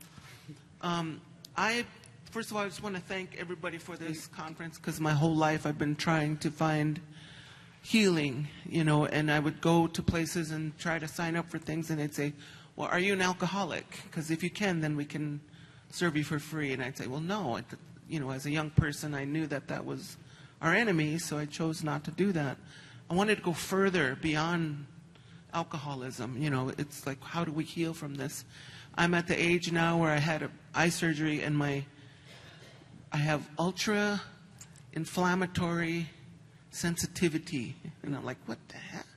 Anyway, what I realized today from listening to all these panels and you guys earlier when I was getting the massage, I thought, this is part of the side effects of what happened when we get detached from our own body. Our spirit leaves our body when we're little, when all these things happen to us, right?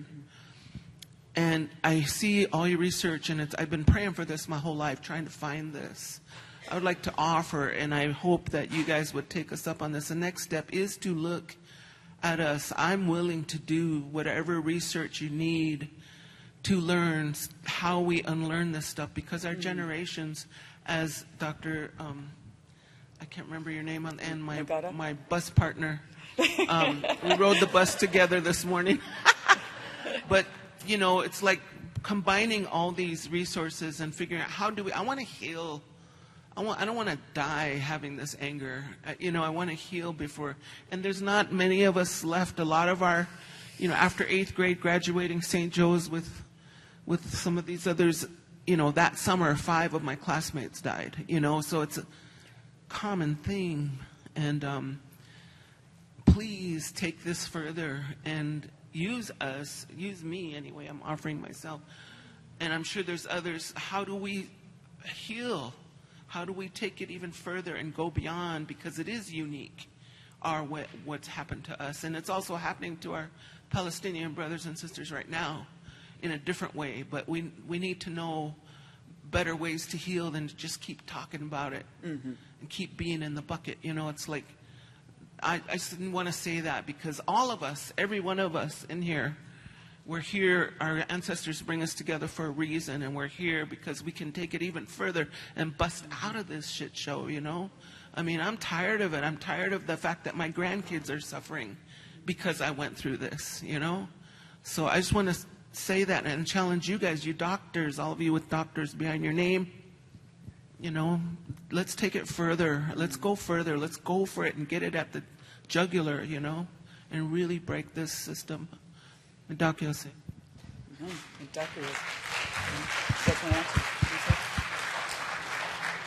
you like to say something? You want to say something? Anybody? No? No, I mean... Challenge accepted? Challenge accepted. That's all. Yeah, no, thank you. That really brings it back to what we need to be doing to move forward, right? So thank you. Mm-hmm. Yeah, did you? And that's actually why we're here. So we're going to do some breakouts this afternoon. After we have one more session, then we're going to do a breakout. And that's one of the things that we're going to start talking about. What's the next steps? How do we do this? How do we join together so we can bust out of our buckets and create new opportunities? Other question? Or is somebody else had a question? No, all right, it's time for a break. Elder says break, it's a break. We're going to reconvene in 10 minutes. Thank you. We are running a little behind, but we are going to still end on time today. What that means is we're going to probably have our breakout sessions be a little shorter. Today's breakout sessions were really touch point times to kind of process the day. And so we'll probably go to a half hour for that, and that will probably be sufficient. And we can go outside where it's warmer. No.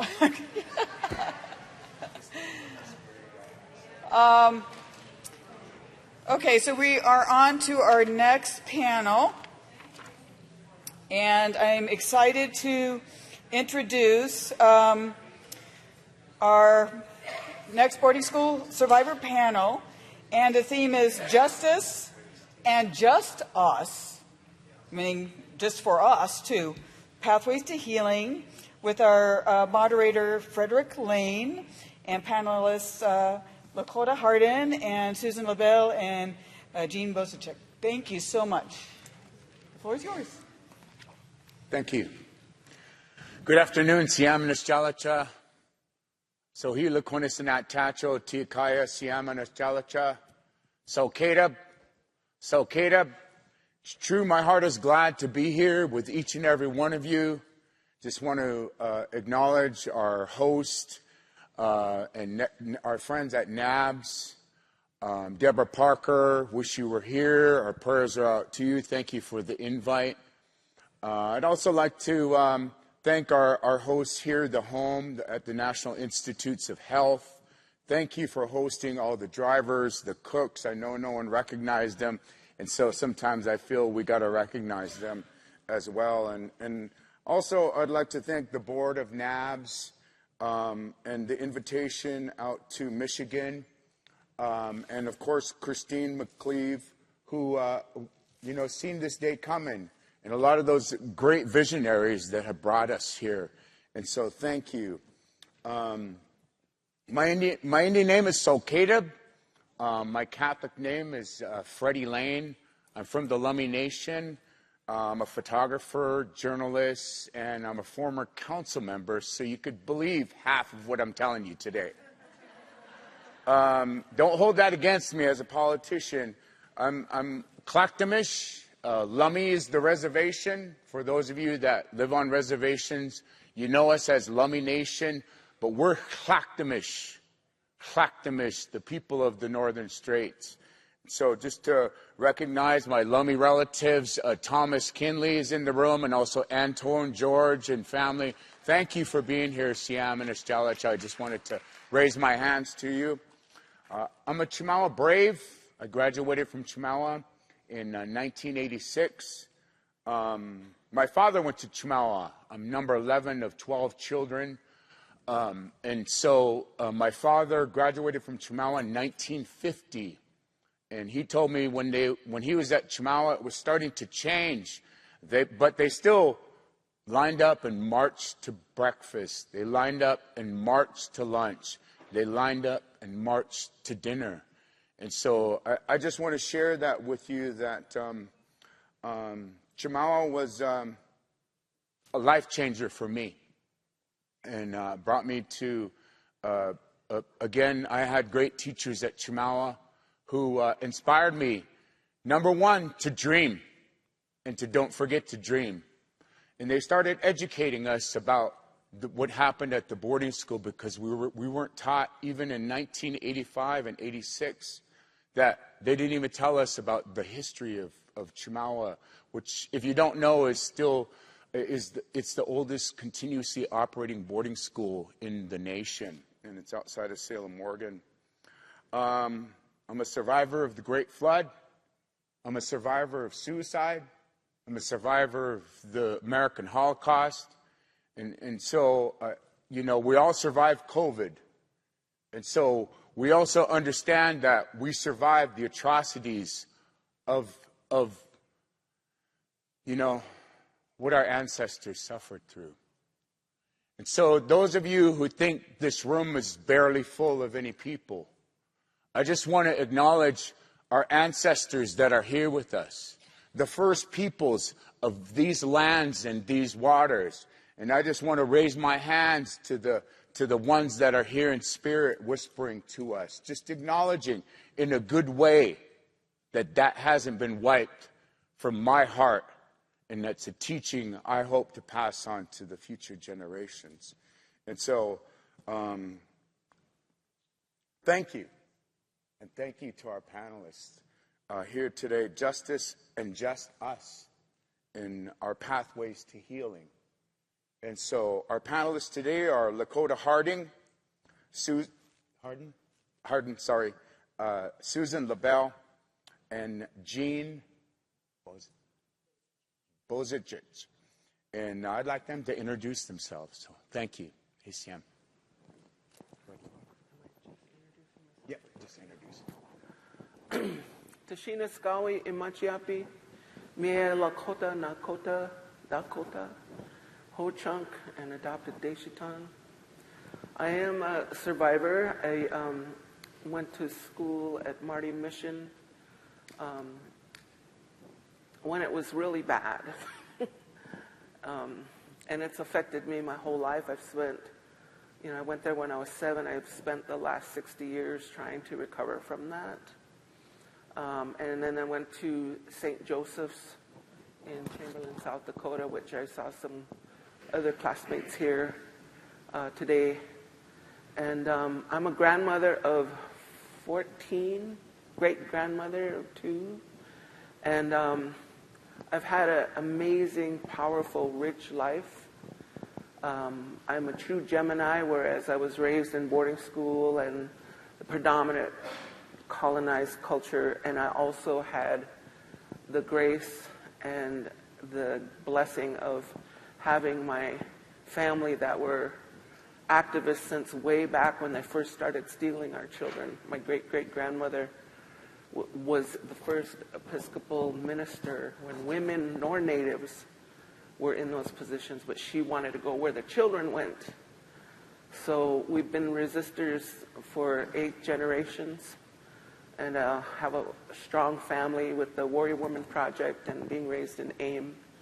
And Warren, I am a child of AIM, American Indian Movement, and Women of All Red Nations. So that's who I am. That's what I'll say for now. Good afternoon. Jamai, in my language, Sukbek language, I'm Susan LaBelle, my English name. I'm originally from a small village in Alaska called Port Graham, but have been living currently in Anchorage for, about 50 years, off and on. I am mother of, besides Sukbek, I am also Athabascan and half part Filipino. My father came from the Philippines. I am mother of 3 adult children. Let's see, I have 5 grandchildren and 2 great-grandchildren, 1 more great-grandchild coming in January. So I'm so happy to be here among you. I am feeling privileged and honored to be here and appreciate the invite. Koyana. Thank you. Boy, I followed some good introductions. My name is, in English, is Jean Bozicich. In Anishinaabe, it's Mesquite, which is snarling wolf. I do not, since I was in boarding school, I did not learn to speak native language. I learned English. My mother and grandmother and relatives have all been in boarding schools. I was in Harbor Spring boarding school.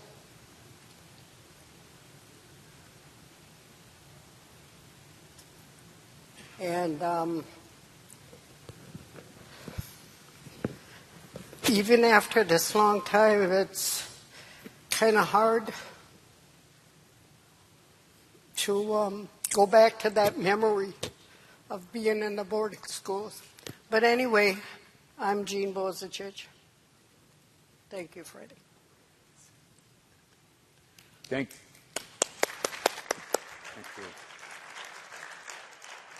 Thank you, young ladies. I really appreciate this opportunity as the youngest person on the stage to sit with you. And I just want everybody to know that it's okay to cry, that this is a safe space. I'm sitting right over here and listening to the stories, and I cried. And, our panel is on how to, what's our pathway of healing. And we might not have all the answers, but you're all a part of the healing that's been witnessed. And I forgot to mention and thank all the speakers and Secretary Holland and everybody that spoke here for sharing your story and for sharing those heartfelt, deep memories that were very painful. And I just wanted to acknowledge that and thank you all for being here today. Siamanas Jalacha. I just want to have our panel share. And I don't have any questions. I'm just letting, like, my elders have taught me to let the Spirit guide the panel. And so we'll start with Lakota, and if you could share a little bit. Thank you. First of all, I'd like to say, Pilamia, thank you to all of you, all of the people that have been, all of us now, we reap the rewards of generations of resistors, of generations of warriors, earth warriors. And I remember a lot of them who are now gone. The music of Floyd Westerman, all of these different people that I think of in my childhood that really helped us remember who we are in the face of everything that was happening. And for our spiritual connection, but also for our humor. I mean, we'd be being punished or tortured, but we'd be punished together. And we'd be kneeling on grates or whatever they were doing to us, but then we'd start whispering and we'd start giggling because we would keep each other afloat. And I think about all those kids, because I think the first thing that I remember as the panel was talking earlier is that the hardest part, I was going through that, but I've been through a lot of different kinds of abuse. But it was the hardest to watch the other kids suffer. And I have lots of horror stories, but that's not why I'm here. Because we know them or we can imagine them. But at that age, at 7 years old, I learned to speak up. One time they were going to, punish us, and they were coming, and I held my hands up because I have matriarchs in my family who spoke up all the time, who were in charge. And at 7, I already knew that. And I started telling the nun, this happened and that happened, and I started explaining. And a lot of the kids couldn't speak fluent English, or they were afraid. The fear was so overpowering. And I spoke through my fear and realized that if I spoke up, we didn't get beat that time. And so after that, I'd be playing jacks, and then all of a sudden, girls would come running, and they'd say, Cody, Cody, and they would tell me, and I'd have to pack up my jacks and run, and they'd tell me the story, so when we got there, sometimes we wouldn't get beat.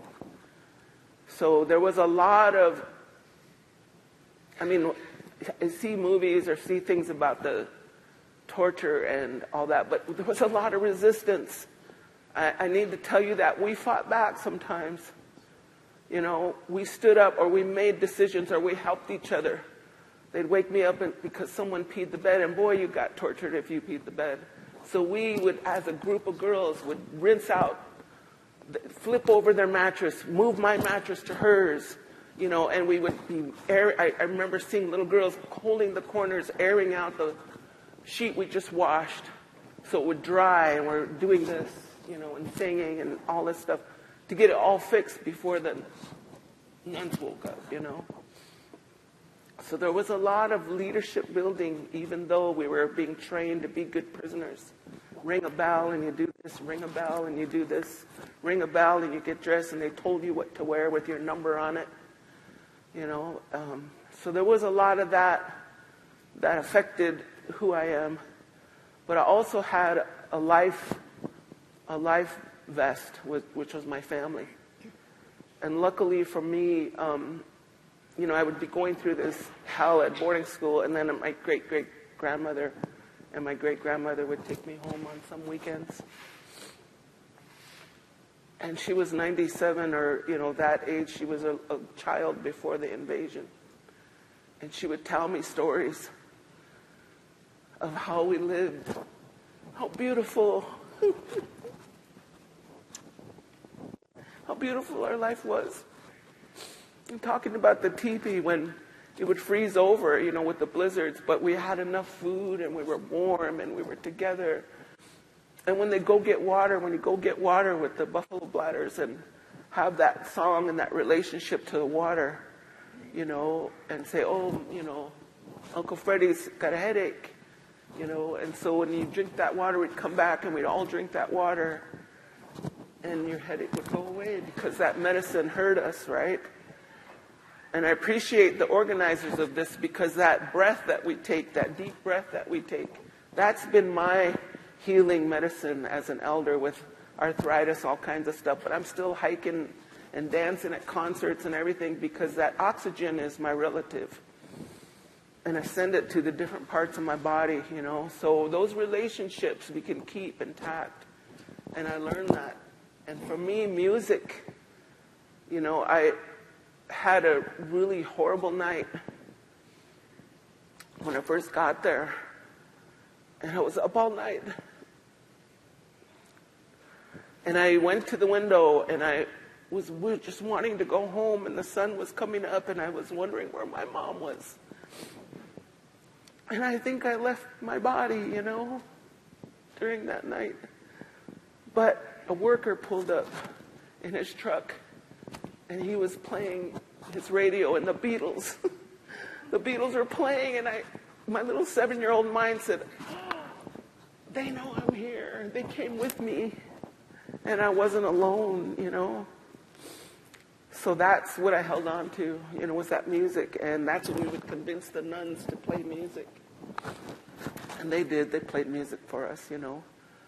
So there are a lot of different ways that we found to survive. And I want to comment on that, because everyone has this, oh, you know, this poor thing kind of reaction. And yeah, we went through hell, but we almost cussed. We survived it, you know. We're still here. And so those are the things, the music, you know, our friendships, our lifelong friendships. Those are the things that kept us going through all of that. And I want to say, you know, there's so much that we see now, so much above now, but previous to the 70s, it wasn't like that. All the shame, all the stuff we've been seeing on these panels, that was there. People were ashamed. My name's Lakota. You know how much I got beat up because that was my name? By other Indian kids. That's how deep the shame was, right? That's how deep the rage is, you know? And as a kid, I was Kuri, right? But I still had that name, and I had to live up to that, you know? So I think that the training that we got, and I'm saying this mostly because if you're thinking about your grandparents or your parents or anybody who was a survivor, is that, you know, we know we have the physical damage, but the hypervigilance, the overdoing. I was a good leader. I was a good youth, AIM youth. I was a leader, organizer all my life. But it wasn't until I got into a decolonization phase during COVID, when, you know, I was still going to work, but couldn't do much out, and I would sit still, and I would immediately jump up. How many of us do that, right? We have a million things that we think of, we got to get done, and I'm trying to always do something and start beating myself up if I'm just sitting. And it hit me that hypervigilance came from boarding school, being a good organizer, being all those things, an overachiever, all those things came from the fear of sitting still. Because we had to be cleaning, we had to be, you know, doing all this stuff, we had to be working. Or we'd, you know, and we'd be surprised, we'd be laughing, all of a sudden, we wouldn't even see the nun come. We'd feel the sting of the whip first before we even realized they're there, because we were laughing. So there was this deep fear that if you're having fun, something bad could happen, right? So reconditioning of all that has been a lot of work, you know. And at a young age, I chose not to drink or do drugs because I did not want to participate in the killing of our people and of our families. So I've dedicated myself to try and learn these things and unlearn these things, and that's where, you know, I know you from the circle of people that have been doing co-counseling or helping each other, peer counseling, to help each other heal from this stuff. And I want to say that I'm very proud of our younger generation. I'm very proud, and I love that they don't have the hook that's in us that we keep trying to let go of, that we keep trying to release. That they don't have that kind of trauma. They have different trauma, but it's not as acute as ours. ours, which I feel like I'm never going to get rid of. That fear that's underneath all the anger. I would love for the day to not get angry, not feel angry. It's really hard not to do because there's still so many of our people are suffering. And, land back. It's time. It's time for them to have reparations. An apology is fine, but what about, the Japanese got $20,000 each or something like that. How about some of our land back so that we don't have to be suffering and trying to pay rent? Our kids, our grandkids, they shouldn't be homeless, So there's a lot of work to do still. And the one thing, and I don't know if the other survivors have this, but I never feel like I'm enough. I never feel like I'm doing enough. I'm embarrassed when I show up empty-handed when someone invites you over for, you're always taught to bring something. That's a traditional thing, though. But, it's like, I never feel like I'm enough. And I think we all feel that somehow, We're always trying to prove that we're worthy, that we're good, that I'm truly good.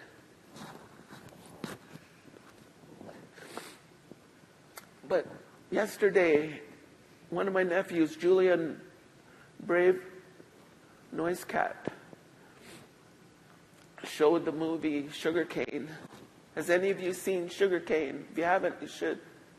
I shy away from boarding school films. I don't want to relive that stuff, but Sugarcane was really well made, and he showed it at the White House yesterday. So there are small victories like that we can be happy about, that we can celebrate, But we need to keep going. We need to take it further, more than a conference. We need to teach our young people how to defend themselves. Teach our young women not to walk down the street in places where it's not safe. There's too much MMIW, MMIP, right? But a lot of us survived. There's a lot of orange shirt, and yes, we mourn that. And we're great, but they got to go home. That's what I think, I can't wait to go home and see my family. And see our ancestors, where there's no sorrow. Anyway, that's me in this moment. There's no planning of this, right? And I'll stop there to go ahead. Thank you for sharing.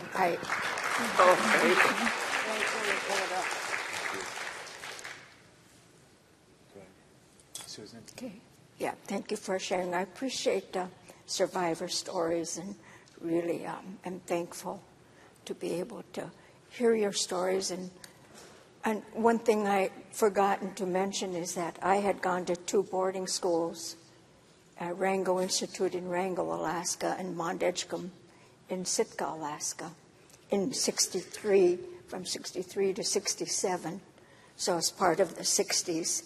And I appreciate hearing stories because there's so much that we can identify with, especially thank you for sharing about the fear. I used to wonder, why do I get so scared that something bad is going to happen? And it's interesting, from all across the nation, I've heard many stories across the nation and in our communities in Alaska. My husband and I have traveled around and been invited to hear stories, and we have close friends that have gone through boarding schools, and we hear stories that are similar. We're all from different areas, but we share so much. So I really like to hear that word, relative. Okay, I was born in a small village. It was really a tiny fishing village located on the Kenai Peninsula. My grandmother had died, and so I was named after her. She was named Sukia. But then my mother also got TB and died when I was 2. but my father was still around until I was 11, but he died of suicide. And luckily I had aunts and uncles nearby that took my brother and I in. And so, but by the time we reached 8th grade, we had to leave. I didn't have a choice. I was told I will go to Wrangell, but I refused that first year. But the next year I didn't have a choice. I had to go. And here I was, 15 years old, just leaving the village, probably for the first time, landed in the big city of Anchorage, all by myself. So I think that I survived going off on my own, leaving the village and going off to boarding school. So it took many stops and many planes to get to Wrangell. And you could have been anywhere in the world to get there, because it took many planes and many miles to get there. Wrangell, by the time I was there, it's been notorious. We had the same rules of lining up for this, with the bell, going with the bell to go to the meals. The linen, everything was very strange. And the hardest part was leaving a small family. I was real close to my grandpa, who was really so beloved, and my aunties and uncles. But I got through that year until I went home. The hardest part about being away was not being able to visit or go home. In Alaska, the government didn't allow us to ever leave the area, the school. Wrangell was an island, and they were very strict into this. We had to be within the limits surrounding of the boarding school, and so we didn't get to go home. The only thing we had was mail that came into our villages maybe once a week if the weather was fine. So communications was very, very poor. And the mail that we got was opened and read, and if there was anything they were concerned about, they blacked it out or we didn't get it. So, and then, of course, we didn't have telephones back then. But the hardest part was going home and discovering my dearest grandpa had passed away. And, summers are short. We had to go back to school for another year. And then the next year I went home to I had to go to a different community because my aunt and uncle who raised me had crashed in a plane. They were flying off to go build a house, my brother and I wouldn't have to go to boarding school. That was hard. So for me, it's been a lot of grief and loss to try to overcome that.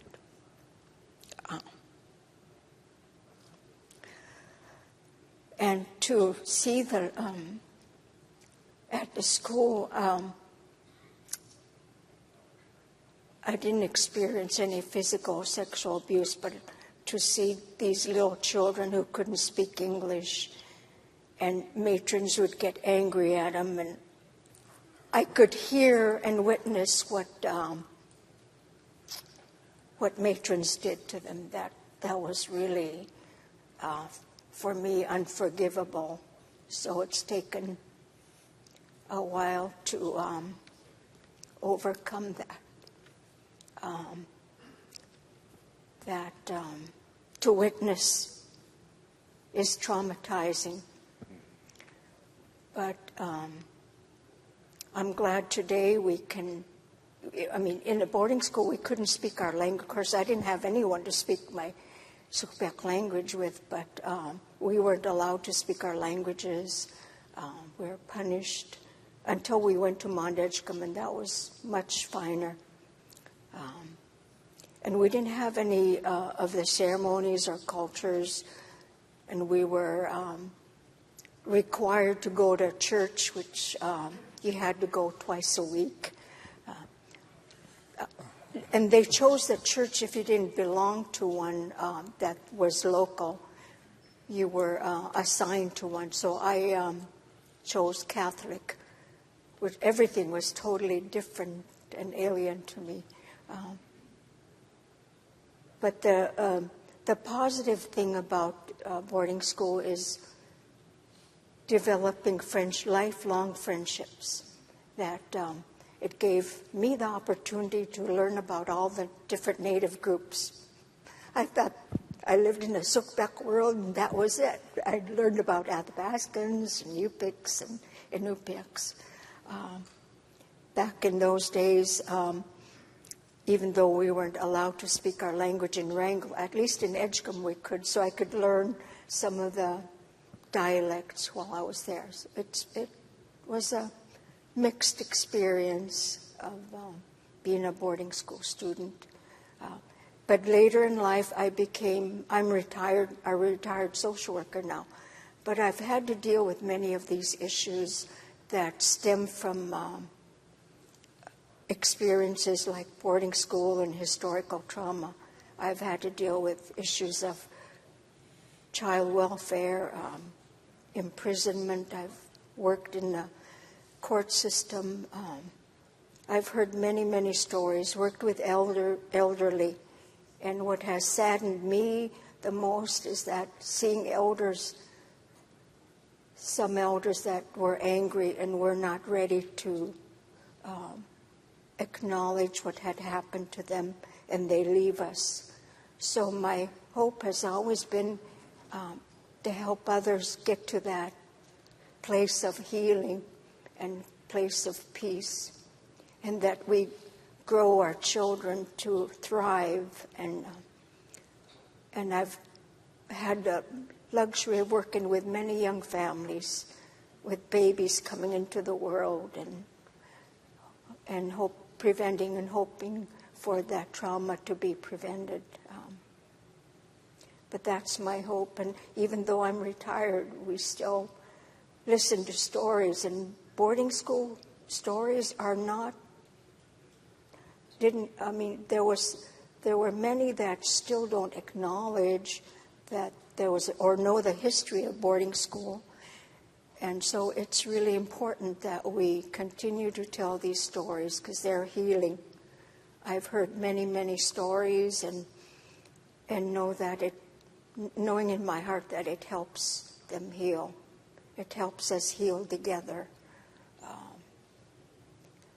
So I really appreciate the storytelling that NABS has developed and continues to do, because so I'm not a clinician, but in social work, clinical work, storytelling is really an amazing tool.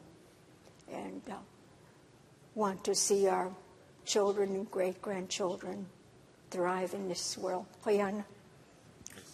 Mm-hmm. Pass it to you. Mm-hmm. Thank you, Susan. Thank you, Susan. Well, I guess I get to try this over again. I remember when I was younger, before I went to boarding school, my grandmother would tell me where the sweetgrass patch was. My mother would tell me where the strawberry patch was. She would take me to the blueberry patch. We could do that all when we were kids. Go in the woods, climb the trees, run through the woods, just having fun, learning where the maple trees were so you could tap them in the wintertime to get, maple syrup. I remember all this before we went to boarding school, or I went to boarding school with my family. And in Michigan, there's an upper peninsula and a lower peninsula. We lived in the upper peninsula, and we went all the way from one side of the state to the other side of the strait, and then we had to take a ferry boat across and come down to the lower Michigan. And then we drove again until we got to Harbor Springs. And that was a long journey. But then when we got to the boarding school, I remember my mother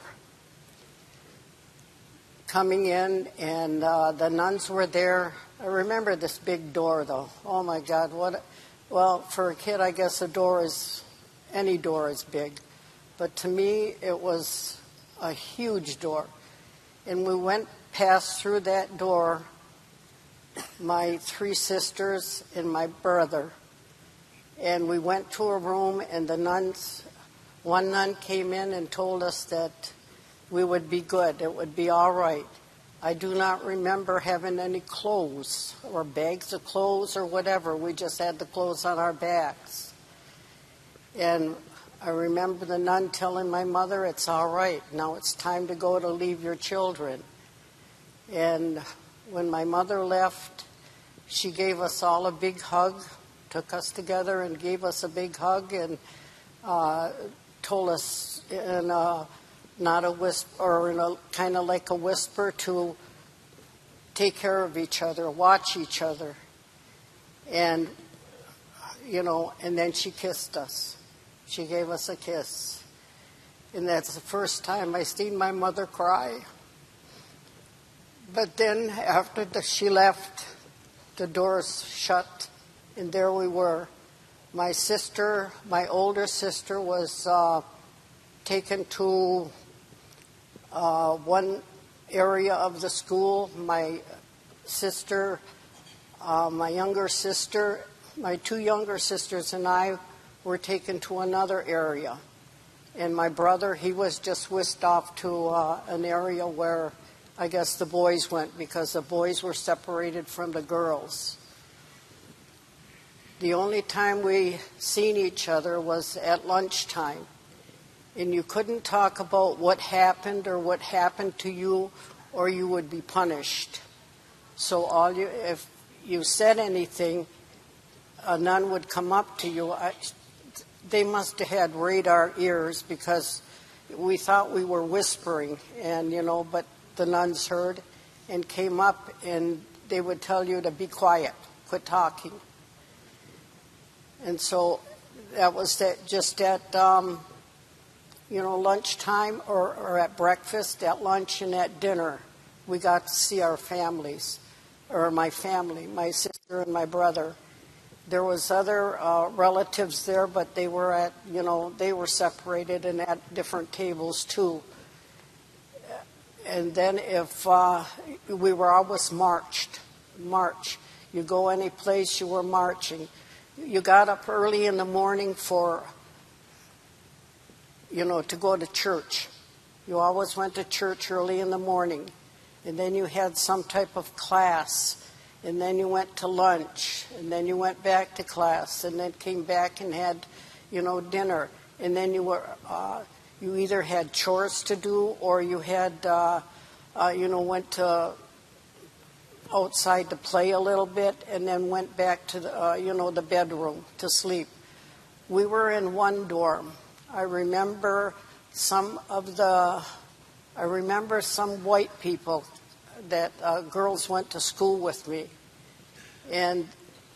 but I do not ever remember them being in the same dormitory or the same room as the Native American girls were. They were in some other room. So I don't know if they were treated differently or not, but, this is, that was odd to me. But I remember being also punished, for if anything was said, or anybody in your class, when we went to class, said anything, you were either marched up to your room and you knelt at the end of your bed. Sometimes you knelt for 1 hour, maybe 2 hours. And then while you were there, if you asked somebody what happened, why are we being punished? Why are we kneeling here? Nobody knew what anybody did to be punished like that. So, and if you said anything and the nun heard you, you had to kneel there longer then. So, and you could not bend down, you could not sit on your feet, you had to stand or kneel erect, because if you didn't kneel erect, then the nun was either there pulling your hair to make you stand up or grabbing your arm and making you kneel or kneel erect. Anyway, we used to joke about that. Don't say anything, because if we do, we'll end up kneeling again. We joked a little bit, but I don't remember a lot of the, like joking. I don't remember a lot of communicating with other children, because you just marched into your classroom, marched into the lunchroom, or the lunchroom, and then marched to either the church or back to the bedroom or to the dorm to go back to bed. And then you worked. I remember working in the laundry room, working in the bakery, working in the basement where you peeled potatoes and peeled apples, and you just worked. I do not remember really learning a lot, when I was going to school. I went there for 2 years, and in those 2 years, you stayed 9 months out of the year, 24/7. You weren't allowed home. If you wrote letters home and you had to leave them open so that they could be censored. And then if there was something said, they would cross it out. I remember my mother one time telling me, why did I write a letter? All she got was, "Dear Mom, love, Jean." And I said, well, I wrote you a letter. And she said, well, there was a few words, but the rest of it I couldn't read. So, and then her letters, if she sent them, she watched, I guess apparently since she was in boarding school before me, must have remembered what to say, because her letters always came back that they were okay when we received them. But she very seldom wrote, because maybe she knew that, I know she knew we loved her.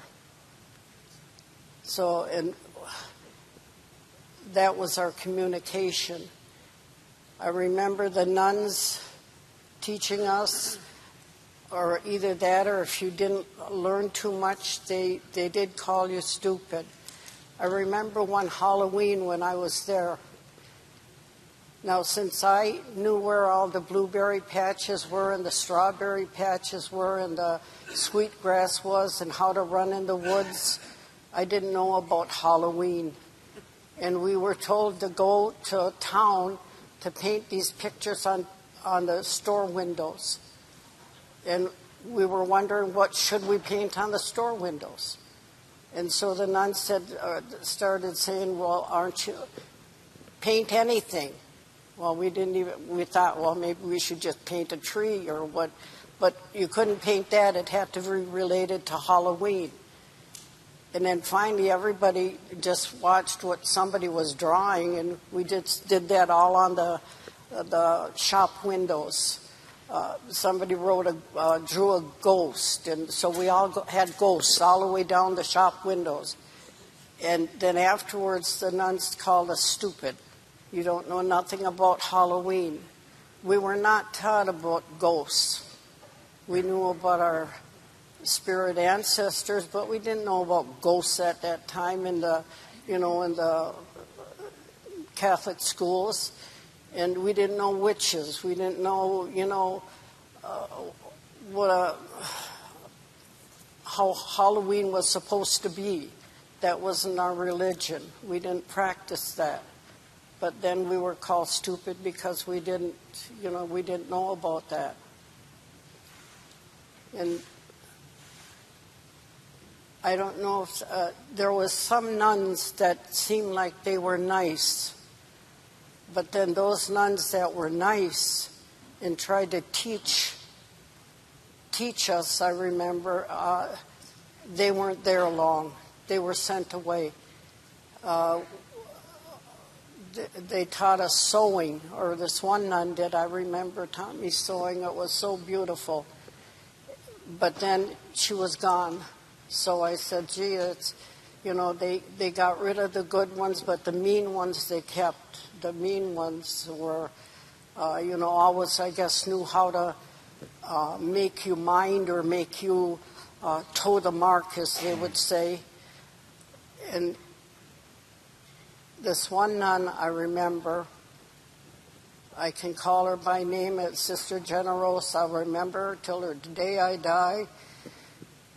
She was mean, very mean. I remember an incident with me that, some girl wrote a note to a boy and signed my name. And to me, it was like it lasted a lifetime. But this nun came after me and asked me why I wrote such a filthy note. I said, what did the note say? I don't even remember it.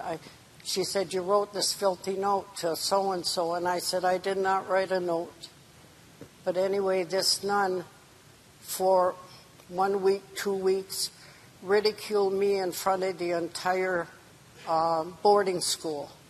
Every time I walked in line, she would pull me out of the line and call me names in front of all my other classmates.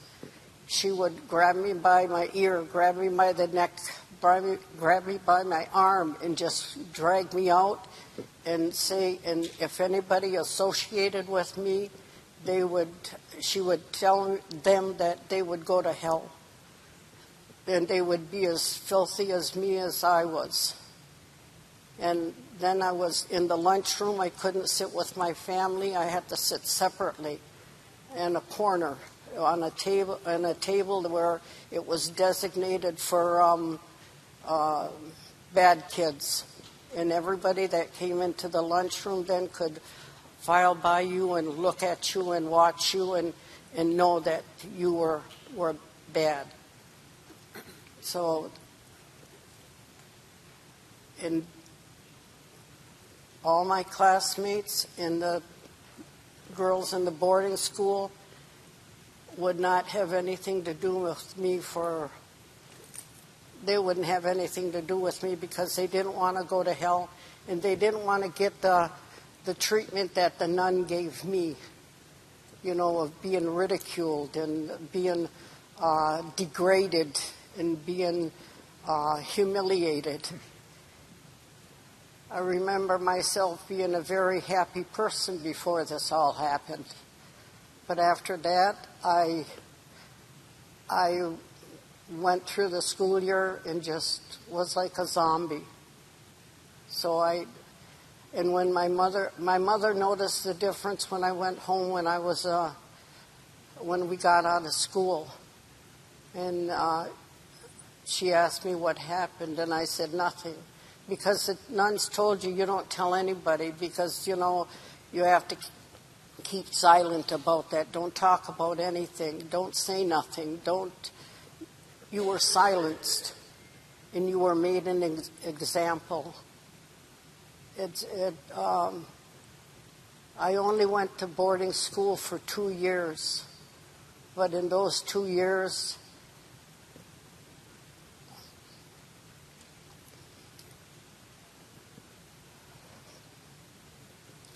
they make you lose your spirit.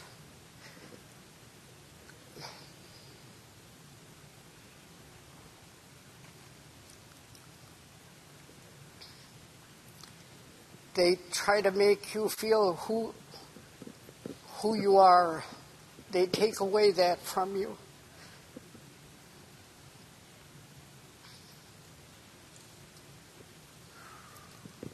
They take away your courage to fight back, it seems, because you think if you fight back, you're going to get it harder than what you experienced before.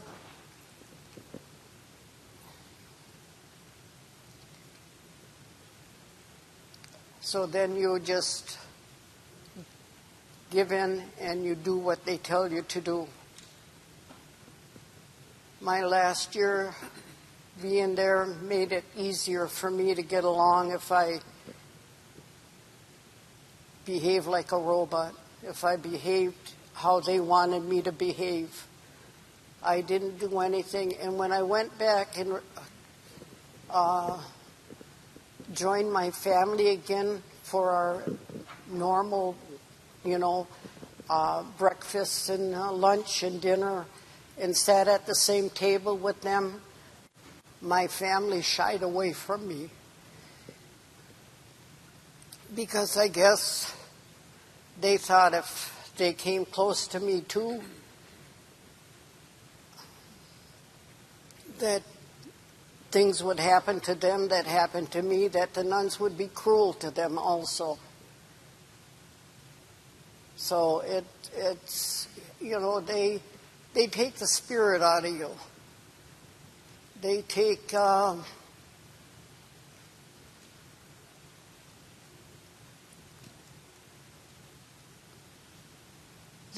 yourself, the person that you are, out of you. And now I'm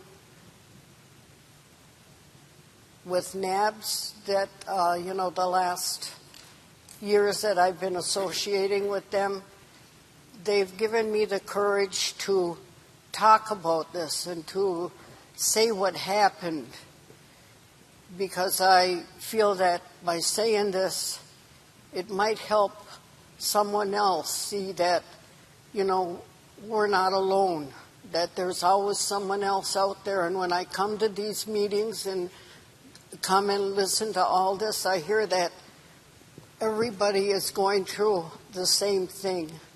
Everybody is had the same treatment, but it affected them a little bit differently than what maybe it affected me. But it all hit us, or it all hurt us.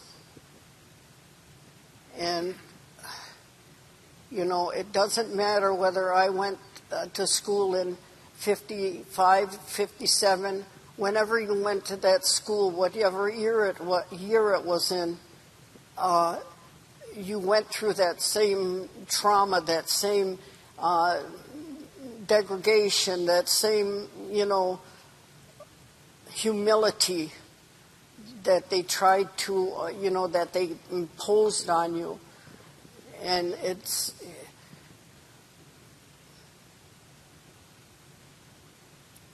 Sometimes it's difficult to talk about because it's like you're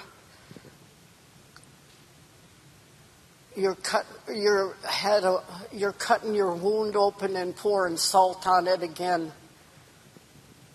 And after all these years, it still affects me, and I'm 80 years old.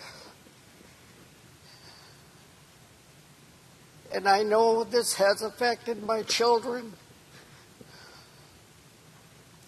because during this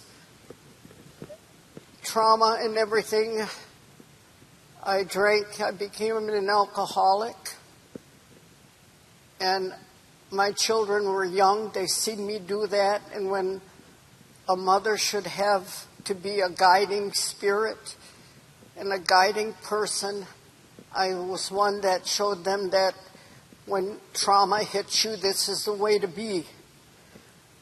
To, take away the pain. And I did not show them the correct way to live. I did not show them the good and peaceful Anishinaabe way.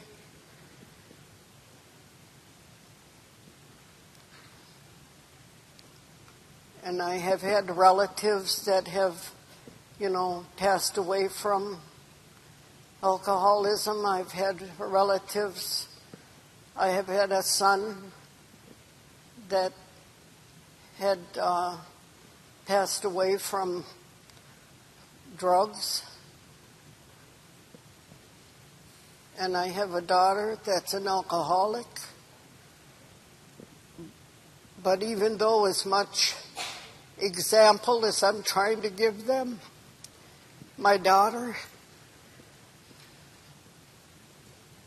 that I've showed her that you can, if you have it, if you have a mind to do it, you can overcome, these troubles that you have, this drinking problem. I've been sober for 44 years. So I said it can be done. It's done. That is what this boarding school trauma did to my life. So I can imagine what it's doing to my children and then their children. And I pray every day so that they can change. I pray that they see that, hey, the spirit of me is still there, and I'm sorry. I'm sorry I could not teach you the Anishinaabe way because it was not taught to me. The language wasn't taught to me. I've been reading some reports of papers from some of the school that it said that my grandmother on my father's side knew 2 languages. She knew French, she knew Anishinaabe, but she never taught them to my father. She never taught them to me, and they were never passed on. And it's, I don't know what to tell my children. I'm sorry. We try to go, to Native American things, but since I cannot teach them the right way or the ways of the Native American, it's hard for them to learn.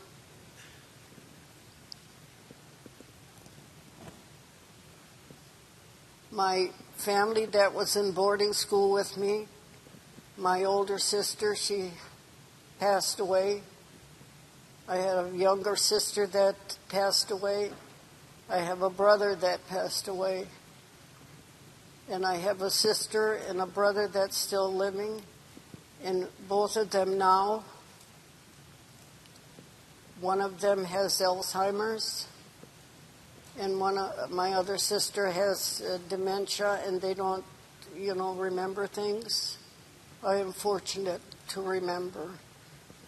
But some of the things that I remember in boarding school, I too wish to forget, but I cannot forget those because these are teaching me that horrific things like this that happen, are to be spoken of, to be told,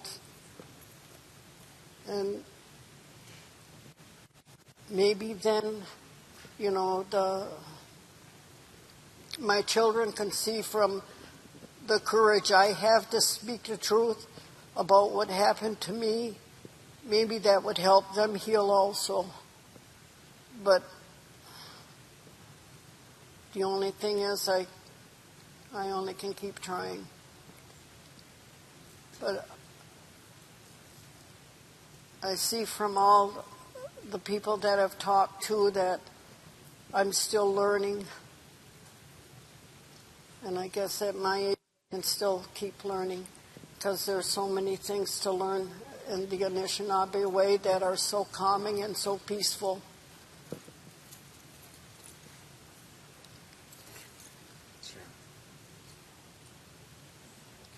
Anyway, I wanted to also say that I am the mother of, I am the mother of 4 children. 1 passed away, my oldest son. I'm the grandmother of 5, and I'm the great-grandmother of 6. So I'm fortunate, very fortunate. And I hope that I too may someday, keep learning more about the Anishinaabe way because it is peaceful. I remember that as a child. Maybe that's why I keep almost wanting to be a kid. Yes, ma'am. I do kid things. So anyway, I do foolish things sometimes too at my age. So, thanks. But I think that's the Anishinaabe in me. Thank you.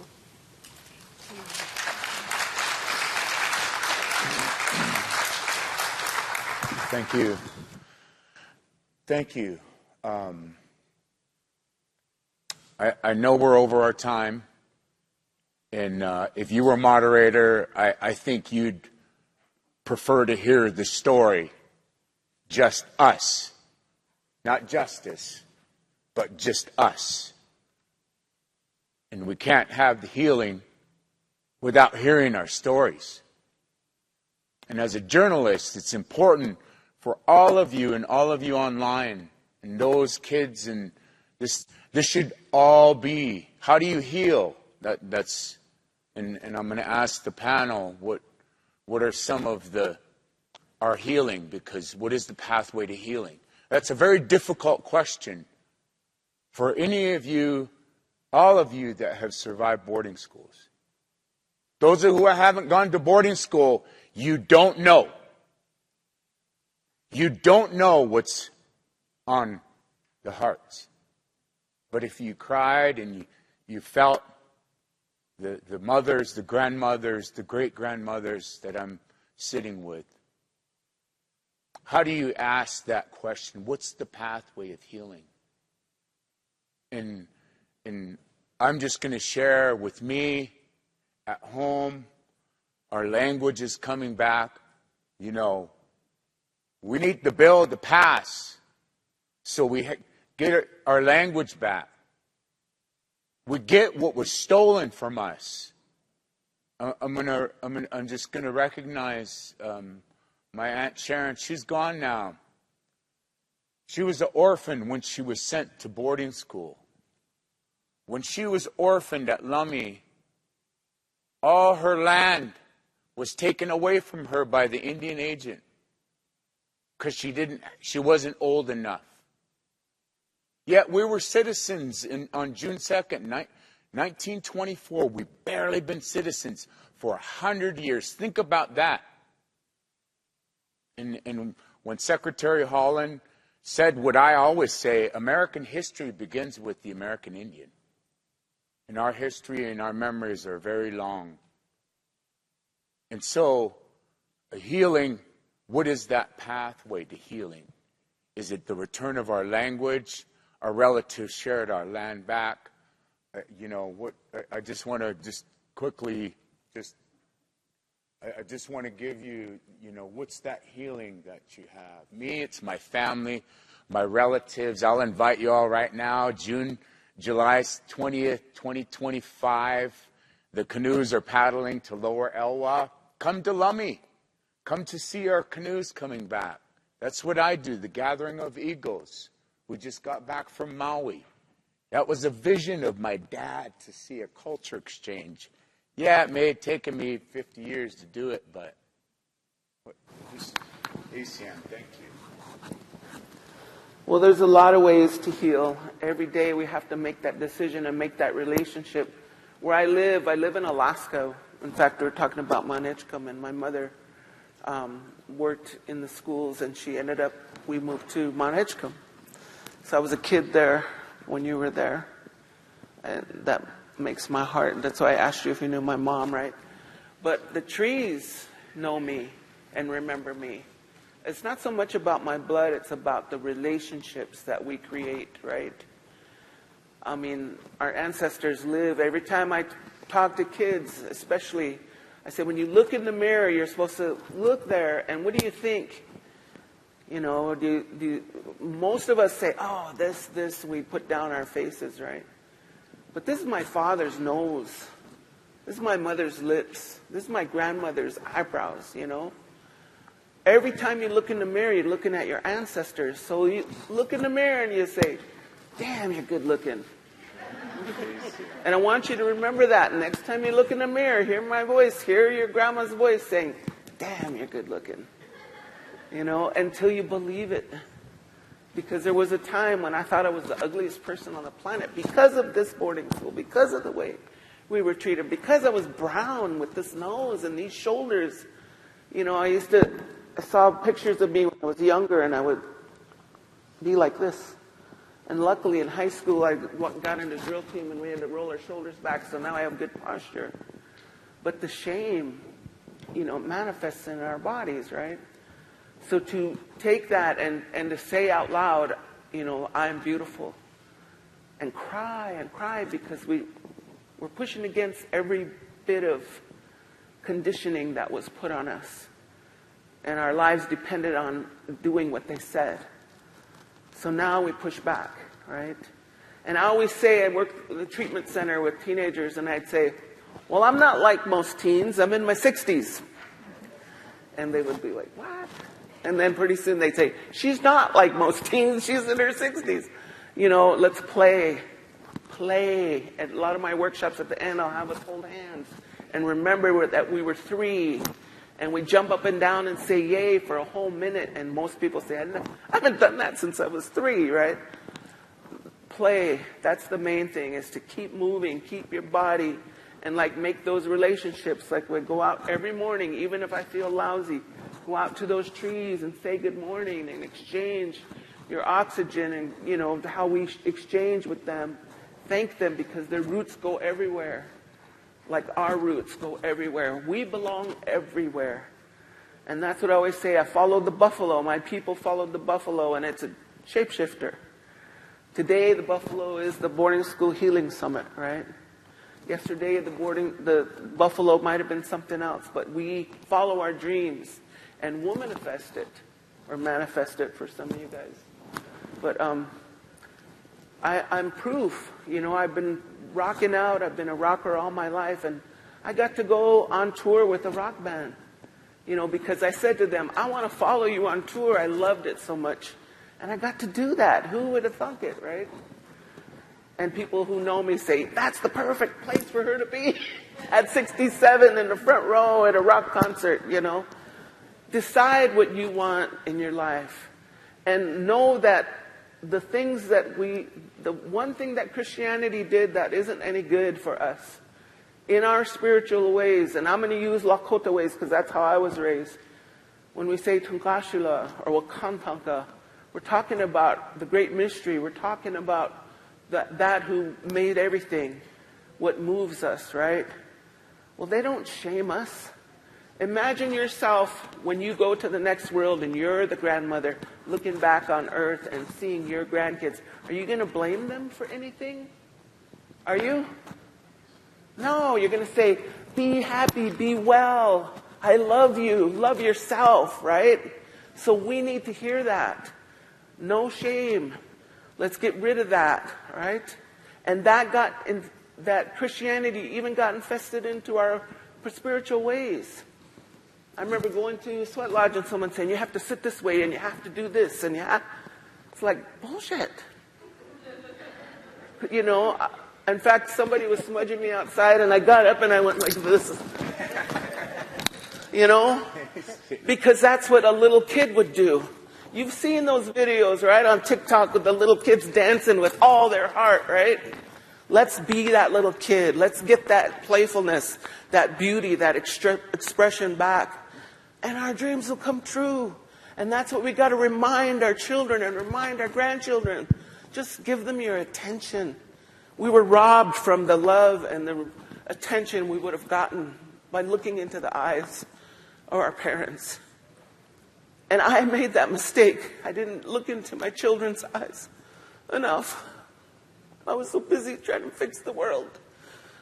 But that connection needs to be brought back. And all the children are all of our children. You know, all of them. Even the ones who put up their defenses. They're the ones that need our attention the most. So we are warriors. We got to fight this. You know, we got to keep moving on this until the day we die. Dr. Esteemed. But one more thing I wanted to say was, some of us have occluded memories. I used to be a teenager and I'd say, God, I hear about someone being molested or raped, and I think, God, I'm glad that didn't happen to me. I thought that. For years I thought that, and it wasn't till I was later in life. Our brains are brilliant. They hid that from me. I couldn't remember that because I probably couldn't have handled it. But I forgot all of that, and it wasn't until I was older with adult support, with people around me in a safe place, those memories started coming up, and I started remembering all the crap that happened to me. And it made sense of why I was so defensive, why I've been eternally single, why I don't trust. And it made sense. And now I can do something about it to fix that. But a lot of us, our brains hide those memories, so they might not come out until later.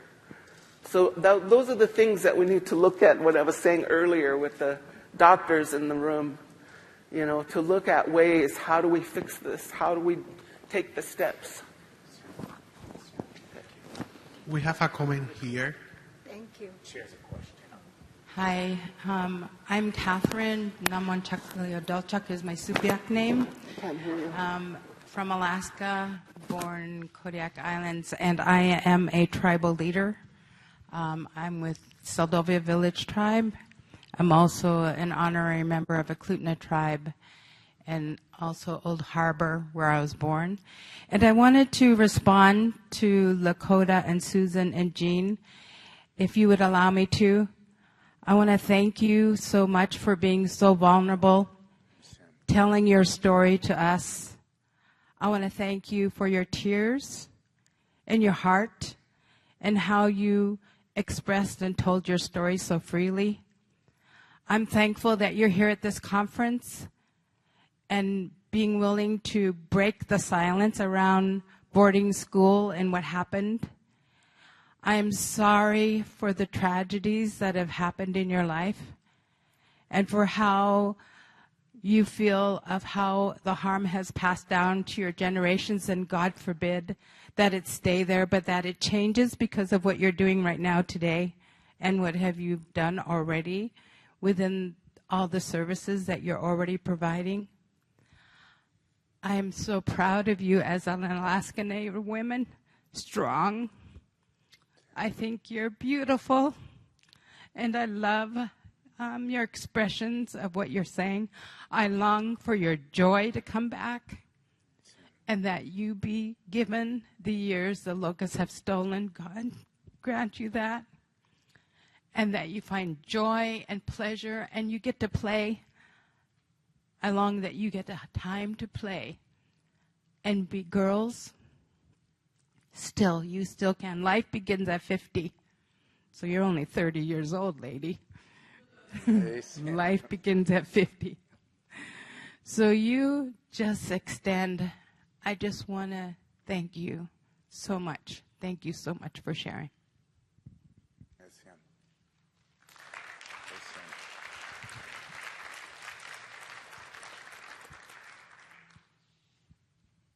Not sure if we're getting cut off yet. I think we are.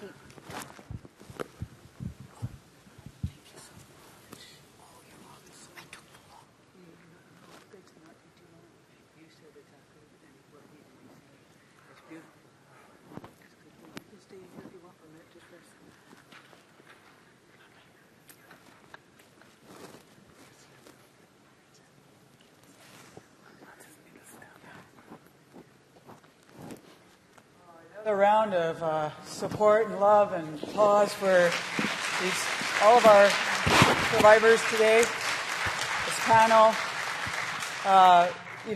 We're grateful, as my sister over there just expressed, for your generosity of spirit and story.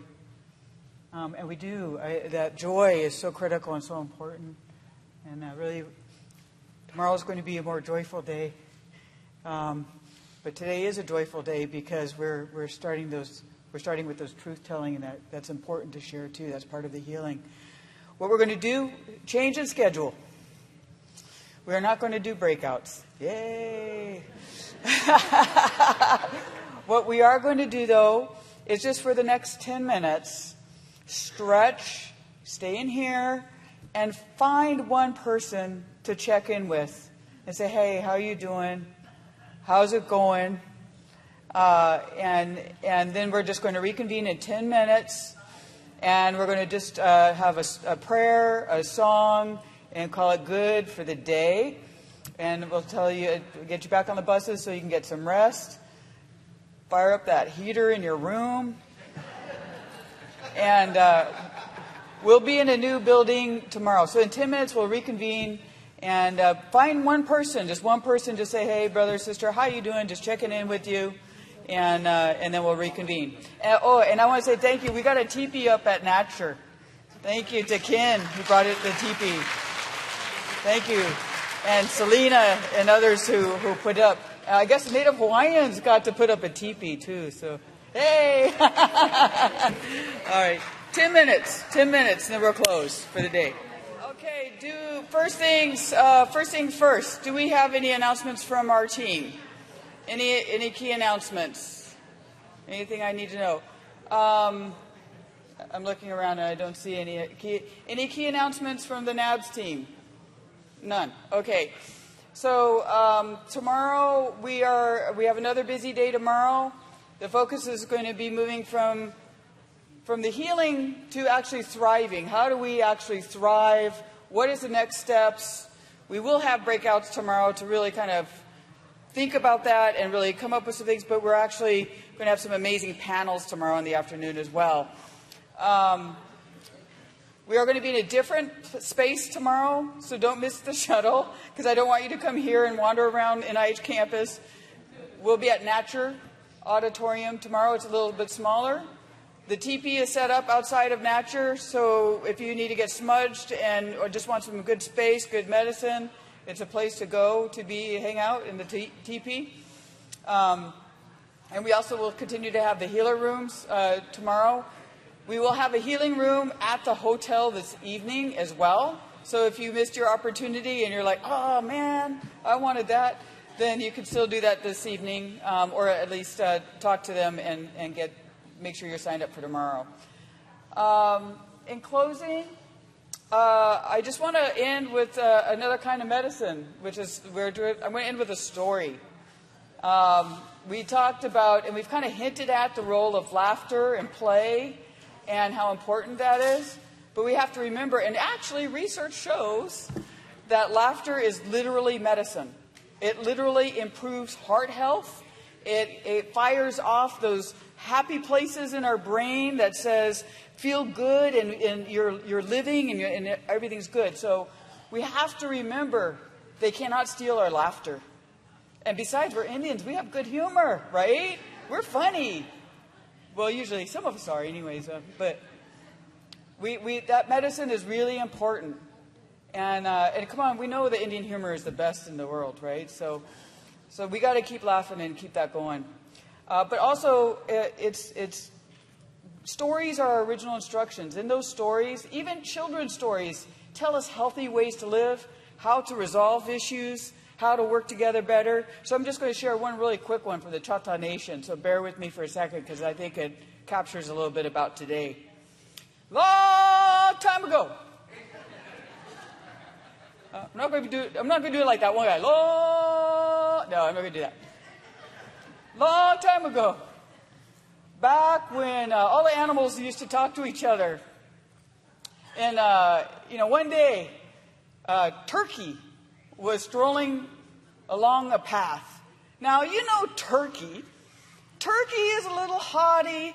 Turkey doesn't really have to pay attention to what's going around. She's just walking along, because she doesn't have to pay attention. And one day she's walking along, and crunch, she steps on Turtle.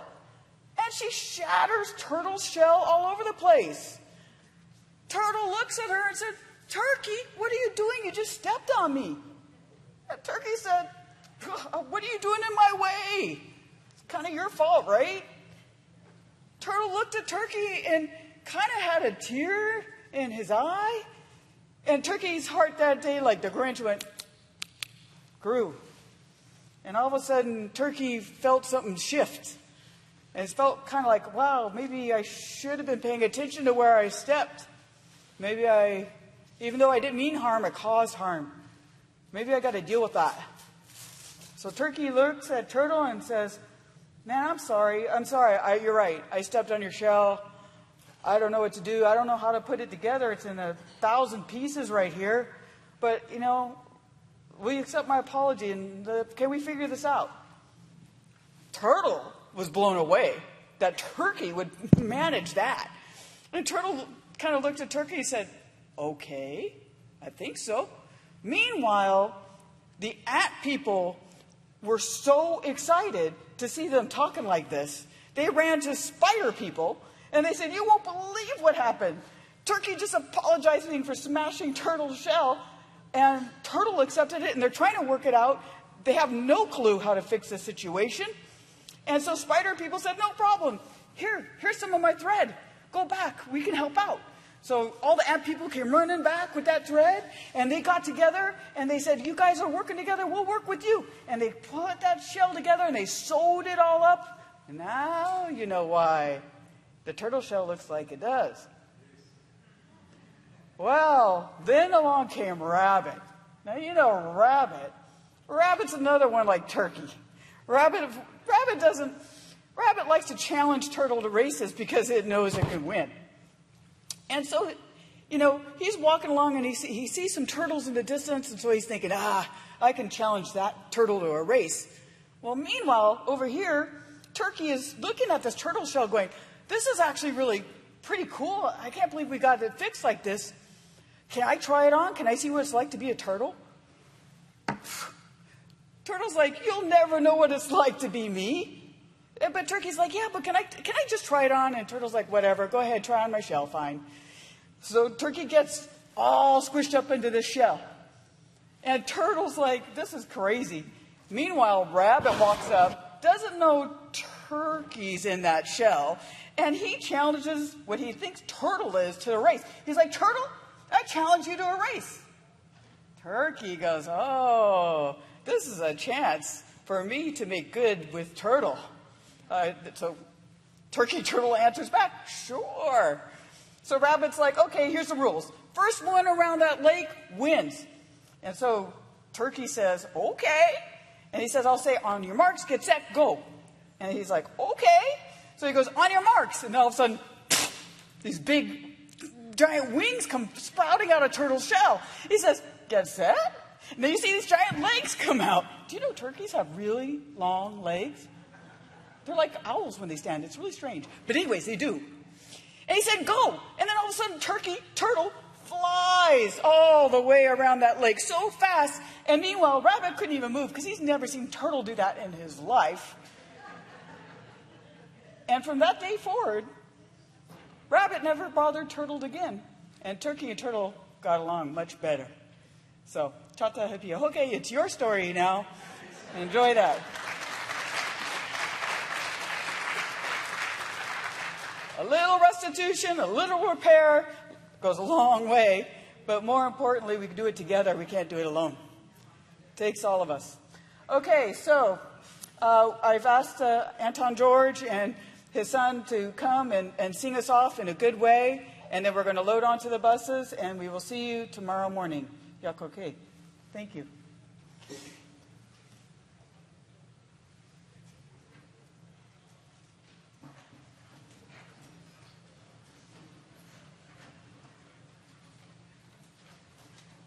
song we're going to share, it's called Fly Will Fly, a song that we brought to life back in 2007.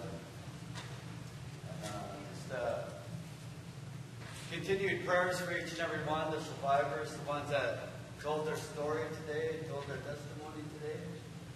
And to everybody that sat here throughout the day, to listen, because talking is healing. And I hope that, each and every one of you take a little bit of that home or to your room, and kind of roll it around in your mind and continue that prayer.